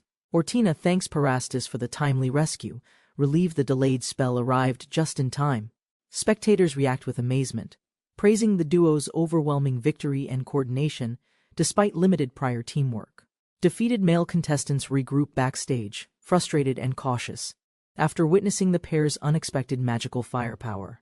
Spectators marvel at the duo's strength, praising their teamwork and speed against the men's collapsed formation. The male contestants, humiliated, realize they underestimated the women and acknowledge their overwhelming skill and coordination. Parastes and Ortina enter the tournament arena, drawing attention with confident stares and polished armor. Spectators cheer loudly as the duo swiftly eliminate several competitors with clean strikes and coordinated movements. Nearby male contestants complain crudely, focusing on appearances instead of skills. Ortina hears and reacts angrily. Blushing yet bold, Ortina asserts herself, shutting them down with a fiery outburst and defiant glare. Taunts escalate, but Ortina stands her ground, fuming at the crowd's disrespect and crude provocations. Ortina warns Parastes about enemy attention. Parastes admits her magic display drew too much focus. Nearby contestants notice the pair again, suspicious and cautious as they watch them closely from distance. Multiple men silently approach, swords drawn. Parastes and Ortina realize they're being surrounded from both sides. Ortina clashes swords with one attacker, holding firm. Her expression shows focus despite the growing threat. As Parastes begins chanting a spell, enemy movements shift unnaturally, disrupting her concentration and halting magic. Parastes deflects enemy strikes, but warns her sword is nearing its limit under constant pressure. Observers grow worried as enemies tighten formation. A smug attacker mocks Parastes, taunting her dwindling chances. A strange masked figure appears silently, catching everyone's attention with an imposing presence and confident posture. He ridicules the men for ganging up, mocking their cowardice and inability to defeat women. He continues berating them, challenging their pride. Ortina and Parastus watch, momentarily stunned by his interference. Spectators erupt in support of Zez, loudly condemning the male fighters for their cowardly tactics. The announcer interrupts with gossip, revealing Zez is gaining attention from multiple women, surprising Ortina. News spreads fast. Zez is now watched by 4 women, creating jealousy among bitter male viewers. Audience outrage flares. Some shout possessively about Velraya, while Zez mocks them from the arena floor. Zez laughs confidently, dismisses the noise, and criticizes the commentator for focusing on unrelated nonsense again. Velraya enters boldly, publicly mocking the male fighters and demanding a true challenge from someone courageous. One man hesitates as his teammate falls. He nervously calls out to Velraya, clearly shaken. Chaos breaks out as men argue over Velraya. Ortina and Parastus quietly observe the confusion. Zez's plan succeeds. The men turn on each other while resentment from the crowd builds. Observers comment on Zez's reputation. Despite teasing, they admit his interference gave Parastus and Ortina an advantage. A powerful strike lands, blasting the ground. Dust erupts as the last battle begins fiercely. Ortina checks on Parastus, who is exhausted. Fallen enemies lie scattered in the background smoke. Parastus asks if Ortina can keep going. A new, final opponent suddenly reveals himself dramatically. The man declares himself Velraya's husband candidate, boasting he'll win the finals and marry her. Parastus chants a spell to restrain and shock him, casting a powerful electric binding incantation. The lightning spell fully activates, chaining the boastful man in place as energy crackles violently. He convulses mid-air, overwhelmed by the electricity, unable to resist the full force of magic. Ortina celebrates the victory, but Parastus continues channeling magic, ignoring warnings that the man might die. The man collapses. Parastus apologizes, claiming his creepiness made it impossible for her to stop. The match concludes. Parastus and Ortina are declared winners, joining 3 other women in the finals. Despite injuries, Ortina and Parastus reflect proudly. Others prepare for their own upcoming tournament matches. Backstage, teammates celebrate the victory. Emotions run high as everyone advances to the tournament finals. Ortina proudly reports back. Parastus quietly follows, and Zez is taken aback by being called master. Zez questions the title. Ortina awkwardly explains her offhand comment during introductions. Parastus formally praises his performance. Zez nervously introduces himself to Parastus. She calmly responds, smiling as they exchange proper greetings at last. Zez admits giving someone gloves identical to his. A viewer notices the design resembles zeoliths. Parastus is shocked by the realization and quietly confirms that Zeolith is also her disciple. Trying to mask her reaction, she brushes it off and changes the subject when questioned. Without further explanation, Parastus politely excuses herself and walks away, leaving the others puzzled and concerned. The elf abruptly leaves the group, raising concern. The masked boy and girl silently watch. A girl excitedly reads the match list. News spreads fast that the Sword Saint will fight. The masked boy notices someone upset. The next round starts, and everyone is called to enter. The masked boy suspects something strange. An older man appears powerful, yet his voice seemed too young. Cheers erupt as the real Sword Saint appears. A young, cheerful boy confidently greets the roaring crowd. Surprised by Luke's appearance, the masked boy realizes the famed warrior looks even younger. The girls read the participant list aloud. A street vendor had been selling them outside earlier. Besides the Sword Saint, the list reveals no other notable titles or famous combatants among participants. The masked boy speculates some contestants might be hiding titles for secretive or suspicious personal reasons. His harsh judgment draws suspicion. The girls silently stare, questioning why he's so defensive and nervous. The masked boy starts coughing. The girl's sudden stare catches him off guard completely. Feeling suspicious, he questions Ortina's reaction. She awkwardly denies, clearly flustered by something unspoken. The girls discuss potential finalists. One confidently points at the aloof-looking man standing alone below. Ortina reminds them appearances deceive. Even their team has someone strong who rarely looks motivated. Another contestant recognizes the armored man. He calls out, revealing the warrior's true identity, Castor-san. Luke reunites with Castor. They exchange greetings, surprised at how much time has passed. Luke demands answers. Castor's sudden disappearance had left him and others confused and concerned. Castor admits he stepped aside, believing Luke more deserving of the Sword Saint title. He explains Luke's growth and potential surpass his own, while his style felt mismatched. Luke notices something unexpected on Castor's belt, hinting at something more hidden beneath his words. Castor draws his weapon, declaring he abandoned swordsmanship. Their final showdown awaits in the finals. Luke accepts the challenge eagerly.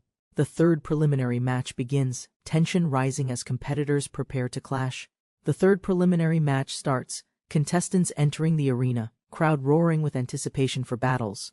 Announcer introduces Luke, highlighting him as the youngest Sword Saint participant, catching audiences' instant attention. Luke calmly faces scrutiny from other fighters. Some recognize him, causing an immediate wary tension. An older contestant warns Luke, acknowledging his difficult position. Luke simply smiles without showing anxiety. Despite warnings, Luke remains composed and confident as the tournament match is about to officially begin. Contestants view Luke as merely a warm-up, confident they can easily defeat the young Sword Saint. Luke swiftly positions himself, calmly preparing his sword stance, completely unfazed by the approaching threats. Opponents eagerly discuss plans to defeat Luke, seeking recognition by overcoming the renowned young Sword Saint. Multiple contestants simultaneously attack Luke. He effortlessly counters them, displaying exceptional speed and precise technique. Luke reveals calm determination and hidden strength, impressing even experienced fighters observing his swift, powerful actions. Luke stands confidently, praised for swiftly defeating multiple contestants with his extraordinary sword-fighting skills. Surprised participants question Luke's true strength, shocked by his ruthless effectiveness in quickly overcoming opposition. Remaining fighters hesitate nervously, while Luke calmly waits, unfazed by the cautious reactions around him. Luke decides to take initiative himself, reluctantly accepting that he must actively engage remaining hesitant opponents. Strong competitor enters the arena, drawing interest from onlookers eager to witness Luke face greater challenges. Seeing hesitation from opponents, Luke's older ally confidently steps forward, challenging everyone to fight him instead. Luke watches calmly as his confident companion openly invites all remaining contestants to attack him simultaneously. Opponents attack aggressively, but the seasoned warrior instantly vanishes, leaving attackers confused by his unexpected disappearance. The older fighter suddenly reappears behind opponents, effortlessly overpowering multiple participants with his superior combat ability. Contestants stand stunned, realizing their complete defeat at the hands of the powerful and experienced combatant. The announcer pauses, astonished by the swift, complete defeat of all competitors lying defeated nearby. Luke and Castor stand victorious, the announcer loudly declaring the conclusion of their impressive preliminary match. Luke receives enthusiastic cheers from spectators, as he is officially declared winner of the preliminary round. Castor humorously celebrates his victory despite lacking motivation, while Luke calmly attempts to manage his excitement. Observers analyze Luke and Castor's techniques, noting strong similarities to a renowned swordsman named Zez-san's style. Observers discuss Zez-san's technique, noting it's exclusive to high-ranked fighters with titles like Sword King. Realizing Castor likely holds the esteemed Sword King title, onlookers feel astonishment at his immense power. A masked fighter silently wonders if other hidden heroes exist secretly carrying similarly prestigious titles. The master quietly plans to reveal hidden heroes for personal peace, while his excited team approaches. Attention suddenly shifts as a shocking new participant enters the arena, causing unexpected excitement among spectators.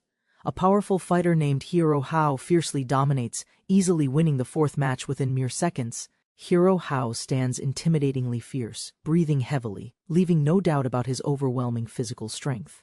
A mysterious contender, Rentada, also swiftly wins, surprising onlookers by quickly concluding another preliminary fight. The preliminary matches finally conclude, excitingly setting the stage for upcoming highly anticipated finals tournament matchups. Luke discovers he's matched against the formidable Zez. Feeling stunned at facing such a strong opponent immediately, Parastis appears determined and composed, ready to face her match in the upcoming intense tournament battles. In the quarter-final arena, masked contestant Zez prepares to battle against a formidable opponent, Parastis. Zez, surprised, recognizes his opponent immediately as Patty, complicating his tournament ambitions and personal strategy. Determined to acquire the Staff of Spirit, Zez contemplates carefully defeating Patty without causing injury. Meanwhile, Patty senses Zez might hold back, believing such kindness would dishonor their genuine rivalry. Zez decides quietly he'll offer Patty the staff if he wins, concealing his internal conflict cautiously. Zez's companions jokingly side with Patty, embarrassing him and raising suspicions among the observing crowd. Zez questions his plan regarding Velraya, internally conflicted about the method needed to prove innocence. Ortina notices Zez's unsettled state and magic instability, softly reassuring him with gentle supportive words. The spectators openly debate their favorites humorously, causing Zez further embarrassment and distracting his focus. Two enthusiastic followers mistakenly support Zez's misunderstood intentions loudly, unintentionally deepening his public humiliation. Zez enters the arena alone, mentally preparing himself to face Patty in their critical quarterfinals. Dual Patty arrives silently opposite Zez. Her intense gaze reveals strong determination and readiness to battle. Zez quickly senses Patty's unusually fierce resolve, realizing forfeiture is entirely out of the question. Introductions highlight Parastus's exceptional swordsmanship and magic, embarrassing Zez by emphasizing his recent romantic misunderstanding. Noticing Patty's anger, Zez resolves to communicate clearly, aiming to repair their strained relationship immediately. Zez calmly questions Patty's reasons for entering the tournament, referring specifically to Zeolith, Patty's mentor. Patty coldly dismisses Zez, becoming visibly irritated when he appears unaware of Zeolith's recent intentions. Zez suggests Patty withdraw to avoid hurting her, but she confidently refuses and counters boldly. Patty emotionally asks Zez why Zeolith allowed him to enter, despite knowing her heartfelt tournament goals. Patty quietly expresses deep disappointment, hurt that Zeolith didn't prevent someone stronger from entering competition. Zez realizes Patty sees him negatively, as his presence threatens her dream of tournament victory. Zez reveals to Patty his true intentions. He secretly entered the tournament to support her goals. Patty, relieved by Zez's clarification, shows genuine happiness, resolving the tension between them completely. Patty acknowledges misunderstanding Zez's motives as Zez explains Zeolith deeply regrets his absence today. Zez admits he's stronger but reassures Patty the staff was always meant as Zeolith's personal gift. Zez confidently suggests Patty forfeit, planning to simply give her the Staff of Spirit directly. Patty firmly rejects Zez's suggestion, surprising him by insisting on competing fairly and honorably instead. Patty unsheathes her sword, emphasizing her determination and refusing to discard her efforts so easily. She clarifies her pride and dedication, asserting that surrendering now would betray her sincere hard work. Patty becomes flustered, unintentionally revealing deeper feelings behind her refusal, leaving Zez slightly confused. Zez and Patty discuss privately, spectators watching them grow curious about their emotional, confusing exchange. Tournament announcer impatiently urges match start, drawing spectators' attention back toward the arena's unusual tension. The crowd misinterprets Patty's flushed face, accusing Zez loudly, further embarrassing him before their match. With excitement, the match officially begins, shifting the tense atmosphere toward imminent clash and competition. Zez and Patty face each other quietly, finally ready to seriously battle despite their mutual understanding. Patty swiftly launches forward, aggressively thrusting her blade directly at Zez, who watches cautiously. Demonstrating superior agility, Patty skillfully lands a precise attack, forcing Zez immediately into defensive maneuvers. Patty chants a powerful spell aloud, aiming a devastating magical strike directly toward startled opponent Zez. Zez counters calmly, effortlessly negating Patty's magical attack with defensive magic, greatly surprising her opponent. Patty recoils in shock. Zez quietly assesses the situation, firmly holding his ground without hesitation. Zez remains composed, standing firm and confidently blocking Patty's swift and relentless sword attack. Patty, impressed by Zez's resilience, acknowledges his skill, yet suggests he clearly lacks power.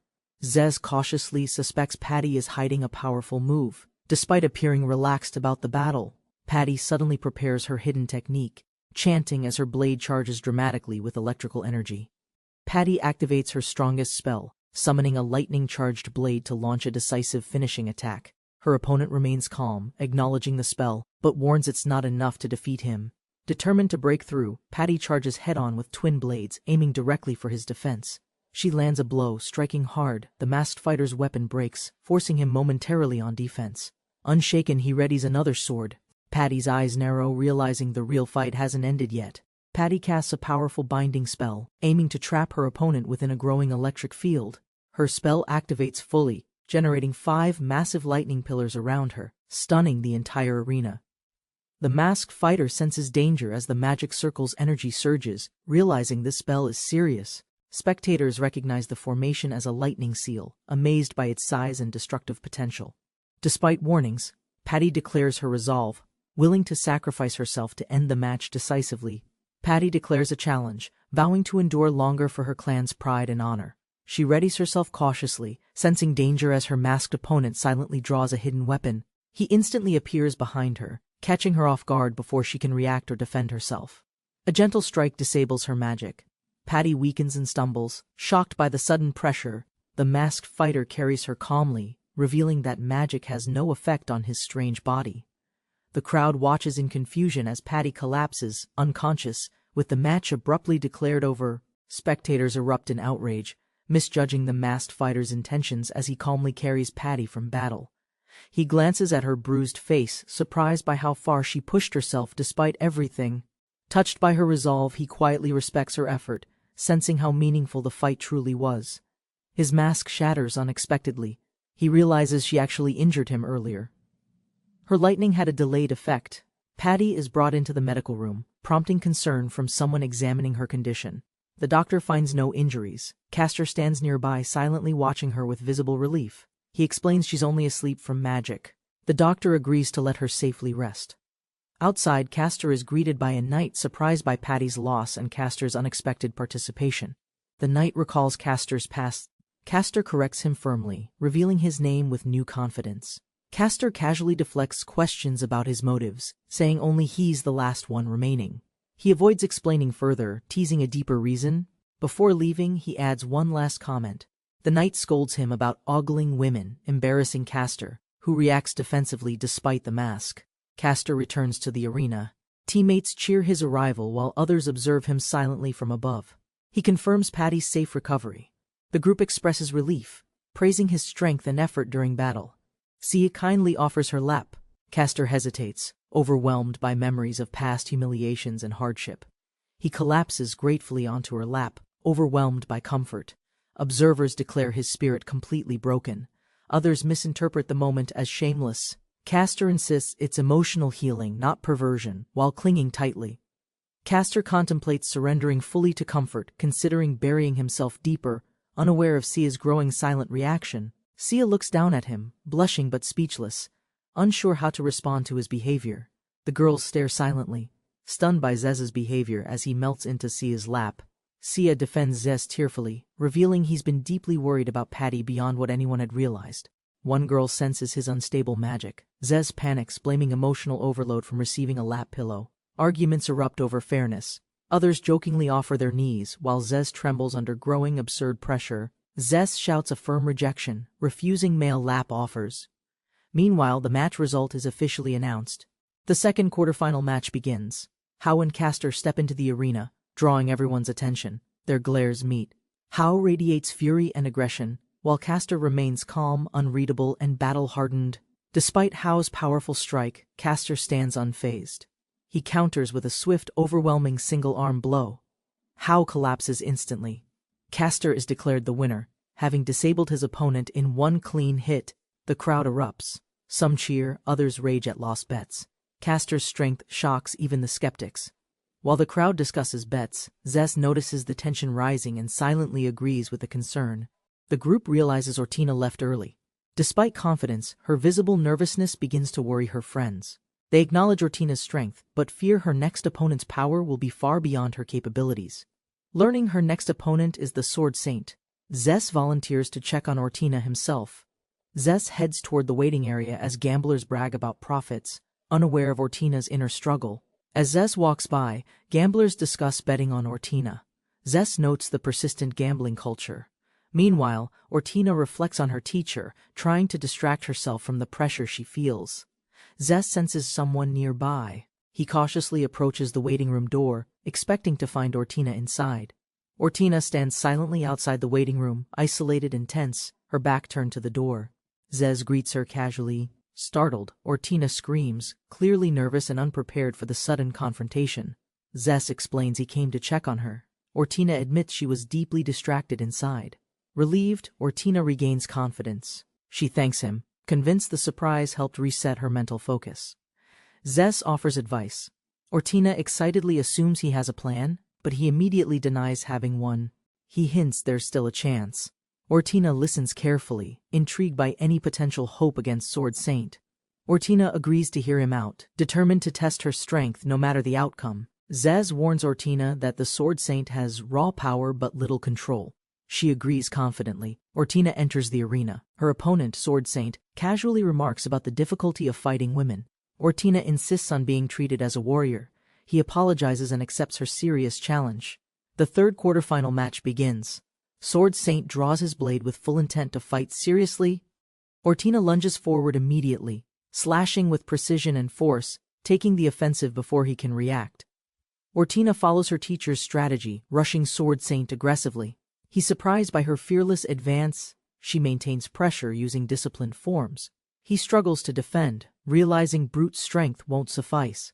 Analyzing her strikes, he notes they're precise but predictable, well-trained, yet lacking disruptive power or creativity. Something about her technique feels familiar. A distant memory stirs as her stance echoes someone's style. Curious, he asks about her sword style's origin. Ortina brushes it off, staying focused mid-fight. Sword Saint recognizes Ortina's style as Tenho swordsmanship restricted to sword kings within the empire. He questions her legitimacy. Only elites may wield such techniques. Ortina grows increasingly uncomfortable under scrutiny. Demanding answers, he insists powerful techniques shouldn't be handed down to ordinary fighters without proper rank. Ortina suspects mentioning Zez could be dangerous. She braces herself as Sword Saint's demeanor shifts sharply. Sword Saint threatens violence, demanding immediate answers. Ortina faces a rising threat beyond just a tournament match. Ortina recalls Zez's warning: if she struck even once, the match could end instantly. She maintains relentless pressure, pushing forward with force. Her only chance is to never stop attacking. A critical blow lands. Her armor shatters. The Sword Saint calmly reminds her he had warned her. Sword Saint observes her defiance with disdain. Despite everything, he finds the situation bothersome and irritating. She stood in the arena, breathing heavily, gripping her sword, surrounded by a cheering crowd. Elsewhere, he calmly walked forward, facing nervous onlookers who sensed something tense was about to begin. He confronted her directly, demanding answers about her sword skills and mysterious hidden past involvement. Refusing to explain herself, she ended the exchange, determined to avoid further pointless discussion or delay. He snapped, declaring his words held meaning. She grabbed him, their confrontation reaching an emotional breaking point. Struck down mid-battle, she collapsed. Observers pitied her. The match had clearly been decided already. Spectators grew restless. He sighed, recognizing the delay and theatrics were painting him as the villain. He stalled the final blow, explaining he still awaited one unanswered truth from her past. Challenging him instead, she asked why her sword style's origin mattered so deeply to him. He answered with honesty, wanting to remain special. His words caught her off guard completely. He recalled his childhood, where sword talent came naturally, eventually earning him the honored Sword Saint title. Smiling proudly, he declared himself a chosen existence. Others observed, sensing something deeper behind his claim. He believed Tenho swordsmanship was exclusive. Seeing it taught publicly threatened everything he identified himself with. He warned her if Tenho's name was devalued, so was his legacy and personal worth. He vowed to erase its spread, starting by silencing her and destroying whoever taught her. Ortina trembled, drained of strength. Her vision blurred, body barely upright. Her defeat felt inevitable now. He raised his sword calmly, promising to demonstrate real Tenho swordsmanship out of cold respect. Sword lifted, he warned her one strike would take her arm. Ortina readied herself anyway. Before the blow landed, a new armored figure appeared, seizing his arm mid-swing unexpectedly. The masked warrior calmly stated Ortina's condition. She couldn't continue. The fight was already over. Luke was stunned. The masked figure moved faster than he could perceive. Identity remained concealed. The masked one scolded Ortina gently. She responded with a smile, acknowledging her reckless effort. Ortina agreed to stop. She had pushed herself far enough and knew her limits now. The referee declared the result. Sword Saint Luke officially won. The match finally came to end. Cheers erupted. Zez was praised by both crowd and friends for his surprise intervention and timing. Luke tried to stop them, but Ortina held Zez close and said nothing more. Luke sensed an intense aura. He asked who the masked warrior was. They remained vague. Intrigued, Luke challenged the masked figure to duel immediately, eager to test his strength again. The masked one calmly declined, hinting they'd meet later. Luke laughed, amused by the response. Luke smiled slyly and warned them Castor would be their next opponent in the tournament. Luke revealed Castor was also a sword saint, warning them the match wouldn't be easy. He added Valraya was just as dangerous. Her cunning would catch them off guard easily. Luke laughed confidently. He believed no woman could defeat him, declaring himself future hero without doubt. Ortina and Zez saw through his arrogance. Valraya's strength had been carefully concealed until now. Zez supported the exhausted Ortina. She blushed in gratitude, admitting defeat but thankful for his help. Despite her injuries, Ortina vowed to train harder. Zess encouraged her without hesitation or doubt. Backstage, Castor teased Luke for going all out. Luke shrugged, showing no regret for his performance. Castor realized too late his comment had provoked Luke's pride. The mood turned serious and tense. A lively announcer declared the fourth match was ready. The tournament continued with rising excitement. Velraya and her opponent Renata were introduced. Mystery and strength surrounded both new challengers. The match began. The crowd favored Velraya. Renata smiled calmly, undeterred by the jeers. Renata grinned confidently. Soon, he believed, everyone would cheer for him after witnessing his true power. Velraya yawned, unimpressed. Offering a chance, she taunted Renata, inviting him to attack freely from anywhere. Renata lunged forward without hesitation, declaring he'd win. His body launched recklessly toward the poised opponent. Velraya raised her hand, smiling. She welcomed his full strength, eager to be entertained properly. Renata launched a punch and grinned wickedly, laughing as he revealed something hidden beneath his sleeve. Velraya calmly raised her hand, but a monstrous tentacle snaked toward her from Renata's direction. Confident in his ambush, Renata declared victory. Velraya, unshaken, simply observed the creature's approach with curiosity. In the arena, a mysterious tentacled creature wraps around the girl as the crowd watches. Spectators observe curiously, while a robed man reveals it's a rare, powerful magic item. The man boasts of buying it to gain fame, aiming for audience admiration and dominance. She accidentally reveals sensitive information, making him suspicious about her identity and intentions during the duel. She commands the creature to keep attacking, feigning interest while the man mocks her confidence. Confident in his magic tool, the man mocks her, certain she'll embarrass herself publicly. He activates the magic item fully, surrounding the girl as she remains calm and motionless. The crowd cheers wildly, demanding more. The man watches her restrained figure with perverse satisfaction. Though tightly bound, she maintains composure. He stares hungrily, unaware she's preparing to turn things around. She mocks the item's limits, calmly declaring it impressive, but ultimately nothing more than a toy. The man mocks her composed stance, tightening his grip, convinced she's merely acting strong. He boasts about the binding tentacles, certain no target has ever escaped their hold. He laughs maniacally, claiming even elite warriors couldn't break free from their extraordinary magical durability. Offering her one last chance to surrender, he taunts while she quietly prepares her response. She tightens her fist defiantly as the tentacles close in rejecting mercy, embracing confrontation fully. She calmly repeats her earlier claim the item restraining her is nothing but a crafted toy. Mocked for underestimating the artifact, the man insists it's unbeatable and his ultimate magical weapon. She calmly exposes his delusion, explaining he never truly controlled the fight or the situation. Frustrated by her defiance, he commands full attack, aiming to destroy her clothes for entertainment. Amused but concerned, she acknowledges the risk, then calmly prepares a counter before the attack completes. Smiling confidently, she declares the farce over. A surge of magic begins unraveling the bindings. A powerful burst explodes outward, shattering the tentacles and knocking the man off his feet. Screaming in agony, he clutches his body as she descends toward him with unwavering focus. Stunned and trembling, he demands answers, unable to comprehend how the situation reversed so violently. Without hesitation, she delivers a clean punch, ending the fight and silencing the arena completely. He pleads for mercy too late. She strikes again, shocking the onlookers with her power. His face swells grotesquely before collapsing unconscious. The crowd watches in stunned, silent disbelief. She looks down in disgust, mocking his weakness and condemning his cruelty as pathetic behavior. Noticing his exposed underwear, she comments dryly, adding insult to the man's humiliating defeat. Without hesitation, she stomps him again, delivering final punishment and ending his twisted performance definitively. Furious and unrelenting, she declares intent to kill, her magical energy starting to surge violently. She activates an advanced spell, summoning flames and preparing to obliterate her helpless, defeated opponent. Terrified, the man finally begs for mercy, realizing her threat is no longer an act. Her spell ignites him in flames, shocking the crowd until a judge urgently calls to stop. Warned of disqualification, she snaps back to reason, realizing she nearly went too far with power. Velraya panics briefly, demanding medical aid. Her priority shifts to avoiding disqualification after the brutal attack. The medics confirm Renata is alive. The match ends, leaving Velraya officially the victor. She's declared the winner, having turned the battle decisively. Renata remains unconscious, badly burned and defeated. Elsewhere, a recovering girl reassures her concerned visitor, slowly regaining her strength after a prior incident. A doctor warns her patient to avoid movement. Healing magic helped, but wounds remain serious. The girl asks about the noise. She learns Velraya dominated the fourth match completely. They discuss the upcoming match. The next opponent, Castor, is revealed as another sword saint.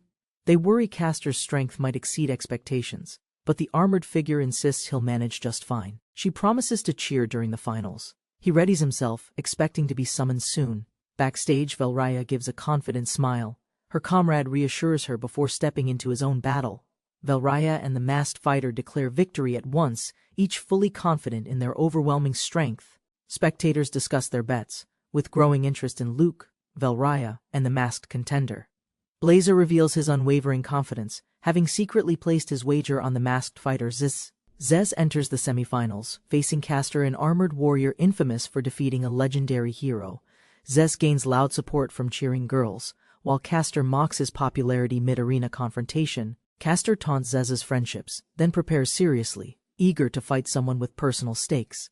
Castor draws his blade with intensity, declaring his intent to defeat Zez without mercy. Zez welcomes the challenge, calling it useful preparation, while Castor reacts to the unexpected bravado. Castor strikes first, but Zez blocks calmly, hinting at a shared past between the two. They clash fiercely. Castor reveals his nation ordered him to win, refusing to lose disgracefully. A sudden realization strikes Castor mid-duel. Zez might be from the powerful, secretive Lusasphilia nation. Zez identifies Castor's secret mission. Castor is surprised the masked fighter knows about the spirit staff. Zez jokes about splitting the reward. Castor angrily refuses, overwhelmed by the bizarre conversation mid-battle. Zez easily blocks Castor's attack.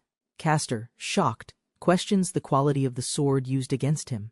Zez dismisses the weapon's origin, while Castor demands to know where he learned advanced sword techniques. Castor recognizes Zez's defense as Zeno form, a rare style mastered only by legendary swordsmen. Zez mocks Castor's master, claiming superiority, and prepares to strike with full confidence and force. Castor admits Zez isn't ordinary, recognizing Zeno form again during their intense weapon-clashing exchange mid-duel. Staggered, Castor sees even Zez's attacks resemble Tenho swordsmanship, causing confusion and rising anxiety. Zez denies knowing sword styles, claiming his movements are self-taught and completely instinctive, not formal technique. Both fighters pause. Zez chuckles. Castor declares he'll finish everything with one powerful, decisive strike. Castor activates Hymn of the War God, discarding armor and revealing enhanced strength and presence. With explosive speed and precision, the empowered Castor charges directly at Zez in full assault. Castor reveals his sword saint title. Using holy magic without chanting, Zez finds him annoyingly overpowered. Zez mocks Castor again, confidently reminding him he's likely the strongest, then prepares a surprise attack. With dual frozen scythe spells, Zez traps Castor's arms mid-swing, stopping the fierce momentum completely. Castor is stunned. Only one person can cast dual high-level spells silently, and it's happening. Zez acknowledges Castor's power but rises calmly, now confident in handling sword saint-tier opponents. Zez reveals his true intent. He's gauged how much magic it takes to subdue Castor safely. With unwavering calm, Zez casts Frozen Scythe again, beginning his most overwhelming magic display yet. Hundreds of scythes erupt around Castor, Zez declaring he'll unleash the spell 100 times. Zez switches to Crimson Scythe, preparing to unleash destructive fire magic in overwhelming quantities. Castor realizes the scale. Zez repeats the terrifying declaration. He'll cast the spell 100 times. Panicked, Castor admits no one in the country could do this. Zez casts devouring flame magic. The arena floods with magical power. Zez calmly asserts this is truly one-of-a-kind strength. As energy builds overhead, Zez warns Castor not to die, revealing slight concern despite dominance. Zez's devastating magic detonates, engulfing Castor in an enormous explosion of flame and force. Spectators panic as the arena fills with smoke. Confusion spreads while visibility begins to return. Castor miraculously remains standing. Zez approaches cautiously, realizing something is strange about Castor's motionless posture. Zez confirms Castor has lost consciousness, still upright, frozen from sheer willpower and physical endurance. With Castor unresponsive, the match is declared over. The crowd roars as Zez is announced victorious. Zez unleashes devastating magic in the arena, overpowering Castor and astonishing the roaring crowd. Castor collapses unconscious while standing, The noblewoman observes, intrigued by Zess's overwhelming magical strength and potential. Zess approaches the waiting room, where the noblewoman confronts him about their next tournament opponent. She reminds Zess of their prior deal, proposing marriage.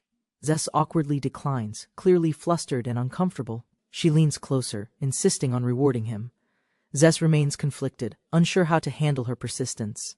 Zess is left confused by her suggestive words, questioning her intentions before she departs confidently. Entering the arena, the noblewoman evaluates her next opponent, debating whether to finish things quickly. The young swordsman acknowledges her strength, deciding to go all out from the very beginning. She mocks his confidence, questioning whether it's arrogance or youth, then declares she'll crush his pride. The crowd cheers as the semi-final match begins. Both fighters stand determined, power and pride clashing. The boy challenges the woman. She stands calm as others surround her with drawn swords. She refuses to draw her weapon, claiming she needs no advantage despite being unarmed. The boy warns her not to underestimate him, preparing to strike swiftly with full strength. As she stands motionless, he lunges from behind, sword raised high to end it quickly. She blocks his blade barehanded, unfazed. He's shocked by her strength and effortless defense. She commands him to fight seriously. Her sharp gaze reveals she's still holding back everything. He apologizes, now determined.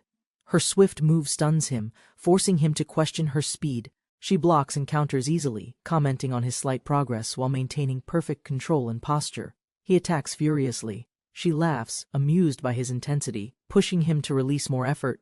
She praises his bloodlust with excitement, finally recognizing him as a worthy opponent worth testing further. Ashamed by defeat, he invokes his sword's spirit, determined to end her overwhelming advantage. Channeling divine power, he shouts his strongest technique, bracing for a decisive counterstrike. She laughs wildly, parrying both attacks effortlessly. Her confidence only grows as the battle escalates. He's stunned as she blocks the divine technique with one finger, radiating concentrated magical pressure. She confirms it proudly, explaining her fingertip magic while he stares, dumbfounded by her control. She strikes him directly, shocking his body and expression as pain overwhelms his unguarded form. Coughing and weakened, he listens as she scolds him for carelessness during real combat situations. Gripping his sword, he insists he's undefeated, declaring himself the youngest sword saint and a chosen warrior. Frustrated, he questions everything. Despite his skills and status, he can't land even one blow. She turns away, disappointed. Not even a sword saint can provide the challenge she's searching for. She blocks easily, unimpressed by his efforts. Her expression hardens as she begins casting magic. Smiling confidently, she warns him to counter her next spell using everything he has. She raises her arm and summons a massive flame spell, infernal dragons devouring flames with roaring force. Frustrated and ignored, he charges forward, sword in hand, tired of being underestimated and dismissed again. Screaming with defiance, he unleashes a desperate strike, pushing his limits against her overwhelming magical pressure. She taunts him confidently, unleashing fire. He braces himself, gripping his sword without retreat. Surrounded by flames, he yells and releases his strongest move, Flash Strike, cutting through the inferno. Burns cover his arms, but he holds his stance, eyes fierce with unwavering determination. The explosion rocks the arena. Heat engulfs everything. Spectators panic as fire erupts once more. Panting and injured, he stands firm, whispering triumphantly to himself, convinced he finally achieved something meaningful. She acknowledges his effort, calling it impressive. He breathes heavily, unsure whether it's praise or pity. She reveals the spell was only 30% power, deepening his realization of the power gap. With a firm stance, she declares his strength insufficient. He collapses, overwhelmed by her pressure. Spectators and allies are stunned. He realizes her magic dwarfs everything. Even Sword Saint feels meaningless. Dropping to one knee, he admits defeat. There's no chance left. The crowd watches silently. Velraya towers above Luke's collapsed body. He faints, defeated and drained from the overwhelming match. The crowd erupts. Velraya is declared winner.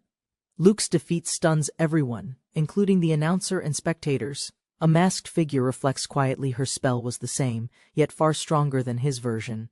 Velraya stands proud. Observers acknowledge her uniqueness. She's unlike any opponent they've faced before, powerful and precise. With excitement and confidence, Velraya calls out Z's, demanding a challenge immediately with fiery energy. Velraya stands confidently in the arena, demanding her opponent appear so she can battle immediately. The announcer delays the match for maintenance, but Velraya insists she's ready and refuses to rest. Her impatient demand frustrates the organizers. One masked official dreads stepping in, fearing Valraya's extreme attitude. An officer intervenes, ordering Valraya to exit and calm down before things spiral out of control. Valraya confronts him angrily, but remembers their greater mission, urging him to act with restraint. Valraya realizes her mistake, backs down calmly, and allows the masked official to withdraw safely. While observing, Valraya suspects her opponent holds an extraordinary title among heroes, sages, or legendary adventurers. She reflects proudly, realizing she achieved progress toward her hidden goal through a simple festival. Certain of future success, Valraya boasts to herself, calling her strategy brilliant and herself a genius. Meanwhile, her opponent panics. Valraya's unexpected presence ruins his simple plan to obtain the spirit staff. Valraya defeats Luke effortlessly, overwhelming him with identical magic but vastly superior power and efficiency. Recalling past events, her opponent realizes Valraya might match him or exceed him in sheer strength. Determined not to lose, the masked man prepares, knowing everything depends on outsmarting her power. He confirms Valraya defeated the Sword Saint. Now she awaits him in the tournament finals. He explains Valraya's overwhelming strength, admitting the Sword Saint never had a chance against her. Asked about his sword, the masked man reveals it broke completely during the last match. His companion offers her own sword, but he insists weapons are useless against Valraya's strength. He explains how to block swords using fingertip magic, though she finds it unbelievable and extreme. Jokingly, she claims he's no longer human. He denies it, though clearly surpassing normal limits. He asks if she'll watch the finals. She insists, determined not to miss Valraya's fight.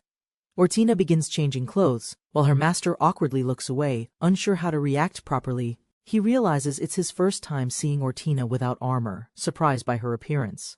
Ortina asks if something's wrong. He nervously questions her casualness about changing near others. She laughs, clarifying she'd never do that before, especially not around men, until now. Blushing, Ortina admits this is her first time undressing before someone, leaving him utterly flustered.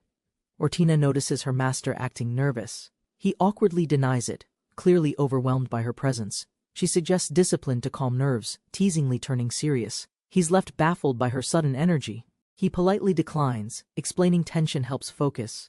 Ortina shyly accepts, hiding her embarrassment behind forced calm. The tournament announcers declare the finals are beginning, drawing attention from spectators across the arena. Zez and Valraya are introduced. Zez looks unsure, while Valraya smiles confidently before their match. The crowd cheers wildly for Zez, hoping for an upset despite Valraya being the favorite. Zez hears a familiar voice shouting financial stakes, realizing even his friends are betting everything.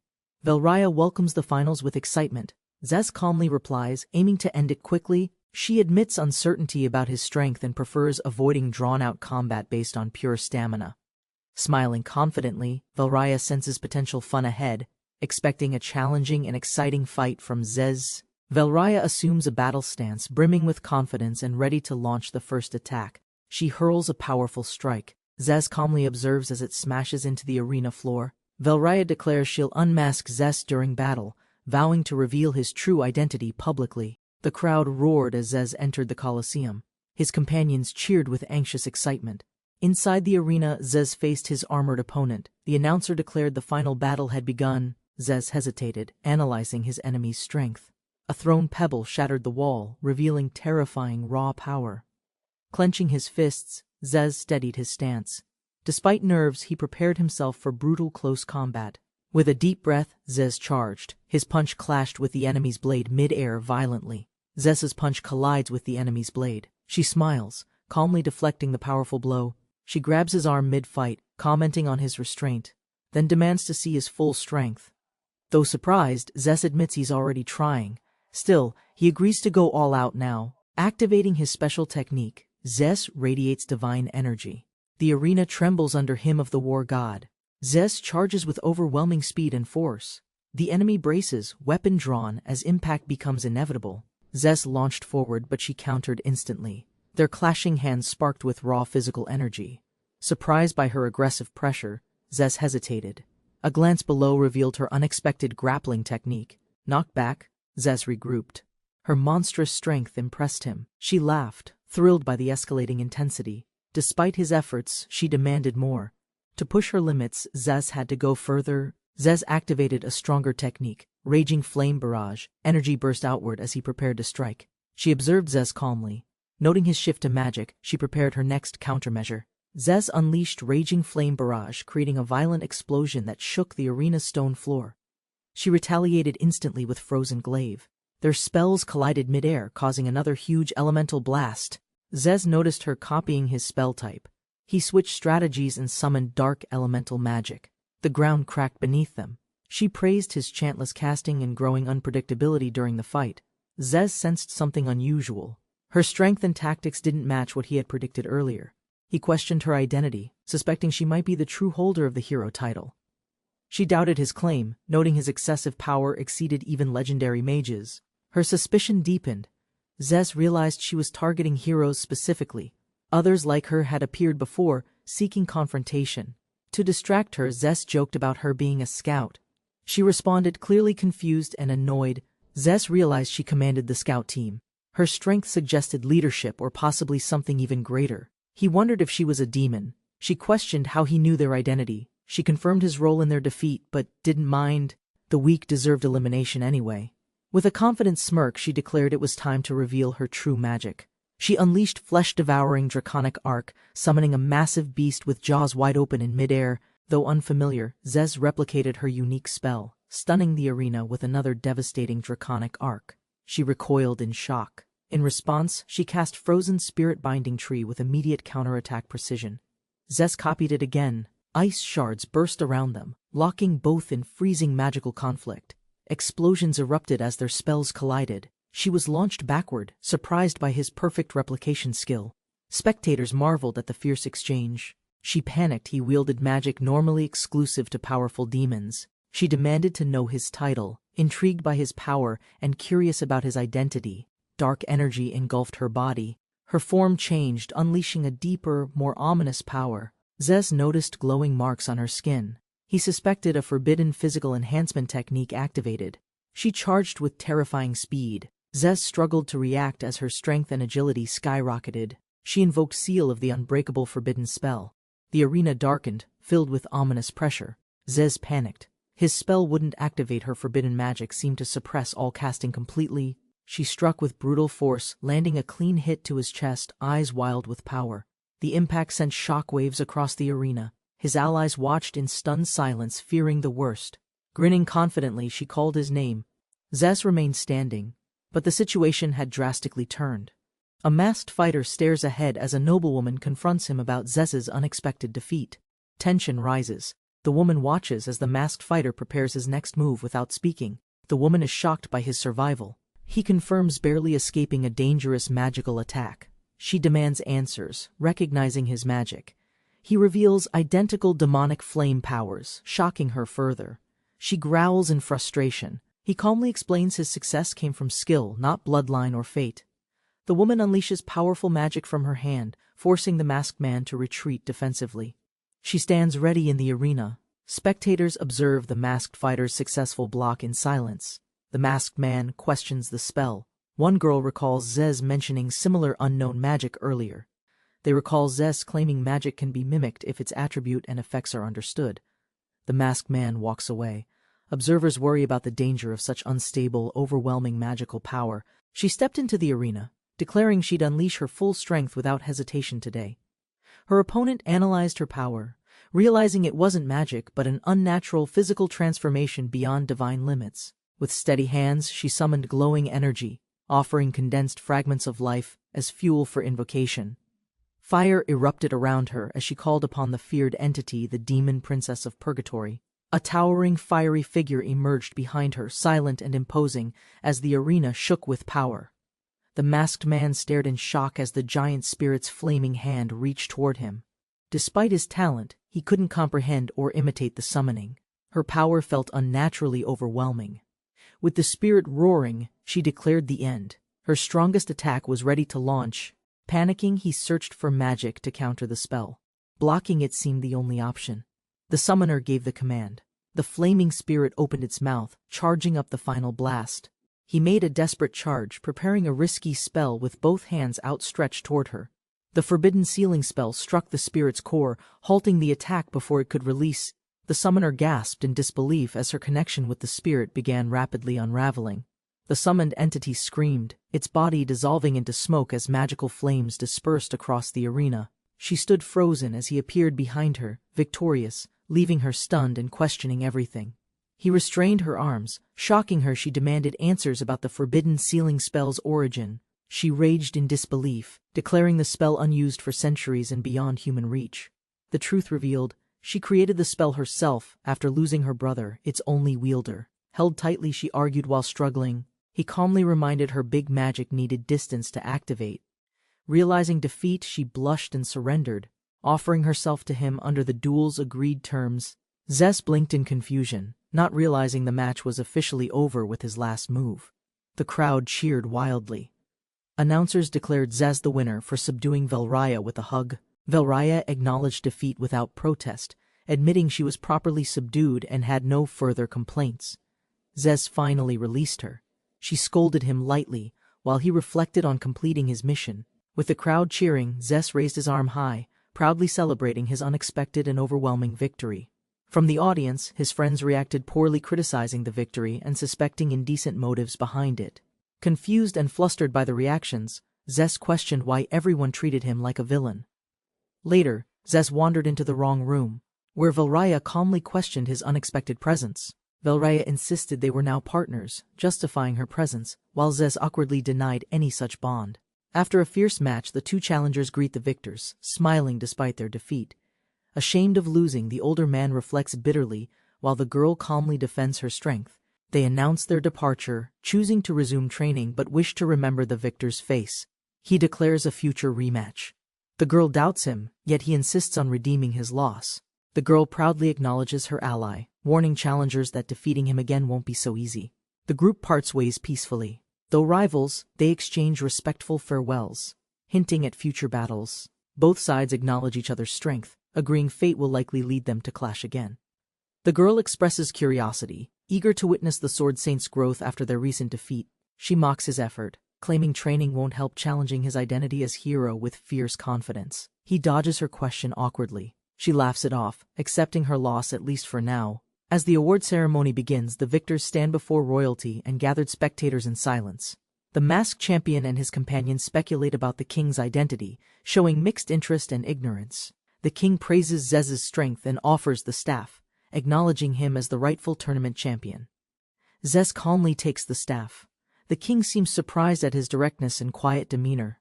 Before giving the staff, the king requests Zez reveal his face, suspecting something behind the mask. Zez refuses to show his face, confusing the king and drawing Velraya's silent attention nearby. Zez panics internally. Guards demand obedience, but revealing his identity now would jeopardize his entire plan. Suddenly, a female warrior appears and identifies him, shocking the crowd with her accusatory announcement. A mysterious man descends from above, furious that Velraya abandoned him to play in secret. The crowd is confused. The man radiates power, and someone declares his name, King Xantes himself. The arrogant man mocks their reaction, questioning if anyone even understands his true identity or status. He reveals himself as the Demon King of Shamhari, shocking royalty, guards, and onlookers alike. Panic erupts throughout the arena. Terrified civilians flee, fearing death from the sudden demon presence. Amused by the fear, the Demon King insults humanity, calling them weak and disgracefully inferior beings. Velraya steps forward calmly, claiming responsibility. As Demon King of Garda, she prepares to confront him. Zez is stunned by Velraya's title reveal. He questions whether he misheard her completely. Velraya asserts dominance, ranking above the other Demon King. She's not intimidated by his title. Realizing the stakes, Zez panics. What seemed personal now threatens international balance. He steps back immediately. Zez worries for his allies' safety. Meanwhile, the group spots him and tries calling out. Zez scolds the group for hesitating. He reminds them there's still a Demon King nearby. The girls tease Zez, reminding him he's a hero meant to fight Demon Kings. Though reluctant, Zez is moved. They admire him because he always acts during dangerous moments. Zez prepares for battle. He quietly asks if anyone has strong mana potions available. When she confirms, he immediately demands every last bottle, catching everyone off guard with urgency. Zez downs the potion despite the cost. Reinvigorated, he signals readiness with a simple, determined gesture. Zez tells the others to help civilians while he rushes ahead to support Velraya. Everyone accepts their roles. Fired up, they prepare to evacuate and protect in Zez's absence. Sia gently sees Zez off, asking him to stay safe. He offers the same wish. Zez returns the champion's staff to Patty, saying it belongs to her and the elves. The group reassures Patty to accept it. Zez claims he'd be burdened holding it anyway. Patty accepts the staff gratefully. Zez turns away, prepared to face the threat alone. The demon enemy roars enthusiastically, ready for battle, declaring his plan to crush the opposition. Valraya confronts a boastful mage, her weakened aura failing to conceal her readiness for battle. The enemy prepares a finishing spell. Believing Valraya's condition leaves her too drained to retaliate effectively, Valraya's sudden counterattack blasts the man backward, catching him completely off guard with her hidden strength. Shaken and bruised, the man regains footing, confused as a masked figure appears through lingering smoke. Valraya scolds Zez for interfering, insisting this fight remains hers despite his concern and unexpected return. Valraya commands Mudo to restrain Zez, but Mudo admits he lacks the strength to interfere. She orders Mudo to simply monitor Zez, ensuring he stays back without disrupting the duel. Mudo respectfully asks Zez to step back, acting on Valraya's orders while maintaining formality and distance. Zez complies quietly, while Mudo reminds him they're currently within the human nation of Balto's territory. This will be more dangerous than we all think, such territory. Valraya laughs suddenly, amused by the tension. Mudo watches silently while the demon glares impatiently. The demon demands attention, pointing at Zez with suspicion. Insulted, they've ignored his threatening presence entirely. Zez calmly states he's the reigning tournament champion. The demon scoffs, noting Zez appears fully human. Mocking the title, the demon belittles Zez's achievement and questions his worth against a demon king. With narrowed eyes, the demon delivers a sharp insult, demanding Zez recognize his place and retreat. The demon king announces his intent to marry Valraya, claiming victory would prove his worth. Zez is baffled by the proposal, questioning if all demons approach courtship through battle. Valraya bluntly rejects the idea, declaring the demon's dream is hopeless and will never happen. To everyone's shock, Valraya publicly chooses Zez as her partner, stunning even her closest allies. Valraya explains she promised to partner with the tournament winner Zez, who fairly defeated her in combat. The demon furiously rejects Valraya's claim, refusing to believe someone like Zez defeated her fairly. He challenges Zez to remove his mask, doubting Valraya's sincerity without seeing Zez's real face. Valraya urges Zez to reveal himself, insisting he prove his identity and their bond openly. Zez hesitates, but Valraya notices something odd about the mask and starts commenting on it. Zez finally removes his mask, joking the mask is cursed, then admits he was kidding. Despite Zez's reveal, the demon mocks his face. Furious, Valraya chose someone so unimpressive. Zez insists a man's value isn't appearance. The demon can't understand how Valraya accepted him. Infuriated, the demon accuses Zez of manipulating Valraya, assuming something indecent must have happened between them. Valraya interrupts sarcastically, stating Zez hugged her from behind in public during the final match. Shaking with rage, the demon's eyes sharpen. He declares his intent to kill Zez immediately. Zez tries to explain, but the demon, trembling with rage, vows to kill him instantly. The demon reasons that killing Zez, Valraya's victor, would make him the stronger suitor instead. Valraya plays along sarcastically. The demon gets excited, convinced victory now guarantees Valraya's hand in marriage. Snarling with fury, the demon prepares to attack, hurling slurs about Zez's race and status. Zez stands firm, calling out the demon's prejudice and demands his name be remembered in battle.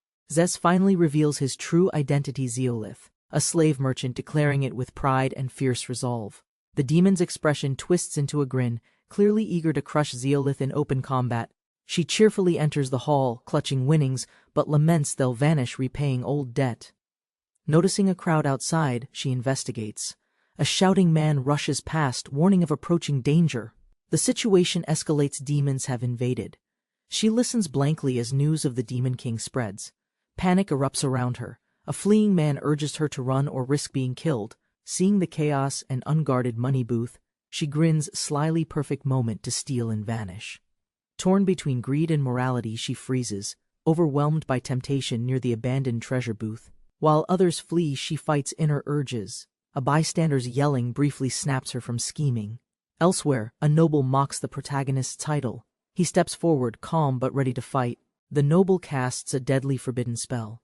Unexpectedly, the protagonist prepares to copy it mid-battle. A massive explosion erupts between them. Watching from afar, another figure realizes this fight isn't ordinary. Velraya unleashes another powerful spell. The protagonist braces himself, narrowly avoiding the destructive magic impact. Both fighters show signs of strain. The protagonist notes the steep mana cost of demonic spells. Velraya acknowledges the protagonist's skill, but insists magic alone isn't enough to defeat someone like him.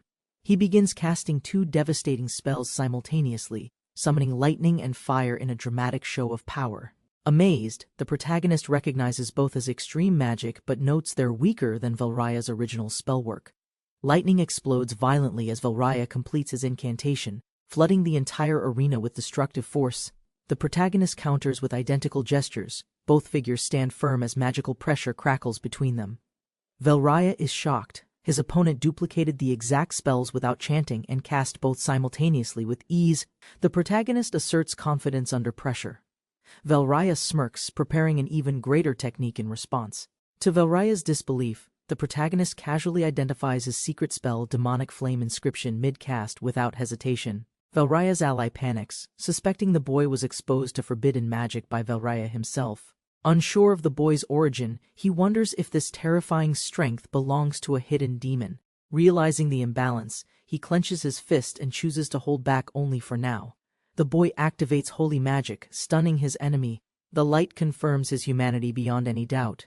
In desperation, the enemy launches a reckless physical attack, charging headlong with all remaining strength. The enemy swings wildly without technique, making dodging harder due to unpredictable instinct-driven attacks. He taunts Zez face to face. Their stalemate pauses when a powerful ally suddenly enters the arena. The girl, furious, yells at Zez to stop playing around and fight seriously at last. Mocking her judgment, the enemy declares his intent: kill Zez now, then target her immediately afterward. Before he finishes, Zez strikes decisively. The enemy is overwhelmed by a sudden, crushing blow. Slammed through the wall, the enemy stares in shock, unsure how he was hit so hard. Zez taunts calmly, demanding the enemy stand again, offering no mercy, only pressure and control. Elsewhere, allies hear the impact. Realizing Zez is fighting, they grow tense and concerned. Noting the danger, they decide to retreat. One leads the others away from potential threats. They reach an exit passage. Relieved but cautious, they regroup while Zez holds the battlefield. The elf proposes they stay put, suggesting it's safer to regroup and await the others. Gathering attention, she hesitantly asks the group a question that's clearly been troubling her deeply. Eyes closed in focus, she insists she needs confirmation now, without delay or outside distraction. She reveals her suspicion: Zez is actually Zeolith, hiding his real identity behind a false name. The group reacts with shock, surprise, and suspicion. Everyone processes the revelation differently, tension growing rapidly. A girl boldly accuses Zez of being Zeolith, leaving the group shocked and confused. Despite protests and denial, doubt grows as even Nasha nervously confirms Zez might be their master. Patty recalls Zez using her nickname, convincing others that only Zeolith would know such detail. Lady C joyfully confirms the identity, touched by the realization, while others remain speechless in shock. The group panics as Lady C accidentally reveals too much, causing further confusion and embarrassment. Unable to keep the secret, the girls confess everything. Patty reacts, feeling hurt and betrayed. Zez, actually Zeolith, secretly entered the tournament to protect Patty without making her feel indebted. His plan backfired when everyone found out. Patty blames Resell, feeling overwhelmed by emotion and truth. Lady C explains Patty's realization came from love, recognizing Zeolith because she cared deeply for him. Embarrassed by the revelation, Patty blushes. The others laugh as she frantically denies her true feelings. The girls suspect Zeolith revealed himself on purpose, calling Patty by nickname to hint intentionally. Another member comments on how harsh the girls are being, though Nasha grins without protest. A new woman recognizes Zeolith's identity and approaches confidently, prompting his awkward sneeze at her presence. The sharp look between the two of them seems fierce. A battle concludes with a loud declaration of victory, as the winner stands amid rubble. Wounded but defiant, the demon tries to recover and insists he hasn't lost just yet. He's swiftly punished. The woman strikes him down, condemning his dishonor and pathetic lack of dignity. Ashamed and enraged, the demon escapes. Observers watch silently as he flees with wings outstretched. Dark energy swirls around the woman as she prepares to unleash her next devastating spell. She transforms into a fiery, divine being towering over the battlefield, intimidating the retreating demon. The demon begins disintegrating mid-air, shocked by the overwhelming magical force unleashed against him. Captured mid-flight, he's crushed in the woman's flaming grip. Screaming in fear and confusion, she fires a devastating beam attack. The surrounding area scorches while onlookers brace for impact. A new male character arrives, confused by the destruction. He's amazed by what he witnesses. Another demon suddenly appears. The woman explains calmly that Oman has already been eliminated for good. The demoness accuses Valraya of violating the treaty, but she denies direct involvement in Oman's death. To shift blame, Valraya claims Zeolith killed Oman. Ryui and others are shocked by this accusation.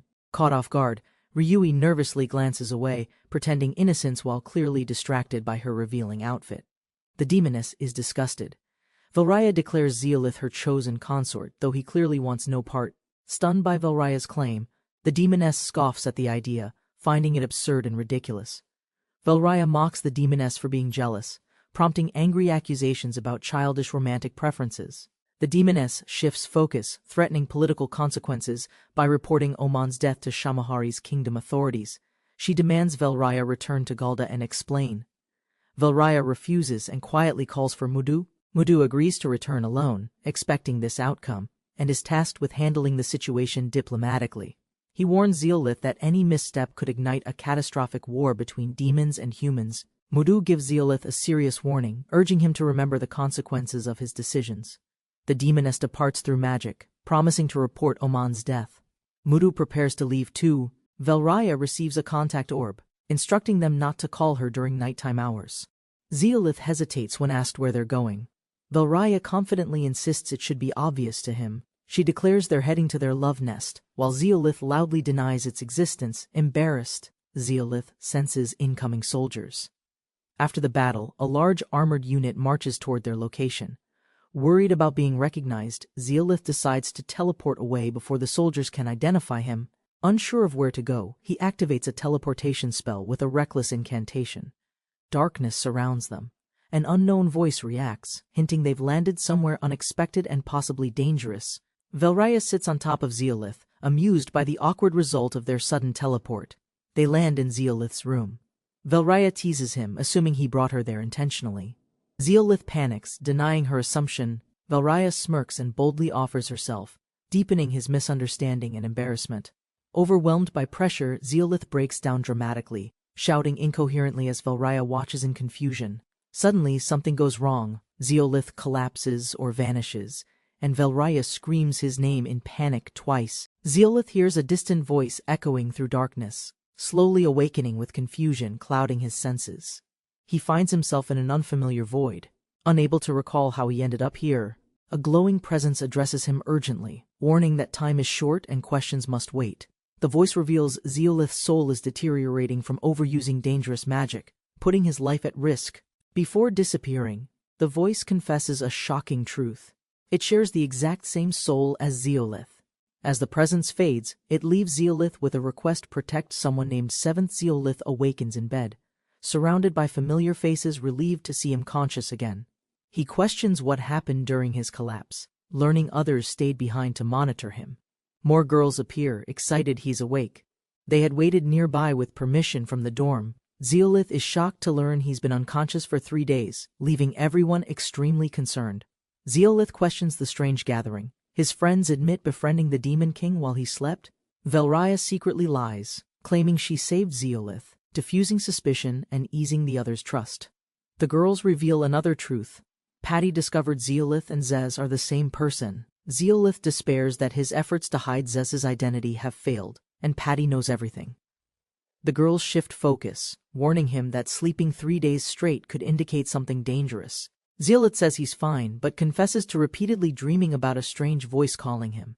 He explains the dream seriously. The others listen quietly, trying to understand his cryptic expression. He mentions sharing a soul. Recalling past visions, the girls realize his words match their experiences. The priestess confirms she sees 4 souls. 2 remain unidentified but now appear unstable and fading. Zeolith admits the souls disappeared afterward. Their final request was simple: he must protect someone named Seventh. Valraya reacts strongly upon hearing 7, demanding confirmation and sensing a personal connection to the name. She reveals Seventh was a nickname given only by her late brother, the Demon Emperor. The others begin piecing things together. One soul inside Zeolith might belong to Valraya's deceased brother. The group concludes Zeolith hosts 4 souls, including Velraya's brother, which endangers his own spiritual integrity. Zeolith acknowledges the risk and reveals he has suspicions about the identity of the others.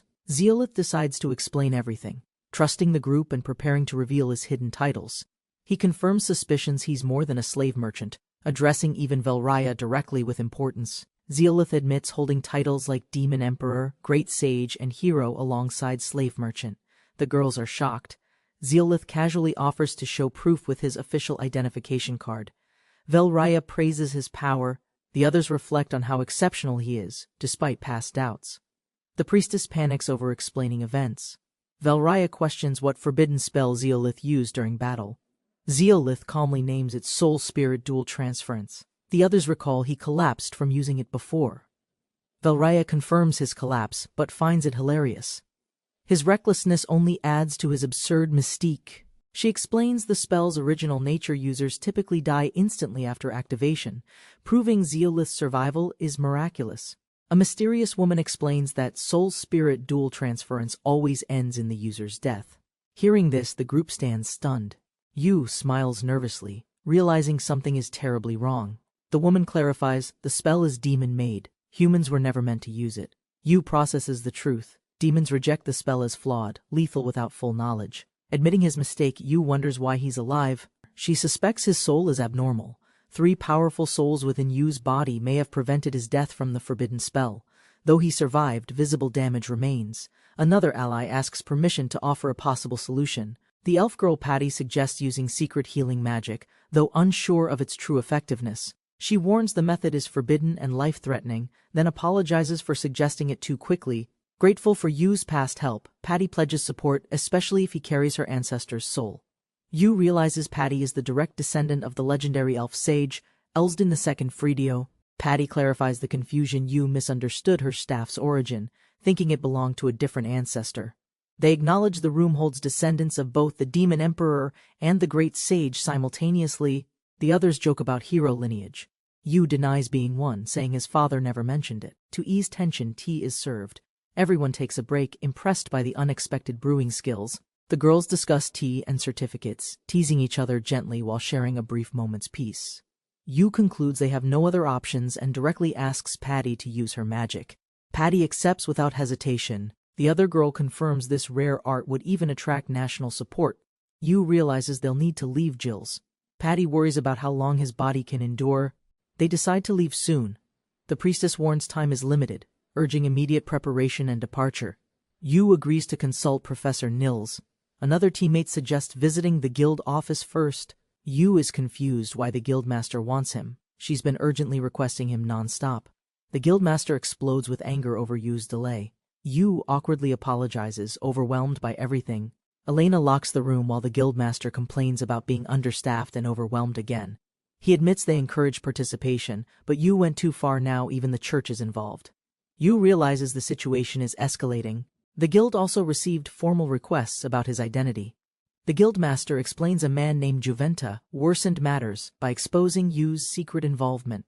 The church, hunting the man title for years, reacts immediately to the Demon King's defeat. Despite pretending ignorance, the guildmaster reminds Yu he owes him and the situation is serious. The church isn't backing down. A message from headquarters warns of incoming investigation and danger. The church knights are deploying soon. Yu and his ally react with alarm at the news. Blazer warns they can't protect them once official church agents take control of the situation.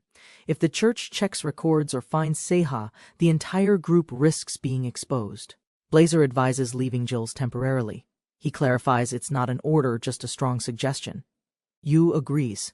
They had planned to leave anyway. A cup shatters, symbolizing the urgency ahead. The group is surprised by Yu's sudden decision. His ally asks if he'll return. Yu explains he'll leave in a few days. Whether he'll return remains uncertain for now. As they prepare to leave, Elena stops them and offers something personal for his safety. It's a flower-shaped hair ornament, once her sister's. She insists he hold on to it carefully. Yu protests it's too precious. Elena clarifies she's only lending it, not giving it permanently. Yu promises to return the ornament. Elena smiles, urging him to come back safely. Elena turns to Nasha and offers heartfelt encouragement for her journey alongside Yu. Nasha responds with determination. Elena cheers them on, hinting romantic support for Nasha and Zeolith's bond. They depart together, setting their sights on the next destination, Professor Nils's place, for guidance. Before reaching Nils, they meet familiar faces. Old friends warmly ask about Yu's health and condition. Yu learns the chief master is visiting. He agrees to meet, needing information urgently. Zeolith and Patty enter the room, surprising the women who were already discussing something serious. The women reveal they were planning to find Zeolith, appreciating his timely and thoughtful arrival. Zeolith explains they were discussing the rescued comrades. Several men secretly listen in from outside. He asks if the comrades are finally returning home.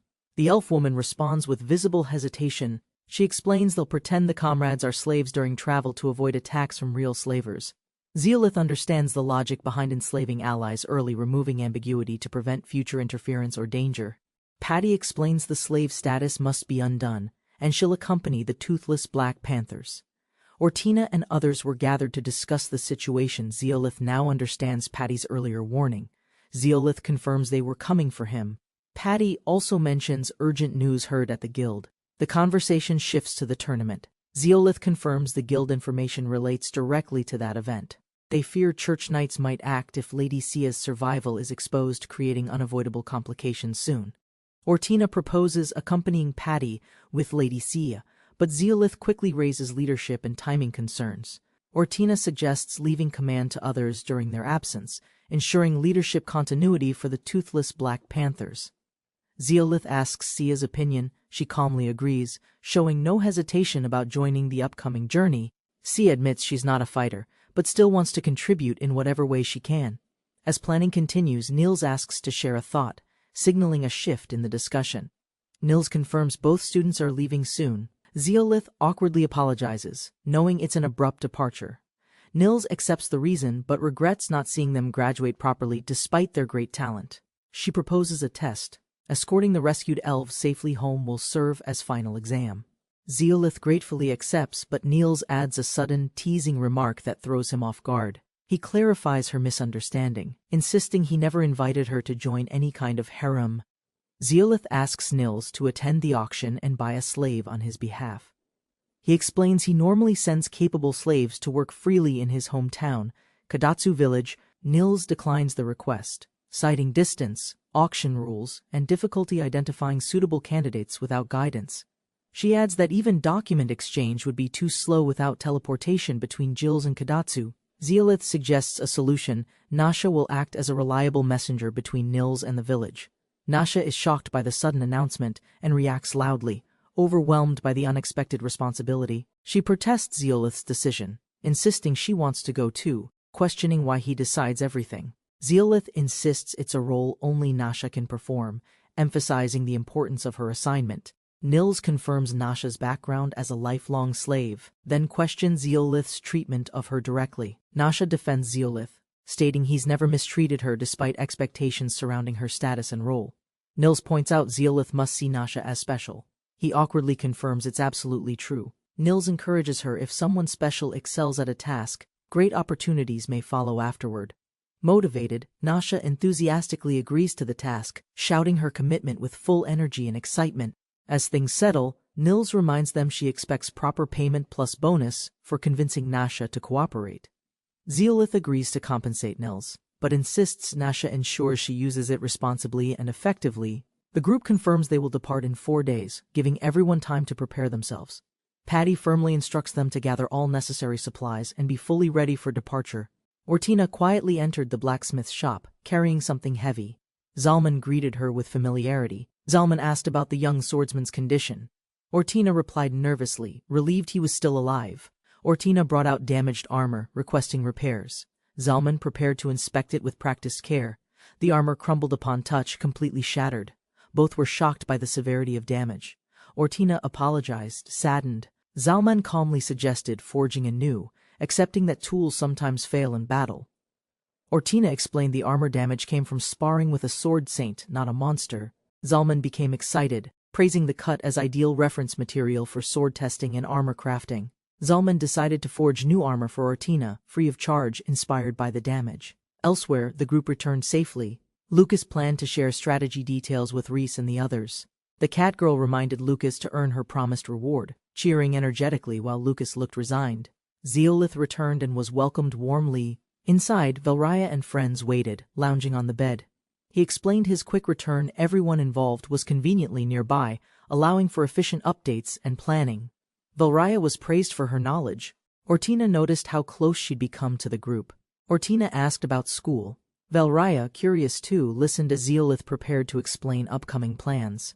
Zeolith revealed he could graduate, but the situation changed. They'd depart for Lusisphilia in 4 days. Patty would join the escort mission to Lusisphilia, reuniting with elves she once rescued. Ortina and Sia joined Zeolith's mission. Safe escorting the elves became their graduation requirement. Zeolith announced their dorm departure. Though reluctant, the group accepted they weren't permanent residents anyway. Ortina raised concerns about relocating freed slaves. Zeolith clarified Professor Nils would manage it now. They confirmed Nils, their former teacher, would take over tasks while Zeolith's group departed soon. Zeolith requested they advise Professor Nils about Kadatsu's needs. Since she lacked local knowledge, Ortina worried about the distance between cities. Zeolith assured them that issue was already resolved. To everyone's surprise, Zeolith revealed Nasha would stay behind and act as a communication liaison. Some questioned Nasha's choice and status, but she responded confidently, unbothered by her role. Nasha proudly declared she would stay behind, motivated by personal reward, not obligation or command. A friend teased Zeolith for convincing Nasha. Flustered, he denied it was manipulation at all. Velraya confirmed she'd depart too, aligning her schedule with the group's 4-day departure deadline. Velraya insisted on going. As Galda's queen, she'd help negotiate with Lusisphila's leadership. She declared herself Zeolith's wife, insisting she must travel with him. Zeolith panicked at her claim. They discussed funding. Velraya noted prize money might fall short, especially if purchasing slaves en route. Velraya boldly offered to fund everyone's travel expenses to Lusisphilia, including Zeolith, without hesitation. Despite Zeolith's protest, Velraya insisted proudly. For a queen, such costs were mere pocket change. She demanded luxury and entertainment on the journey, declaring it her personal desire without shame. While Zeolith worried about extravagance, others noted it would boost his reputation if handled respectfully. As laughter echoed, Nasha reminded Zeolith to bring the magic communication item he nearly forgot. Zeolith, slightly nervous, asked Velraya for a favor involving magical communication with Nasha. He requested another item like Mudos. Velraya began searching through her belongings for a spare. Though not ready immediately, Velraya promised to arrange one soon. Zeolith gratefully accepted her help. Velraya showed off the item's power, long-range communication regardless of distance, impressing everyone with its rarity. She proudly revealed it was a Galda-exclusive item, sought after by other nations worldwide. Velraya revealed the item's worth valuable enough to purchase a small town on its own. Everyone reacted in disbelief. Nasha trembled. Zeolith was stunned by royalty's casual relationship with wealth. Elsewhere, an elf girl lay exhausted, unaware of the conversations and preparations happening around her. She drifted between visions and memories, confused by her condition and mysterious internal changes. Looking outside, she noticed movement. Curious, she asked aloud what was happening beyond her window. A priestess sensed magical instability in the elf. The elf shyly asked for a consultation. They shared tea together. Ortina and the priestess kindly invited her to explain her feelings. The elf struggled to describe it. Her heart raced without reason, leaving her confused and uneasy. They gently probed further. The elf hesitated, slowly starting to reveal the true source of tension. Blushing, she finally admitted it only happened when thinking about Zeolith, shocking Ortina completely. Ortina learns from the priestess that her strange feelings for Zeolith are actually love. The priestess calmly explains she accepted her feelings, encouraging Ortina to reflect without fear. Ortina admits she hasn't accepted Zeolith's love, but insists she hasn't rejected him either. The priestess gently points out Ortina's hesitation stems from fear, not confusion about her emotions. Ortina realizes she's afraid of how other elves would judge her love for a human. Suddenly, a haughty noblewoman bursts in, accusing Ortina's group of wrongdoing and demanding confrontation. The elf council apologizes to a freed girl, announcing her forced return to slavery status. An elder reassures her calmly, explaining that becoming a slave again ensures everyone's safety and unity. He confirms humans will join, acknowledging they freed elves and respectfully returned the vital spirit staff. Suspicious of human motives, the elder questions their generosity, suggesting unseen intentions behind their kindness. The girl defends the humans passionately, insisting their support is genuine and worthy of respect. An elder warns Patty that romantic ties with a human could deepen elf-human divisions further. Patty, distracted by thoughts, is called out by companions during a planning meeting about their journey. The group needs 28 carriages, but they lack funds to afford high-quality replacements for travel. Despite providing several heavy money bags, the total amount doesn't cover even half the budget. Shocked by the shortfall, she quietly reassesses the situation, realizing how costly the preparations are. The group is shocked to discover the coins are rare, valuable white platinum currency types. They confirm each coin equals 100% gold, an enormous sum that stuns everyone present completely. While others accept the funds, Patty rejects them, insisting the journey's cost belongs to Lucisphelia. She argues Velrea shouldn't cover expenses, but Velrea teases her for being too stubbornly inflexible. Velrea warns Patty to relax her rigid mindset before even Zeolith grows tired of her. Velrea teases Patty, realizing her flustered denial about Zeolith may hide deeper romantic feelings. Blushing Patty remains silent, as Velrea confirms that loving a human carries social risks among elves.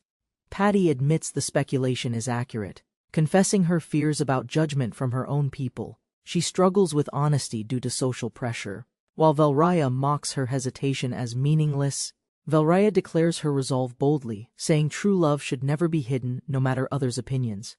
A companion questions Velrea's quick attachment to Zeolith, urging her to prove sincere, respectful intentions. Velrea answers confidently she respects Zeolith's strength, and that alone sparked admiration and attraction toward him. Suspicious of Velrea's motives, the knight questions why she's helping her romantic rival. Seemingly selflessly, Velrea clarifies her feelings are genuine but accepts Zeolith may love others or gain concubines. She calmly states her goal is not to monopolize Zeolith's affection, but support him freely. Velrea reveals her ultimate wish to bear a child with the strong man she loves. Her bold confession shocks the others, leaving them speechless and overwhelmed by the sudden statement. Another woman praises Velrea's love, calling it transcendent and pure, worthy of admiration and celebration. Velrea criticizes their reactions, but Patty and the knight counter that she's equally unpredictable and strange. A girl named Resell suddenly enters the room, panting and flustered, drawing everyone's attention instantly. Reese, out of breath, admits Velrea moved too fast and left her behind completely. Reese confirms the group's argument involves Velrea's money, which she already discussed at the dorm. She reveals Velrea acted alone, fearing chaos and rushing over when others hesitated to intervene. The money was Velrea's personal effort to improve Zeolith's image by treating the elves respectfully. Patty realizes Velrea's intentions were sincere, not boastful, meant to elevate Zeolith's reputation among skeptical elves. Patty reflects on her pride, realizing she underestimated Velrea's sincerity and deep affection for Zeolith. Encouraged to fight for love, Patty accepts the money as a sign of gratitude. Reese is shocked to learn Patty has feelings for Zeolith, reacting with disbelief and alarm. Still stunned, Reese demands confirmation, but Patty affirms seriously that her feelings are genuine and real. Reese panics, calling Zeolith a pervert, but Patty calmly denies the stereotype and defends him. Velrea questions the commotion, while another girl claims Zeolith must be a little perverted anyway. Reese is asked if she likes Zeolith too, which flusters her as others tease affectionately. Elsewhere, a cat girl senses romantic tension brewing, declaring a new rival has clearly appeared nearby. She sat alone on the bench, sword resting nearby, silently reflecting on past choices. Memories of a friend's encouragement echoed, reminding her that strength began with unwavering resolve within. Looking at her hand, she remembered decisions made before, all forged through moments of conviction.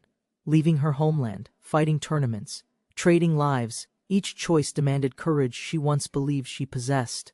She grasped her chest, realizing fear still lingered, but now she'd face it head-on. She anxiously hoped her feelings for Zeolith would be accepted by her fellow elven kin. With newfound resolve, she stood straight, silently deciding to act without hesitation from this moment on. She prioritized her duty first, ensuring her people's safe relocation to Lucisphelia before anything else. Suddenly, a familiar voice called out. She turned, surprised and confused by its unexpected presence. Zeolith appeared, breathless from running. She faced him quietly, unsure why her heart beat faster. Zeolith returns unexpectedly. Patty asks if something's wrong, sensing tension from his hesitant expression. Zeolith explains Reese's strange behavior, especially how she persistently calls him a pervert now. Patty listens, flustered, admitting Reese seems unusually energetic. She starts piecing together the possible cause. Zeolith grows suspicious. He directly questions Patty, believing she might know what caused Reese's change. Cornered and embarrassed, Patty panics and denies everything, struggling to hide her knowledge from Zeolith. Another girl interrupts.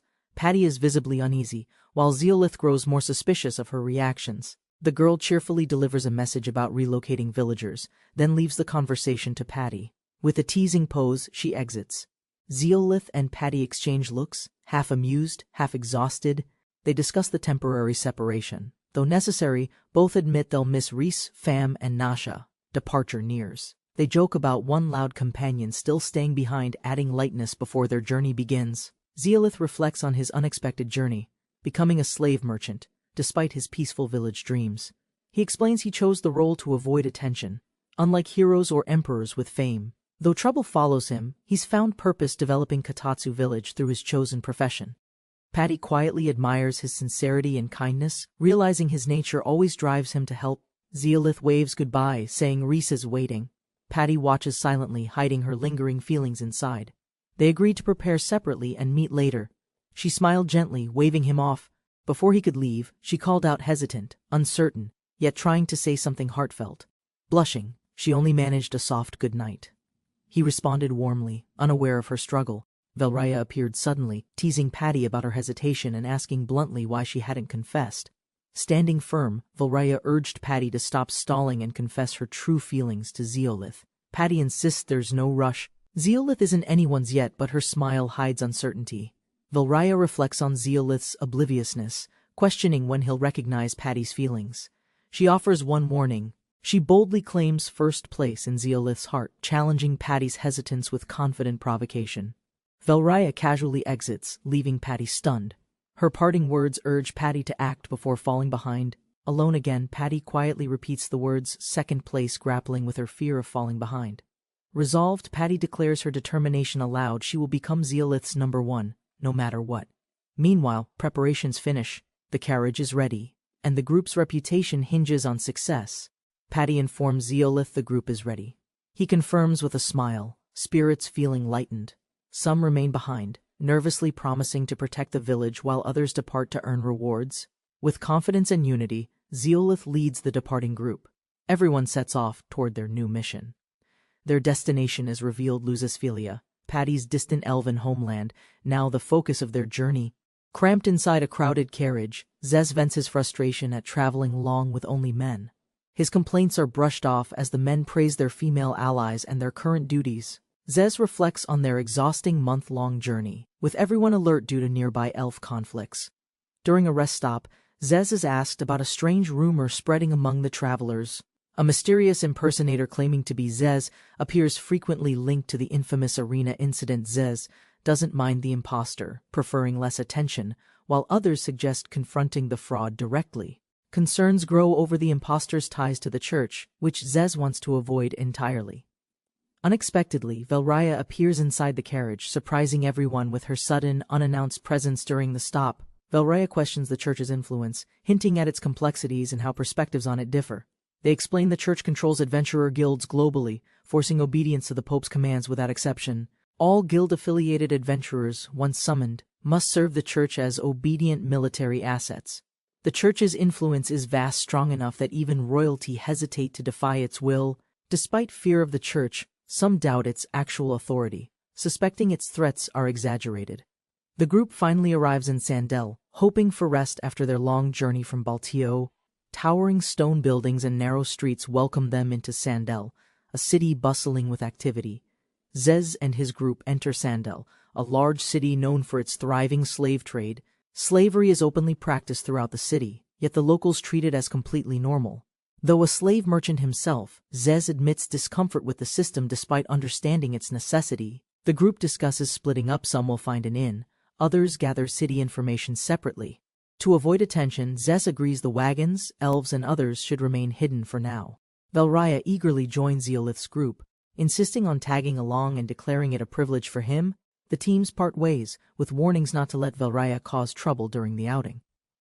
While walking, Zeolith and Velraya notice a commotion ahead and approach to investigate the gathering crowd. A loud promoter announces a masked man as Zez, falsely calling him Baltio's arena champion. The impostor theatrically claims he's a world-saving hero, leaving Zeolith and Velraya visibly unimpressed and suspicious. Zeolith decides to ignore the impersonator, knowing the crowd doesn't recognize Zez's true appearance.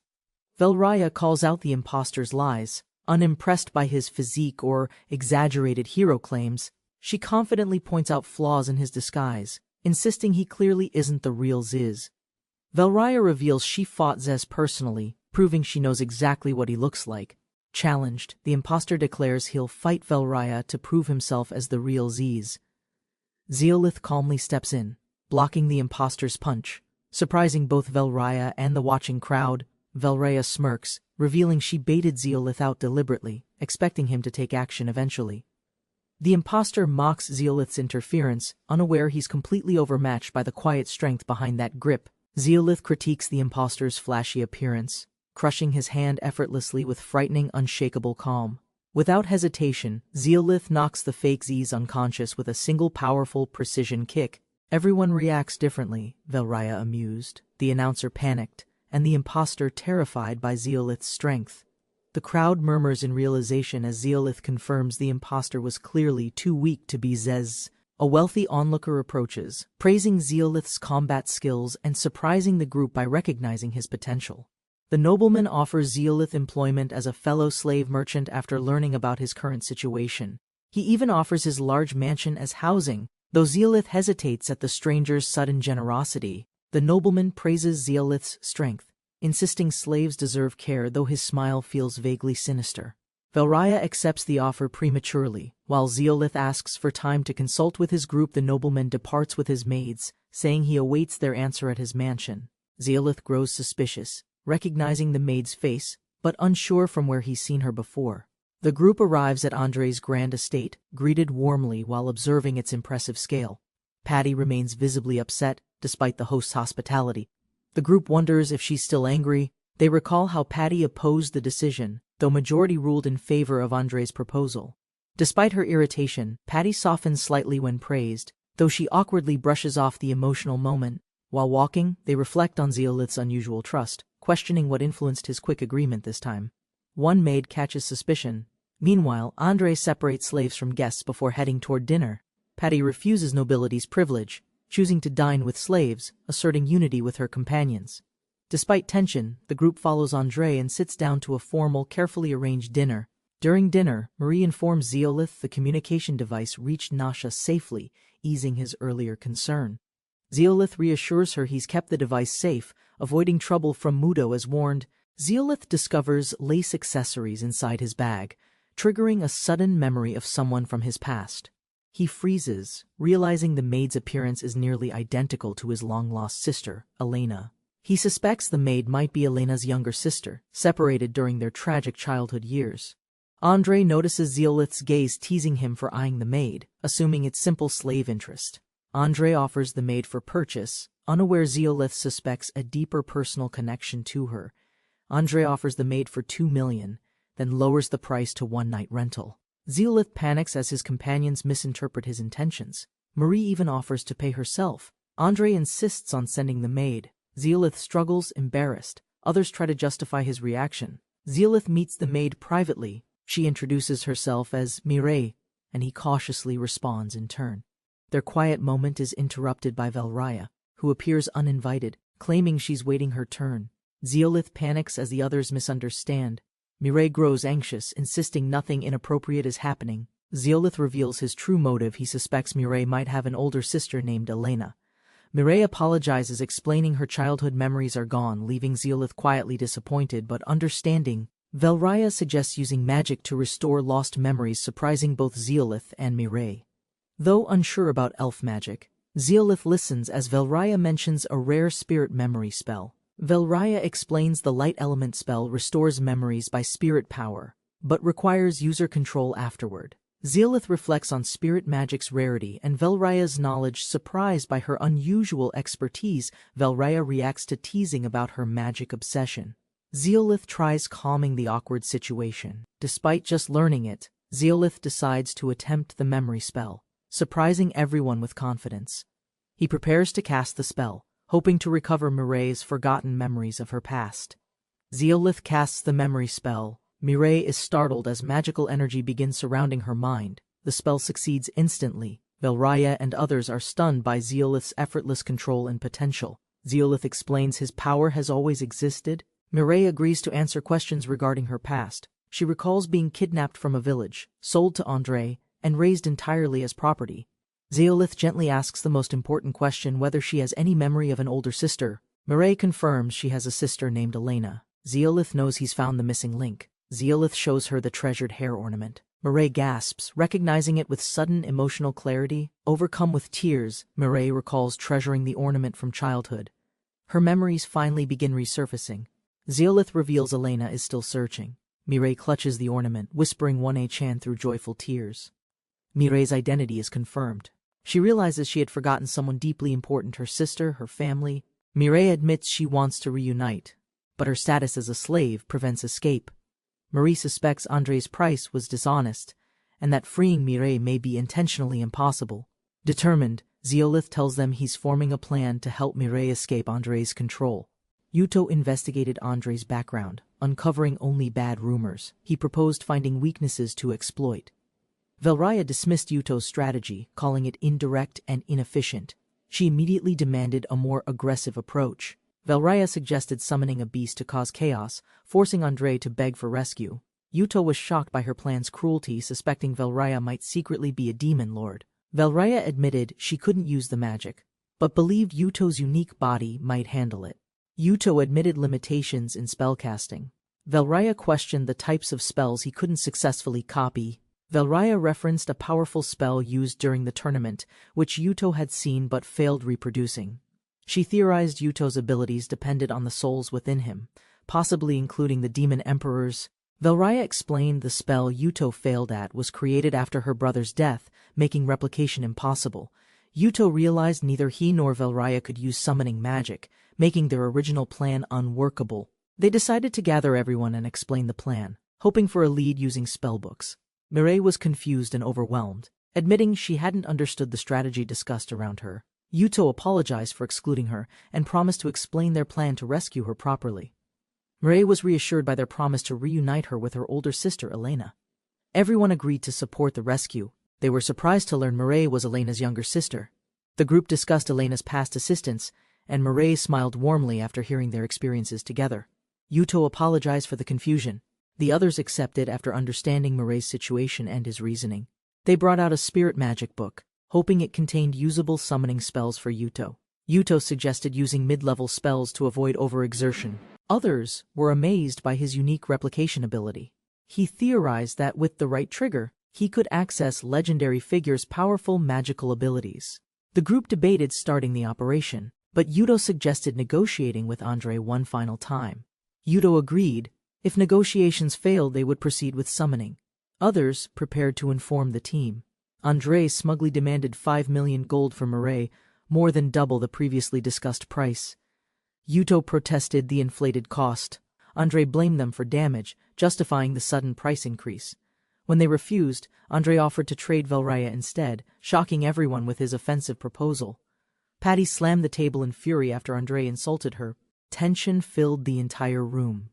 Yuto urged calm, but Patty, enraged by the offer, demanded immediate use of summoning magic. Realizing destruction was their plan, Yuto agreed casting the spell on sight might actually be ideal. Meanwhile, Andre laughed confidently, convinced Yuto posed no threat and had been completely outplayed. Andre revealed his greed-driven motives, plotting to extract 10 million gold through fear and deception. Andre laughed arrogantly, unaware the summoning had begun. The building trembled as destruction approached rapidly. A massive skeletal beast crashed through the wall, instantly overwhelming the structure with terrifying force and presence. Panicked, Andre screamed. He couldn't understand where the monster came from or how it arrived. Zeolith arrived calmly. Andre panicked further, claiming innocence. The monster's sudden appearance created widespread confusion inside. Begging for help, Andre offered 2 million gold. Zeolith feigned hesitation, pretending to retreat nervously. Zeolith countered Andre's plea by demanding Mireille and 5 million gold, shocking the greedy merchant. The monster's roar intensified. Andre, terrified, surrendered completely, offering the gold and Mireille to survive. Cornered and trembling, Andre begged for mercy, pleading for them to stop the summoned creature. Before they could respond, a new beast appeared. Everyone panicked, unsure of its origin. A masked figure introduced themselves as Shigure, claiming to be a liberator of all slaves. Shigure raised their blade toward Andre, declaring judgment on slavers with fiery resolve and justice. Eyes narrowed with intent, Shigure vowed to take the lives of all evil slave merchants.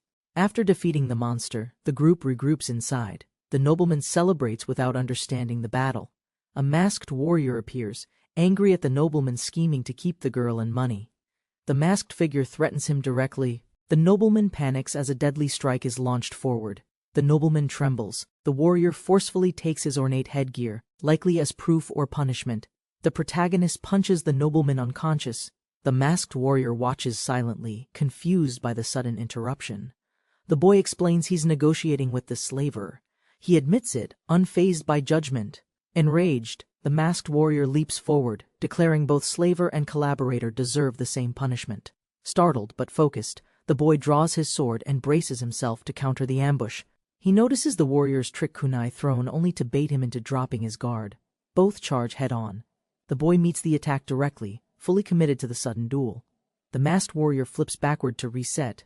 The boy stays cautious, preparing for another strike. The boy realizes the opponent is strong and precise. Protecting the slaver complicates the fight. He orders Velraya to guard the noble. She agrees, knocking Andre down with a smile. The masked warrior counterattacks swiftly.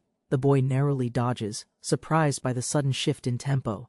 Realization hits the warrior uses deception and movement. This fight isn't power-based but one of unpredictability. The boy questions the masked warrior's intent, realizing he's been protected throughout the entire fight. Velraya explains Zeolith's mercy. He won't kill, even if it means future danger returns. With a smug smile, Velraya demands the noble's assets as compensation, shocking him completely. She insists on all his slaves, offering protection. He panics, fearing financial ruin and collapse. She threatens to end negotiations. When asked to choose, the noble hesitates between death or poverty.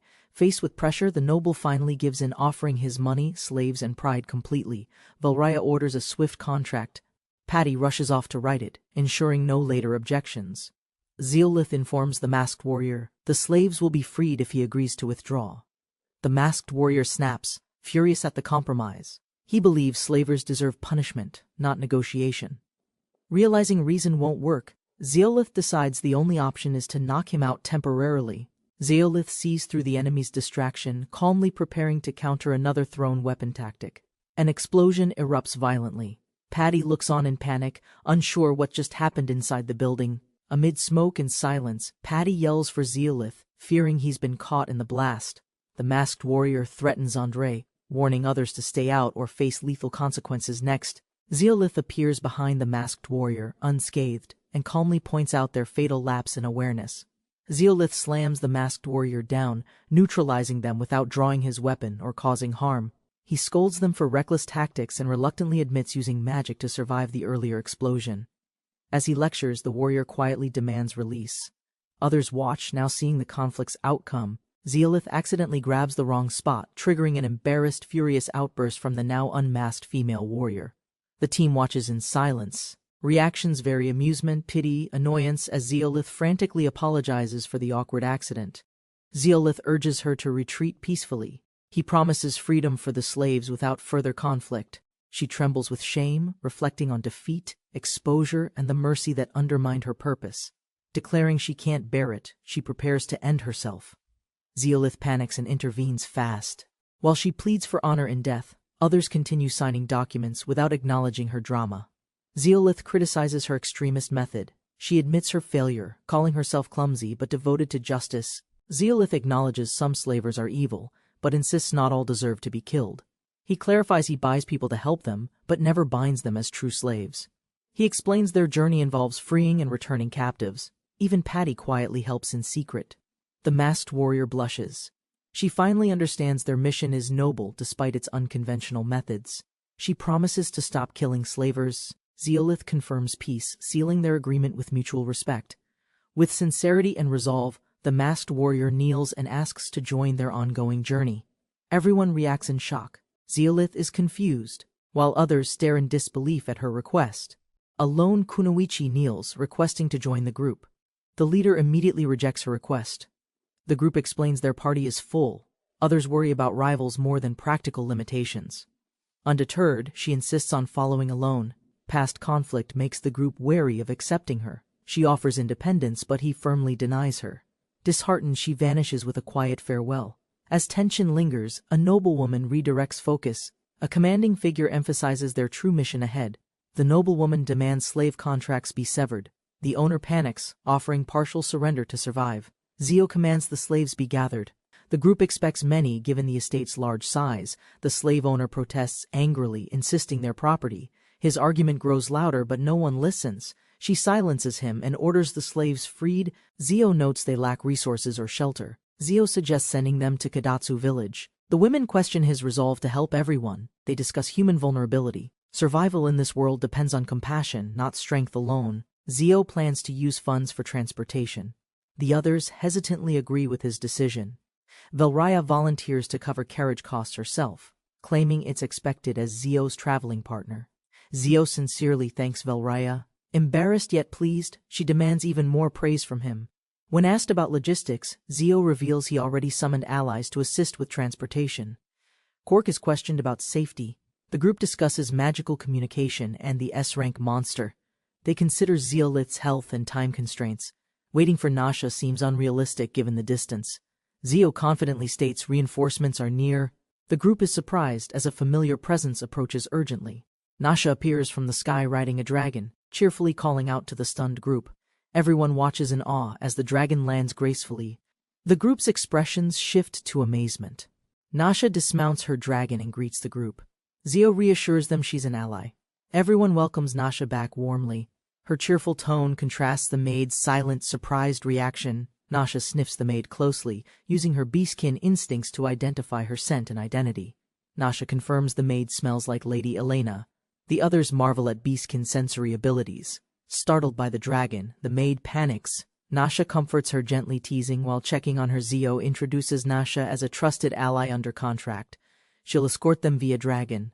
The maid nervously accepts Nasha's care. Nasha enthusiastically reassures her and promises safe travel. Zio offers a hair ornament to return. The maid quietly accepts it with hesitation. She requests Zio to keep it longer. Her words imply deeper feelings toward the gesture. Zio agrees to wait. As they prepare to depart, everyone quietly acknowledges the emotional farewell. Zio gives farewell instructions and a reminder to contact them if anything goes wrong. The maid expresses deep gratitude.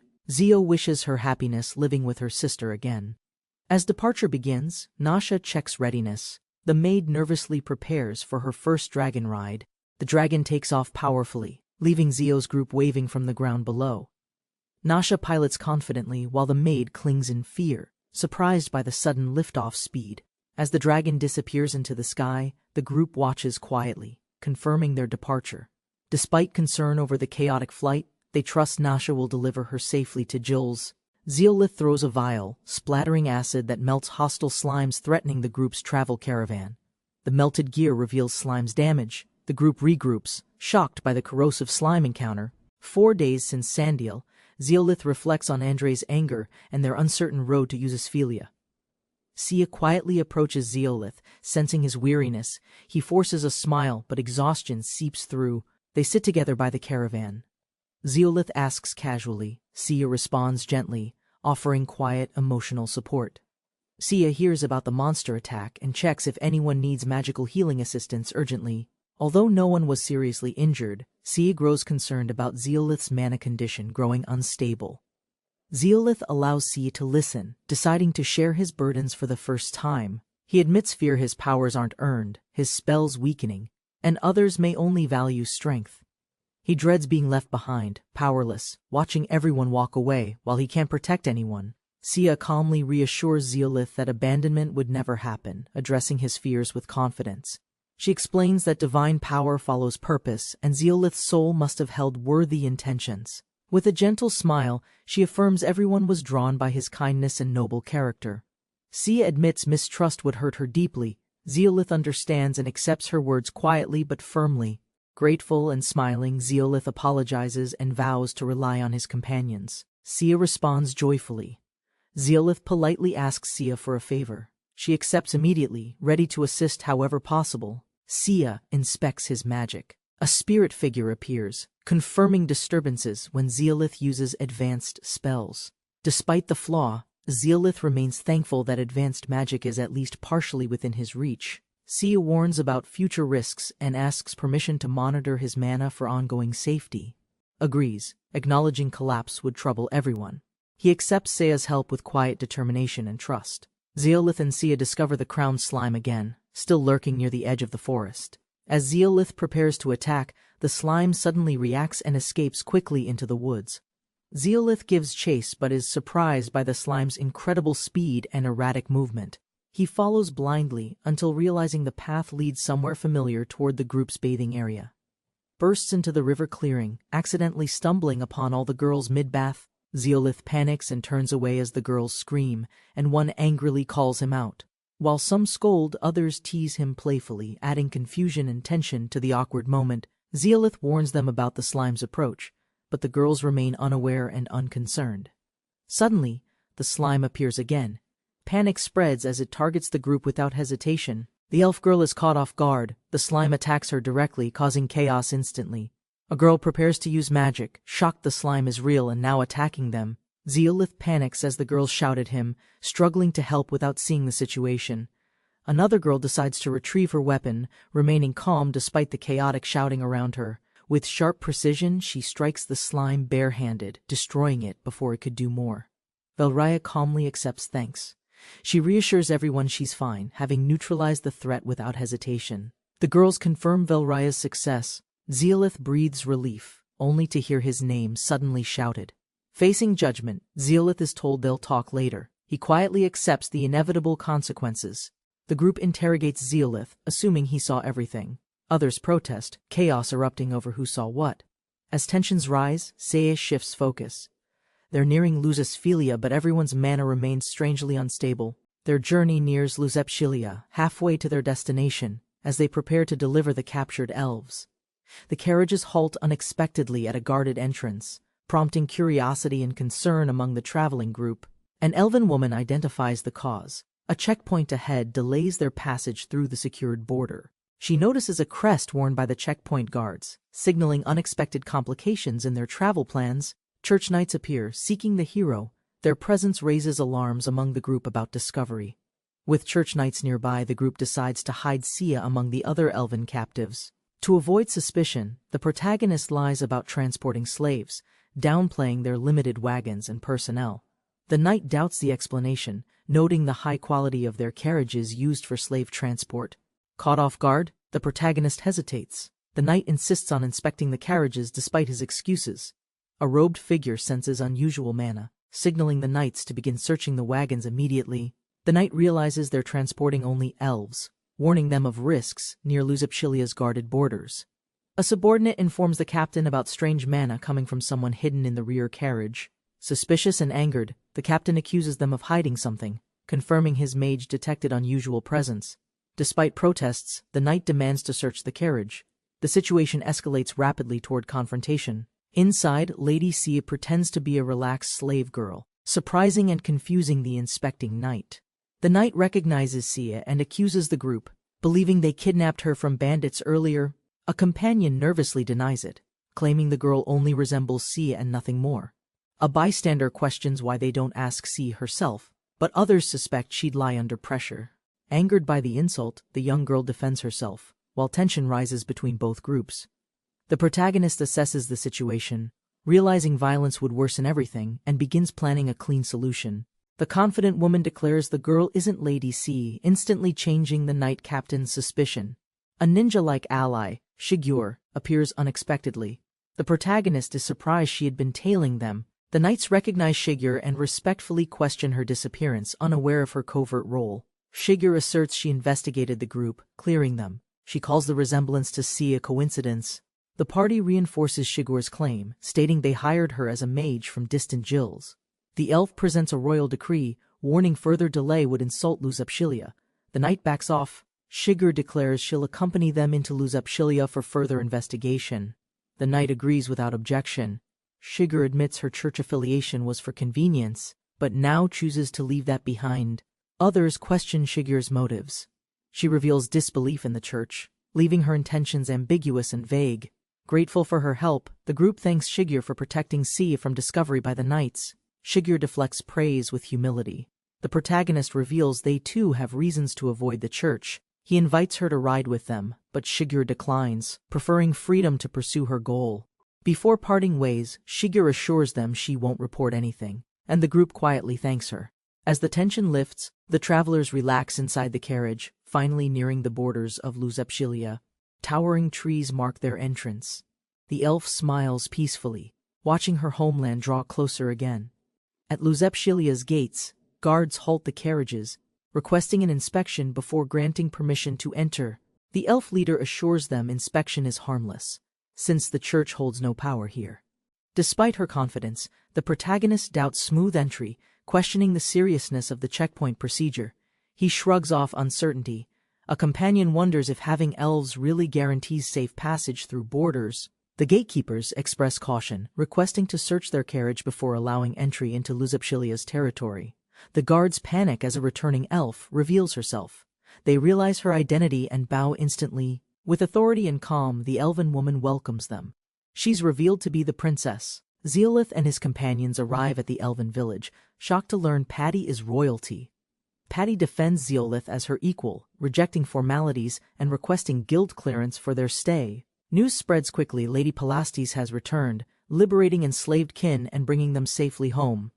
A subordinate informs the elder that Palastes approaches with allies and plans to formalize documentation. Upon hearing Zeolith's name, a mysterious figure expresses interest and demands to meet him personally. Zeolith is formally summoned. The elf official acknowledges him, expressing trust and expectation for his cooperation. He approaches calmly with Patty.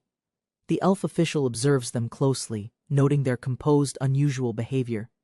Patty feels stressed under scrutiny. A subordinate politely questions her visible concern about Zeolith's involvement. Zeolith calmly defends Patty, warning her tone could reinforce elven prejudice. The elf respectfully apologizes immediately. Despite her smile, Zeolith suspects deception. He realizes Patty's open-mindedness is rare among traditional elves. Zeolith submits the report. Although confused about Patty's status, he decides to question her later. The mission concludes. Zeolith is approached directly and asked to remain for a private meeting. He's surprised to hear the guildmaster wants to meet him alone in a separate room. Patty confirms the request, unsure of the reason. Zeolith accepts, though visibly concerned and confused. With Patty returning to work, Zeolith follows the attendant, preparing for the guildmaster's unexpected summons. Zeolith enters a private room. The official introduces him, then steps aside without explanation. Inside, a confident elven woman sits relaxed, silently watching Zeolith approach from across her desk. She identifies him without hesitation, then calmly orders him to sit for a direct conversation. She's heard of Zeolith's reputation from Breza, but is surprised by his humble appearance and demeanor. Zeolith jokes about his looks. She remarks on his odd reputation and the Murdy daughter's favor. Zeolith is shocked to learn Patty belongs to the prestigious Murdy family, tribe leaders of Luzepshilia. Though surprised, he recalls guards calling her princess. The guildmaster offers to explain her background. The Murdy family controls one of 6 major tribes and wields dominant political influence nationwide. Palastes is their daughter, revered as a princess due to status, not merely noble birth. Zeolith reflects on their interactions. The guildmaster warns humans shouldn't act familiar with someone so important. The guildmaster thanks Zeolith for protecting the elves, but shifts to a serious personal inquiry. She questions him about the spirit staff. Zeolith panics, denying any connection to its recovery.